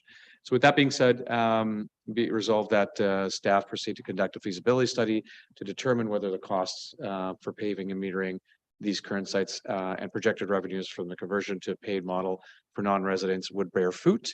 And then secondly, that report be brought back to council, including suggestions on how we can ensure that our current residents are not having to pay for additional parking should they decide to use these locations. And if I can add one last thing, I want to make sure that local businesses are included in here, and that was short-sighted of me not to include that in the resolution, to ensure that whatever, if we do endeavor to pass this and put meters there, that our rates are a percentage higher than the local marinas that may or may not allow their launches to be used at a fee. So, thank you. Thank you. Councillor Wojcik, I see your hand up. Yes, and thank you through you, Mr. Mayor. I've had quite a bit of consultation with people on 6 Mile Lake on this topic and Georgian Bay. And generally the support has been there for this. One of the big points that was brought up to me was that island residents do not have the capability that road access residents have, which is having their family up and park in their own driveway. So their only concern was that there be the ability for family members for water access properties only to purchase an annual pass that they can hang in their car. So when they come up to visit their island family, they don't have to pay for parking. That's the only impact that I've seen in our municipality, is that we are very family oriented, and there is water access properties only, and they have no choice but to park in public spaces. So they'd like the ability to purchase an annual pass. But great thing to move forward, I think. Thank you. Thank you. Councillor Pedco. What he said. I've had conversations with residents at Gibson Lake and as well as Go Home Lake on this matter, and exactly as Councillor Wojcik mentioned, everybody is in favor of it, especially if it means having a better surface on which to park with defined lines and places that are outlined for trailers versus vehicles. And then the offset is that residents that are water access that don't have a parking spot in a marina and have larger families are potentially at a detriment, since if we give one parking pass per resident, they still will have to pay for parking on an as use basis. So having a season pass for residents would be welcomed by the residents that are out there. Thank you. I mean, I'd like to make a response to that, if I may, because I've also had a conversation with a few people, and you know, the general reaction I've had is, you know, if we can do it and the cost can be covered by fees and all that sort of stuff, that most people are interested. But I've also heard from numerous people about this, I'll call it family pass or friends pass or something. But I also talked to a marina operator, and the marina operator said, well, you know, they sell parking spots for the year, and then they have, you know, overnights or weekend passes that are supplemental. So if somebody on Georgian Bay, for instance, has 2 parking spots, because that's how many they typically use, and they have a couple extra visitors for the weekend, and they get a weekend pass from the marina at a certain cost in order to park the 2 additional cars. And I think so that, you know, and I heard Councillor Graziano mention that we don't want to do this at the detriment of the businesses in the area. So I think, you know, my response to that, or my thought, let me call it that at this point, is if the typical marina operator isn't going to allow you to have a few extra cars there on the long weekend without paying an extra fee, why should the township allow that? And it becomes a bit of a control issue. What I mean by that is that we'll have to then determine how we best do that. I mean, we have a system here in Port Severn where if you have a property here, you can get a parking pass, and that's no cost. But if anybody else wants to park there that doesn't have a parking pass hanging from their mirror, they got to go up to that machine and get a ticket to display on their windshield. So I think we have to be a little bit careful as to how we do this because I can see the potential of having this parking lot overflowing on the August 1st weekend, and everybody on that who are illegally parked on the street or the road is going to have a pass and they're hanging from their windshield saying, I'm allowed to park here. Because if we sell more tickets than we have spaces, we may get into a real challenge on those long weekends. So I think we have to be, I mean, I would like to hear from staff and their thoughts and recommendations on this, but I think we have to be aware of the complications, that we have to be careful how we implement this if we were going to go down this road. Councillor Cooper, we haven't heard from you on this one. Yes, thank you, Mayor. And I'd just like to say that, you know, what we really need to be able to demonstrate to our constituents is equity and fairness. And I think that's what you just talked about. And I certainly support that. I don't think we can treat people that go to water access and go to marina in any different way than others. So it's going to be fair and across the board and even. If otherwise, I see a lot of criticism. Thank you. Thank you. Councillor Graziano, you wanted an additional? Yeah, thank you. And just to reiterate, the motion is intended to bring this back to staff and let them present to council what their suggestions are, just as a possible solution to the concerns with residents as a temporary parking pass rather than an issued parking pass, whereby family members of residents can apply for a temp and receive one here at the township. But again, I'll defer to staff on what they feel makes total sense and what can be fair and equitable. But I think that we should, as a municipality, start charging for the facilities that we give out and for the launches, because we do get a lot of people up here doing their day trips, and we're not receiving any upside from that. So thank you. And I think that last part is something that's has to be considered carefully, because as you say, a lot of our garbage is produced by visitors. Don't ask me the percentage, but a fair enough. And it's frustrating when they don't generate business when they don't buy from our businesses. Does any staff want to have any remarks at this point? Or are you just going to wait until you produce a report down the road if we pass this motion? Your worship, at this time, I don't have any collected thoughts, and I'll fair enough for the report. The motion in front of me is moved by Councillor Graziano, seconded by Councillor Bocek. Be it resolved that staff proceed to conduct a feasibility study on the cost for paving and metering current sites and projected revenues from the conversion to a paid model for non-residents, and that staff present a report back to council, which also includes suggestions on how our township will ensure that current residents and their extended families are not charged for the use of these same facilities. Amendment with regards to the businesses as well, and that we consider businesses and do not impact their.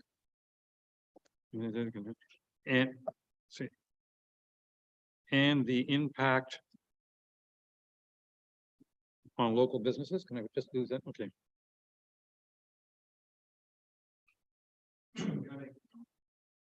You may.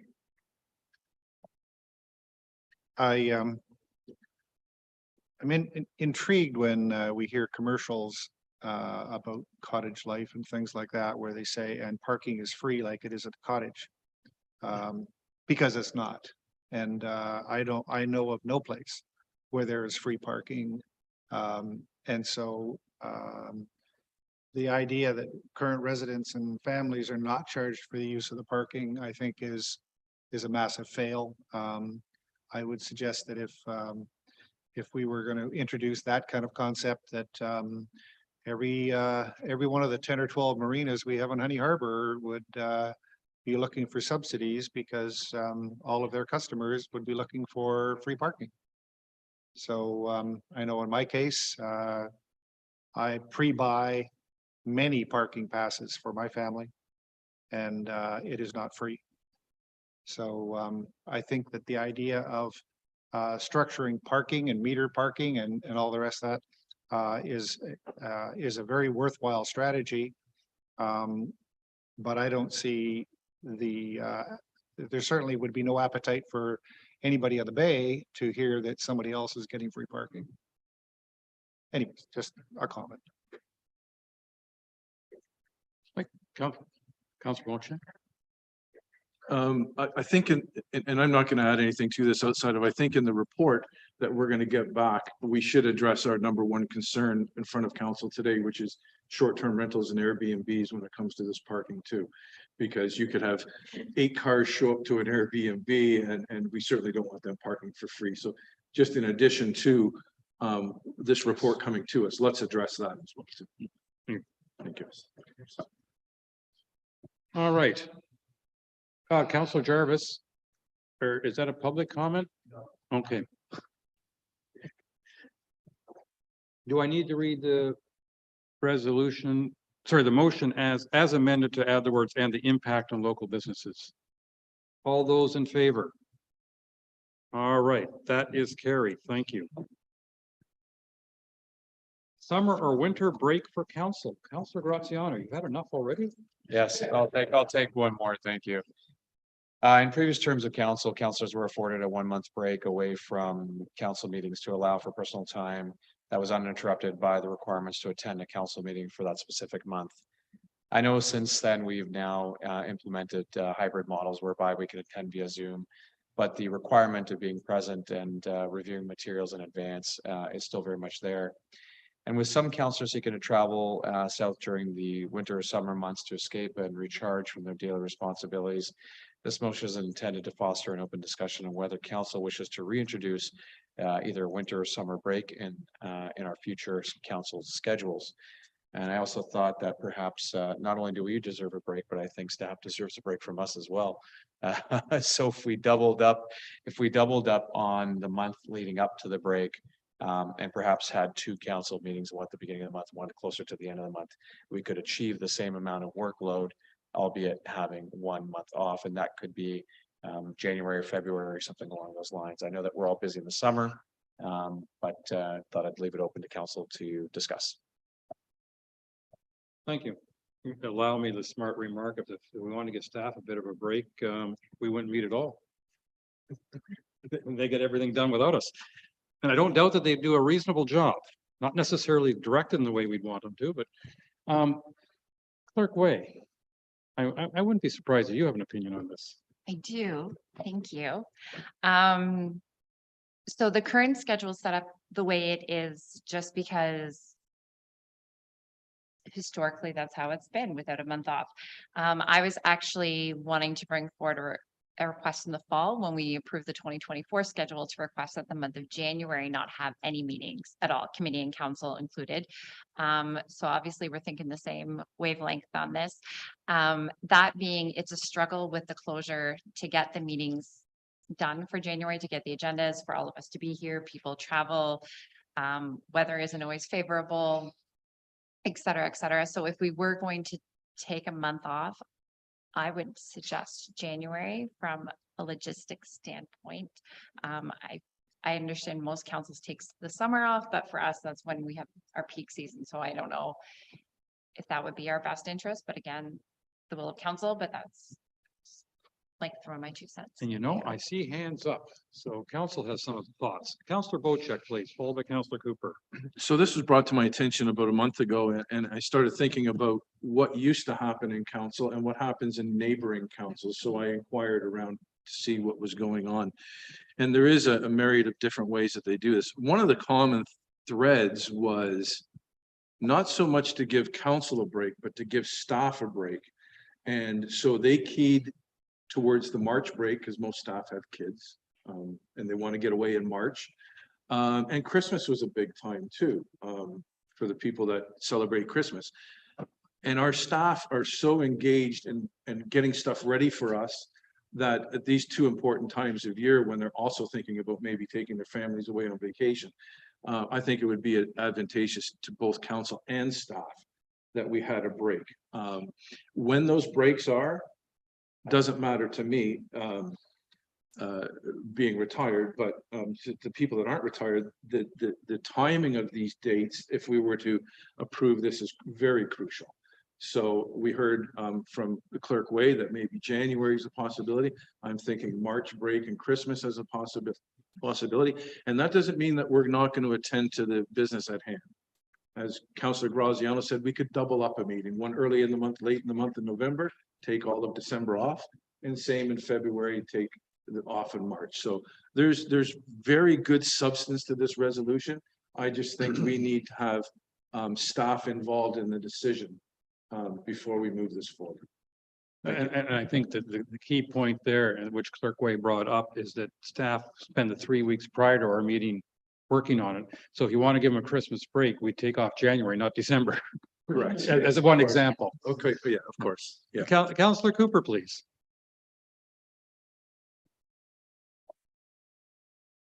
Thank you, Mayor, and thank you, Councillor Graziano. I take it from this report that you were really thinking that it was a break in a sense for council.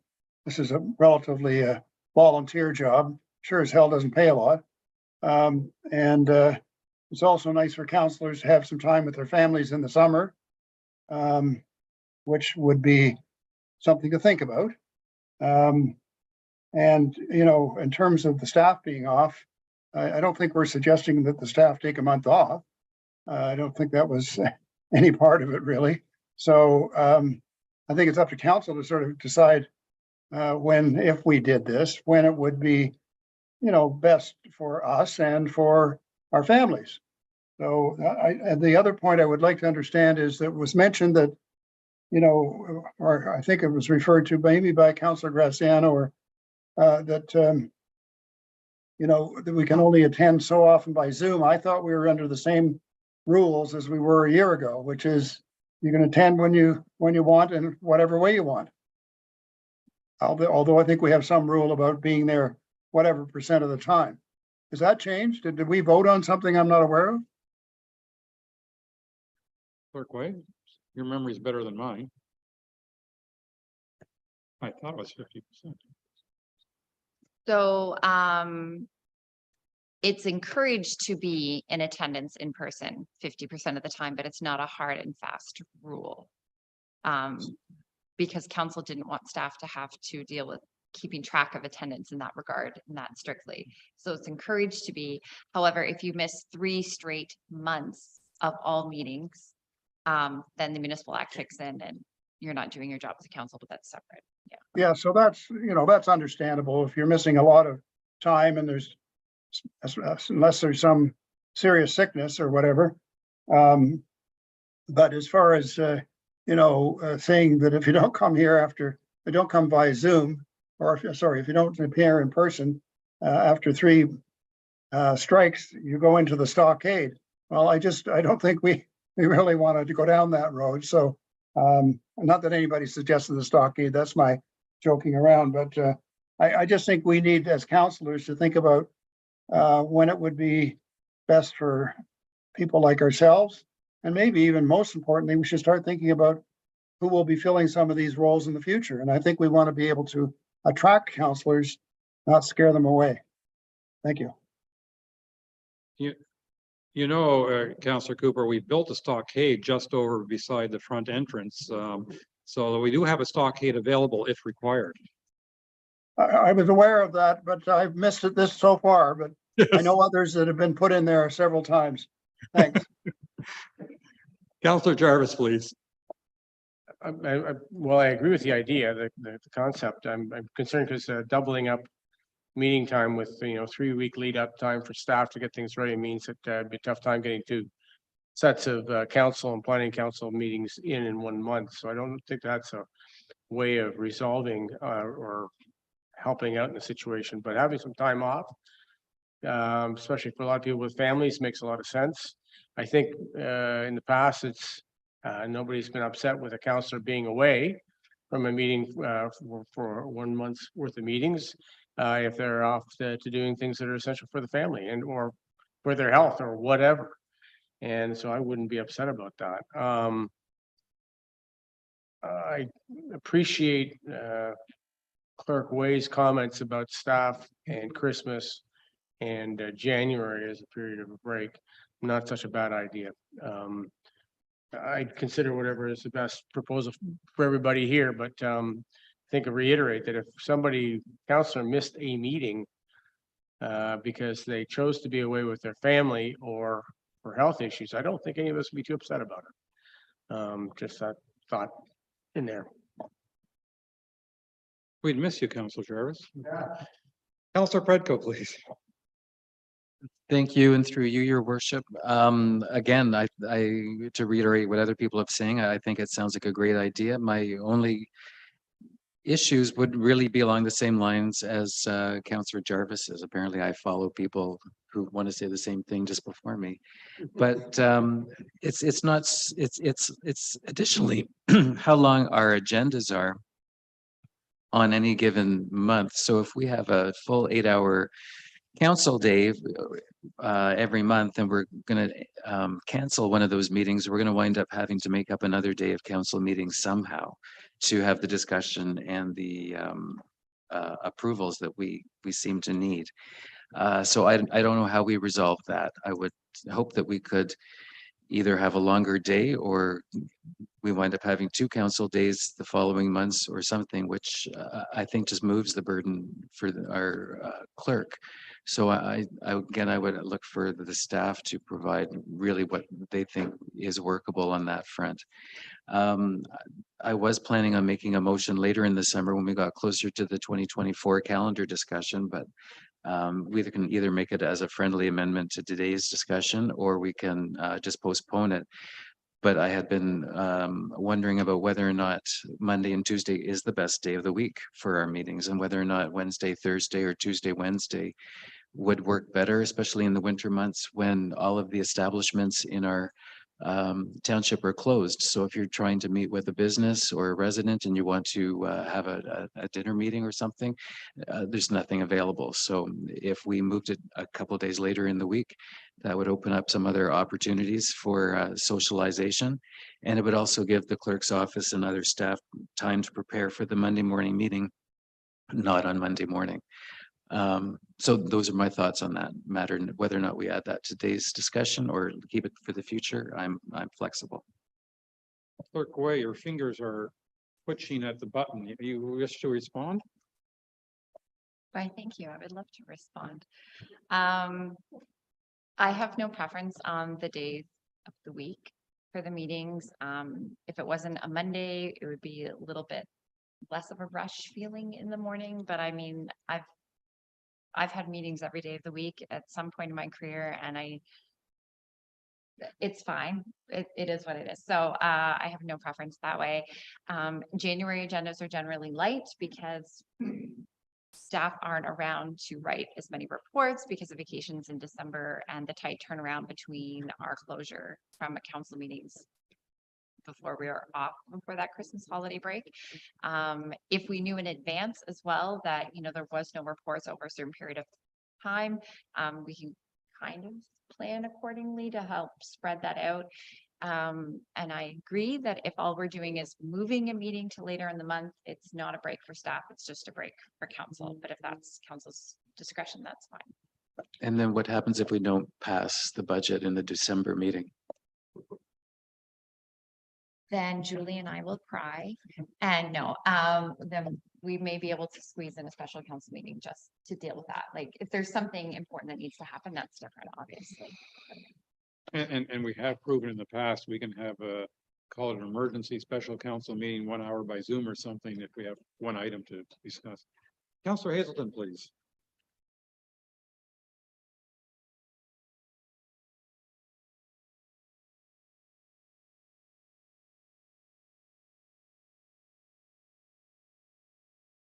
Turn it on.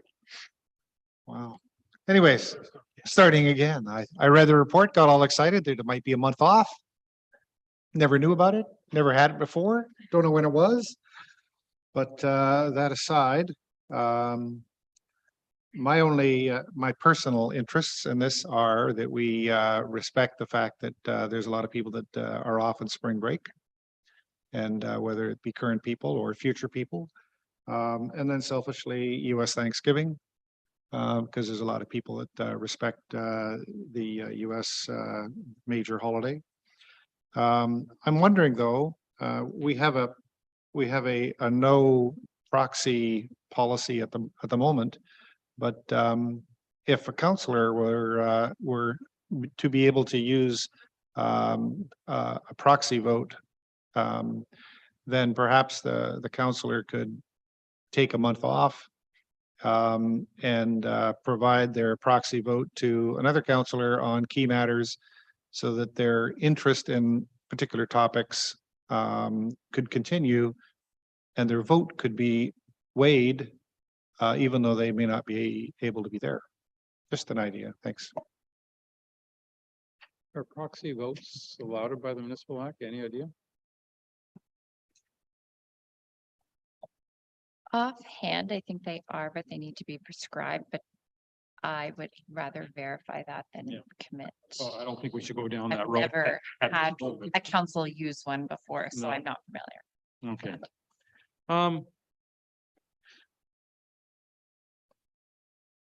The way the motion reads, it suggests that we should be picking the months right now. I don't know if we're ready to pick them or if we should think about this and come back to it with after, you know, with a month between now and maybe have a discussion later as to which particular months. We've heard suggestions that January might be a good month, just given the fact that everyone's Christmas off. If we want to take March off, well, then we're going every second month in the winter. I don't know if we want to do it that quickly, but I'm going to suggest that we defer this so that we can have some further discussion amongst ourselves, amongst staff. No, not as a council meeting offline. Don't get me wrong. I mean, as to what months we might think would serve each of us the best for a break. Because I'm not sure I don't know if it would be fruitful to spend the next hour going back and forth and drawing lots on each month. Councillor Wojcik.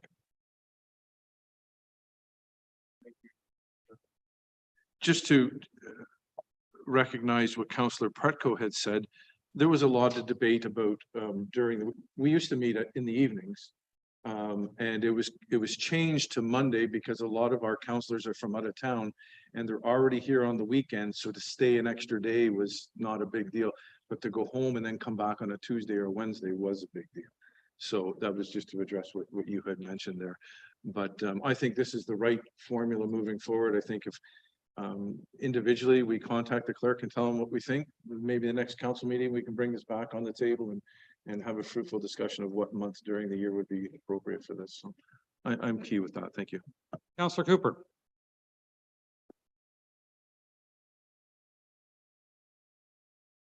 Thank you. Just briefly, I wanted to add, I think we should remember at the moment, the makeup of this council, 6 out of the 7 councillors live significantly away from the township of Georgian Bay, for at least 6 months of the year. I think I'm looking around the table. I think I'm right about that. And in some cases, it's half an hour, 40 minutes. In those other cases, it's an hour or an hour and 15 minutes. In other cases, it might be 2 hours. Pretty significant. So I think it's to the point that Councillor Predko brought up, the middle of the week is a nice idea if you're retired. I'm not sure it's a very good idea if you're sort of somewhat married to the weekend program coming and going. And one of the things I know that we could look at is a concept that they've used at the archipelago, which is they basically have a system where you come up Thursday afternoon, you meet, I forget, 2 or let's say 2 o'clock till dinner time. You have dinner together, you meet in the evening, you finish the next morning, and then you go to your, in most cases of the archipelago, just like us, your seasonal residence. So that's a thought. I think so. The days of the week issue is a sort of an addendum to the main question: which month do you take off? And I think there's an argument we could be making for almost any month. So there you go.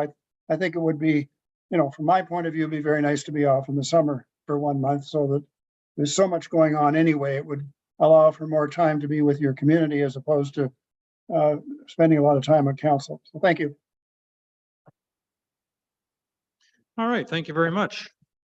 Council, are you satisfied with deferring this until next month to give some more chance to digest it and think about it? And let's do that then. All in favor of a deferral? And that is carried. Bylaws. This is your world, isn't it? Don't get particular. All right. First bylaw in front of us. Moved by Councillor Jarvis, seconded by Councillor Graziano. Be it resolved, the council enacts bylaw 2023-073, Administrative Monetary Penalty System, or AMPS. Any discussion? All that discussion? Councillor Hazelton, I thought you were just getting keen on voting. I had to confirm. So I read through this and absolutely fully in favor of the concept of AMPS. But I started reading through all the listings of the penalty groups. And I started thinking, oh my God, our residents are going to think that Big Brother is like here and waiting and looking over your shoulder every second. And now they're going to be potentially fining you left, right, and center if you don't look after your dog, or you don't have a clean yard, or you don't take down or put up your election sign, or you feed the chipmunks. It's like, oh my God, maybe we should be thinking about this AMPS, which is initially introduced to us to handle the issues that come to us because of short-term rentals. And if we look at those kinds of things, issues like parking, burning, fireworks, noise, those tend to be things of significance. I would offer, though, that on the noise side of things, it's very weakly defined. We use the word noise, but there's no threshold of noise.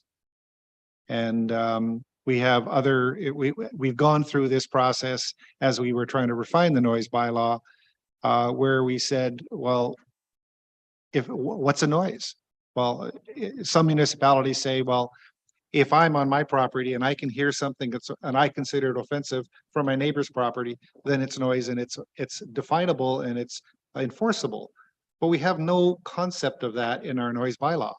And so I think we have some work to do on that front. But I think first and foremost, we should be picking the top, 3-4 items of these penalty groups and implementing them through an AMPS process and getting some experience on how that's actually going to work before we throw the entire blanket over absolutely everything.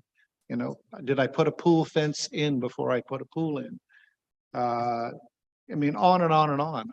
I just think that it's so all-encompassing that it's scaring our residents. Thank you. Question for staff based on Councillor Hazelton. Are there any new penalties or fines introduced with this? So all these have evolved over the decades of, I'll call it, resident complaints. We're just trying to make it simpler and more straightforward. These are all pre-existing in the current bylaws, nothing new. In terms of the noise, how do you define a noise? I'm looking at the short form wording here in the noise bylaw, and it's quite specific. I don't think there's any mention of using a decibel meter in our bylaw. We could. However, you'd be surprised at how much noise you can make with at decibel readings that are quite the equivalent of having a conversation. So yeah, I'm looking at some of the noise aspects here in the bylaw, and it's quite specific if someone is creating a nuisance in terms of a noise. So no, all these things about feeding birds and chipmunks is in pre-existing bylaws, I believe. Thank you. Councillor Bocha? Yeah, after reading this, this isn't something that concerns me. I think basically society has decided that instead of addressing issues, you just give it to your municipality and they're going to address it, which I don't think is apropos in this case. You know, if your neighbor's making noise, go over and knock on his door and ask him to please stop making the noise. Barring that, and then lodge a complaint with the bylaw department.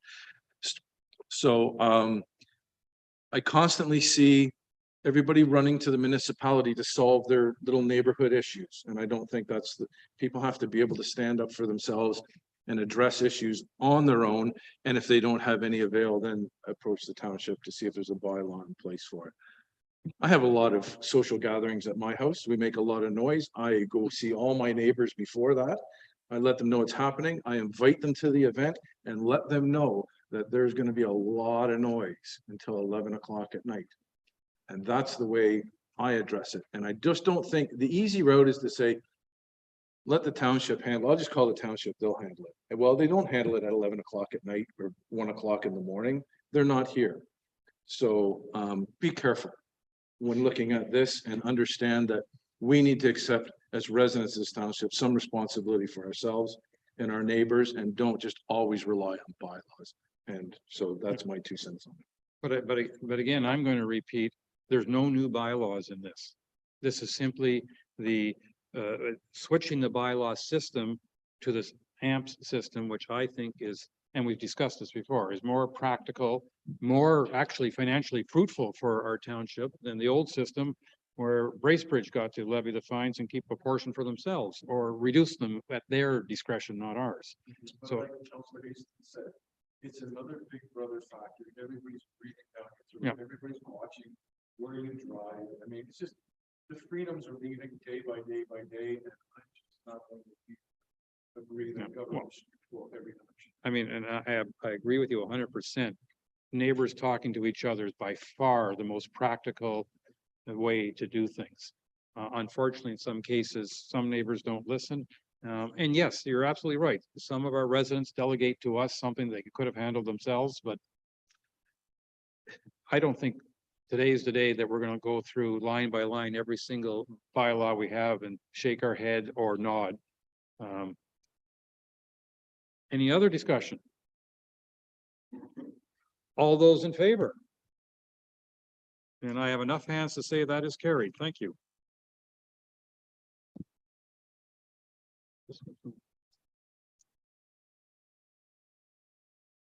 Next, we have moved by Councillor Hazelton, second by Councillor Cooper, be it resolved that Council enact bylaw 2023-074, the MacTier Arena Advisory Committee appointment. And I believe I've heard that, okay, Councillor Predko, maybe you want to speak to this. Sure, I would like to ask for a deferral on this item. We've had communication over the weekend that I think justifies another conversation in council as to the membership. Yes, closed. Oh, I'm sorry. All right. So I'm going to ask all those in favor of deferring the MacTier Arena Advisory Committee appointment for further discussion. And that is carried. Thank you. And our last bylaw for consideration. Moved by Councillor Bocheck, seconded by Councillor Predko, be it resolved the council adopts bylaw 2023-075, the non-union remuneration. If I pronounced that correctly. Any discussion? Councillor Predko, is that a new hand or an old hand? Okay. All those in favor? And that is carried.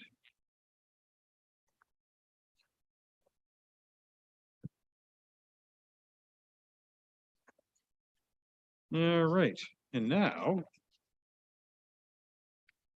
moved by Councillor Bocheck, second by Councillor Graziano, whereas Section 239(2) of the Municipal Act 2001, as amended, provides authority for councils of municipalities to close a meeting or parts of a meeting to public if the subject matter pertains to a matter identified in Section 239(2).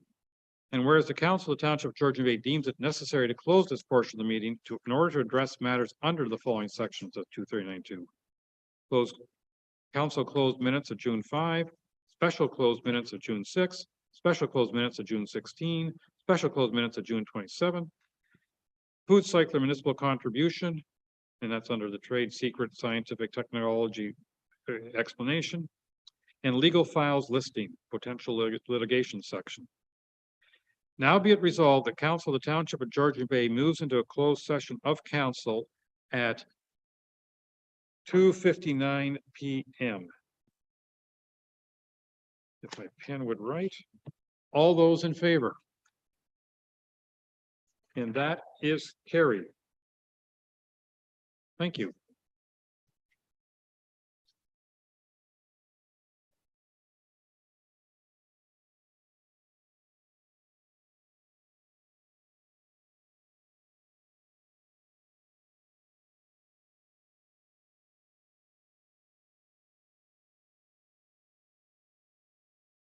Aaron, did you give out some instructions?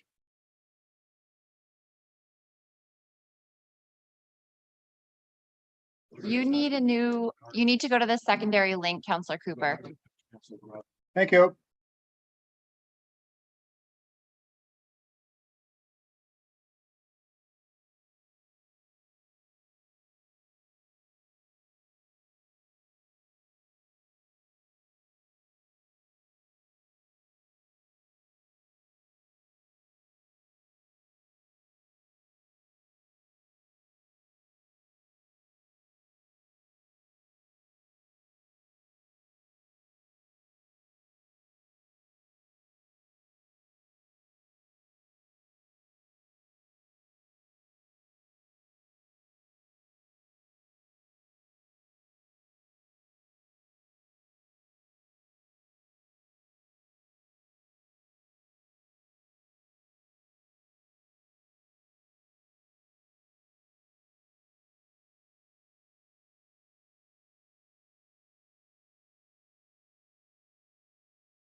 join us. And yeah, well, I was not officially. It's a pleasure working with you, Ms. Way, when we both go for buttons at the same time. Moved by Councillor Graziano, seconded by Councillor Bocek. Be it resolved that Council of the Township of Georgian Bay rise from closed session at 4:07 p.m. All those in favor? And that is carried. Moved by Councillor Hazelton, seconded by Councillor Predko. Be it resolved that Council adopts the Council closed minutes of June 5th, 2023 as circulated. All those in favor? And that is carried. Moved by Councillor Jarvis, second by Councillor Graziano. Be it resolved that Council adopts the special Council closed minutes of June 6th, 2023 as circulated. All those in favor? And that is carried. Is Councillor Cooper joined us yet? No. Okay, moved by Councillor Jarvis, seconded by Councillor Predko. Be it resolved that Council adopts the special Council closed minutes of June 16th, 2023 as circulated. All those in favor? And that is carried. Moved by Councillor Bocek, seconded by Councillor Hazelton. Be it resolved the Council adopts the special Council closed minutes of June 27, 2023 as circulated. All those in favor? And that is carried. All right, now we're going to sound a little bit more nitty gritty. Councillor Cooper is still not there. So I'm going to say Councillor Predko. Moved by Councillor Predko, seconded by Councillor Hazelton. Be it resolved that Council directs staff to allocate $75,000 to the food cycler program to residents in the Township of Georgian Bay for 1,000 units with a $75 subsidy per unit. And that Council directs staff to engage in a communication campaign to advise residents of the availability of these units. And that Council directs staff to sole source this contract to food cycler to take advantage of already procured federal funding, private sector funding, and the complimentary shipping to the resident's home. All those in favor? And that is carried. Moved by Councillor Jarvis, second by Councillor Predko. Be it resolved that Council adopts bylaw 2023-075 to confirm the proceedings of the July 10th, 2023 council meeting. All those in favor? And that is carried. Be it resolved, the Council does now adjourn at 4:09 p.m. until August 14th, 2023 at 9 a.m. or at the call of the chair. All those in favor?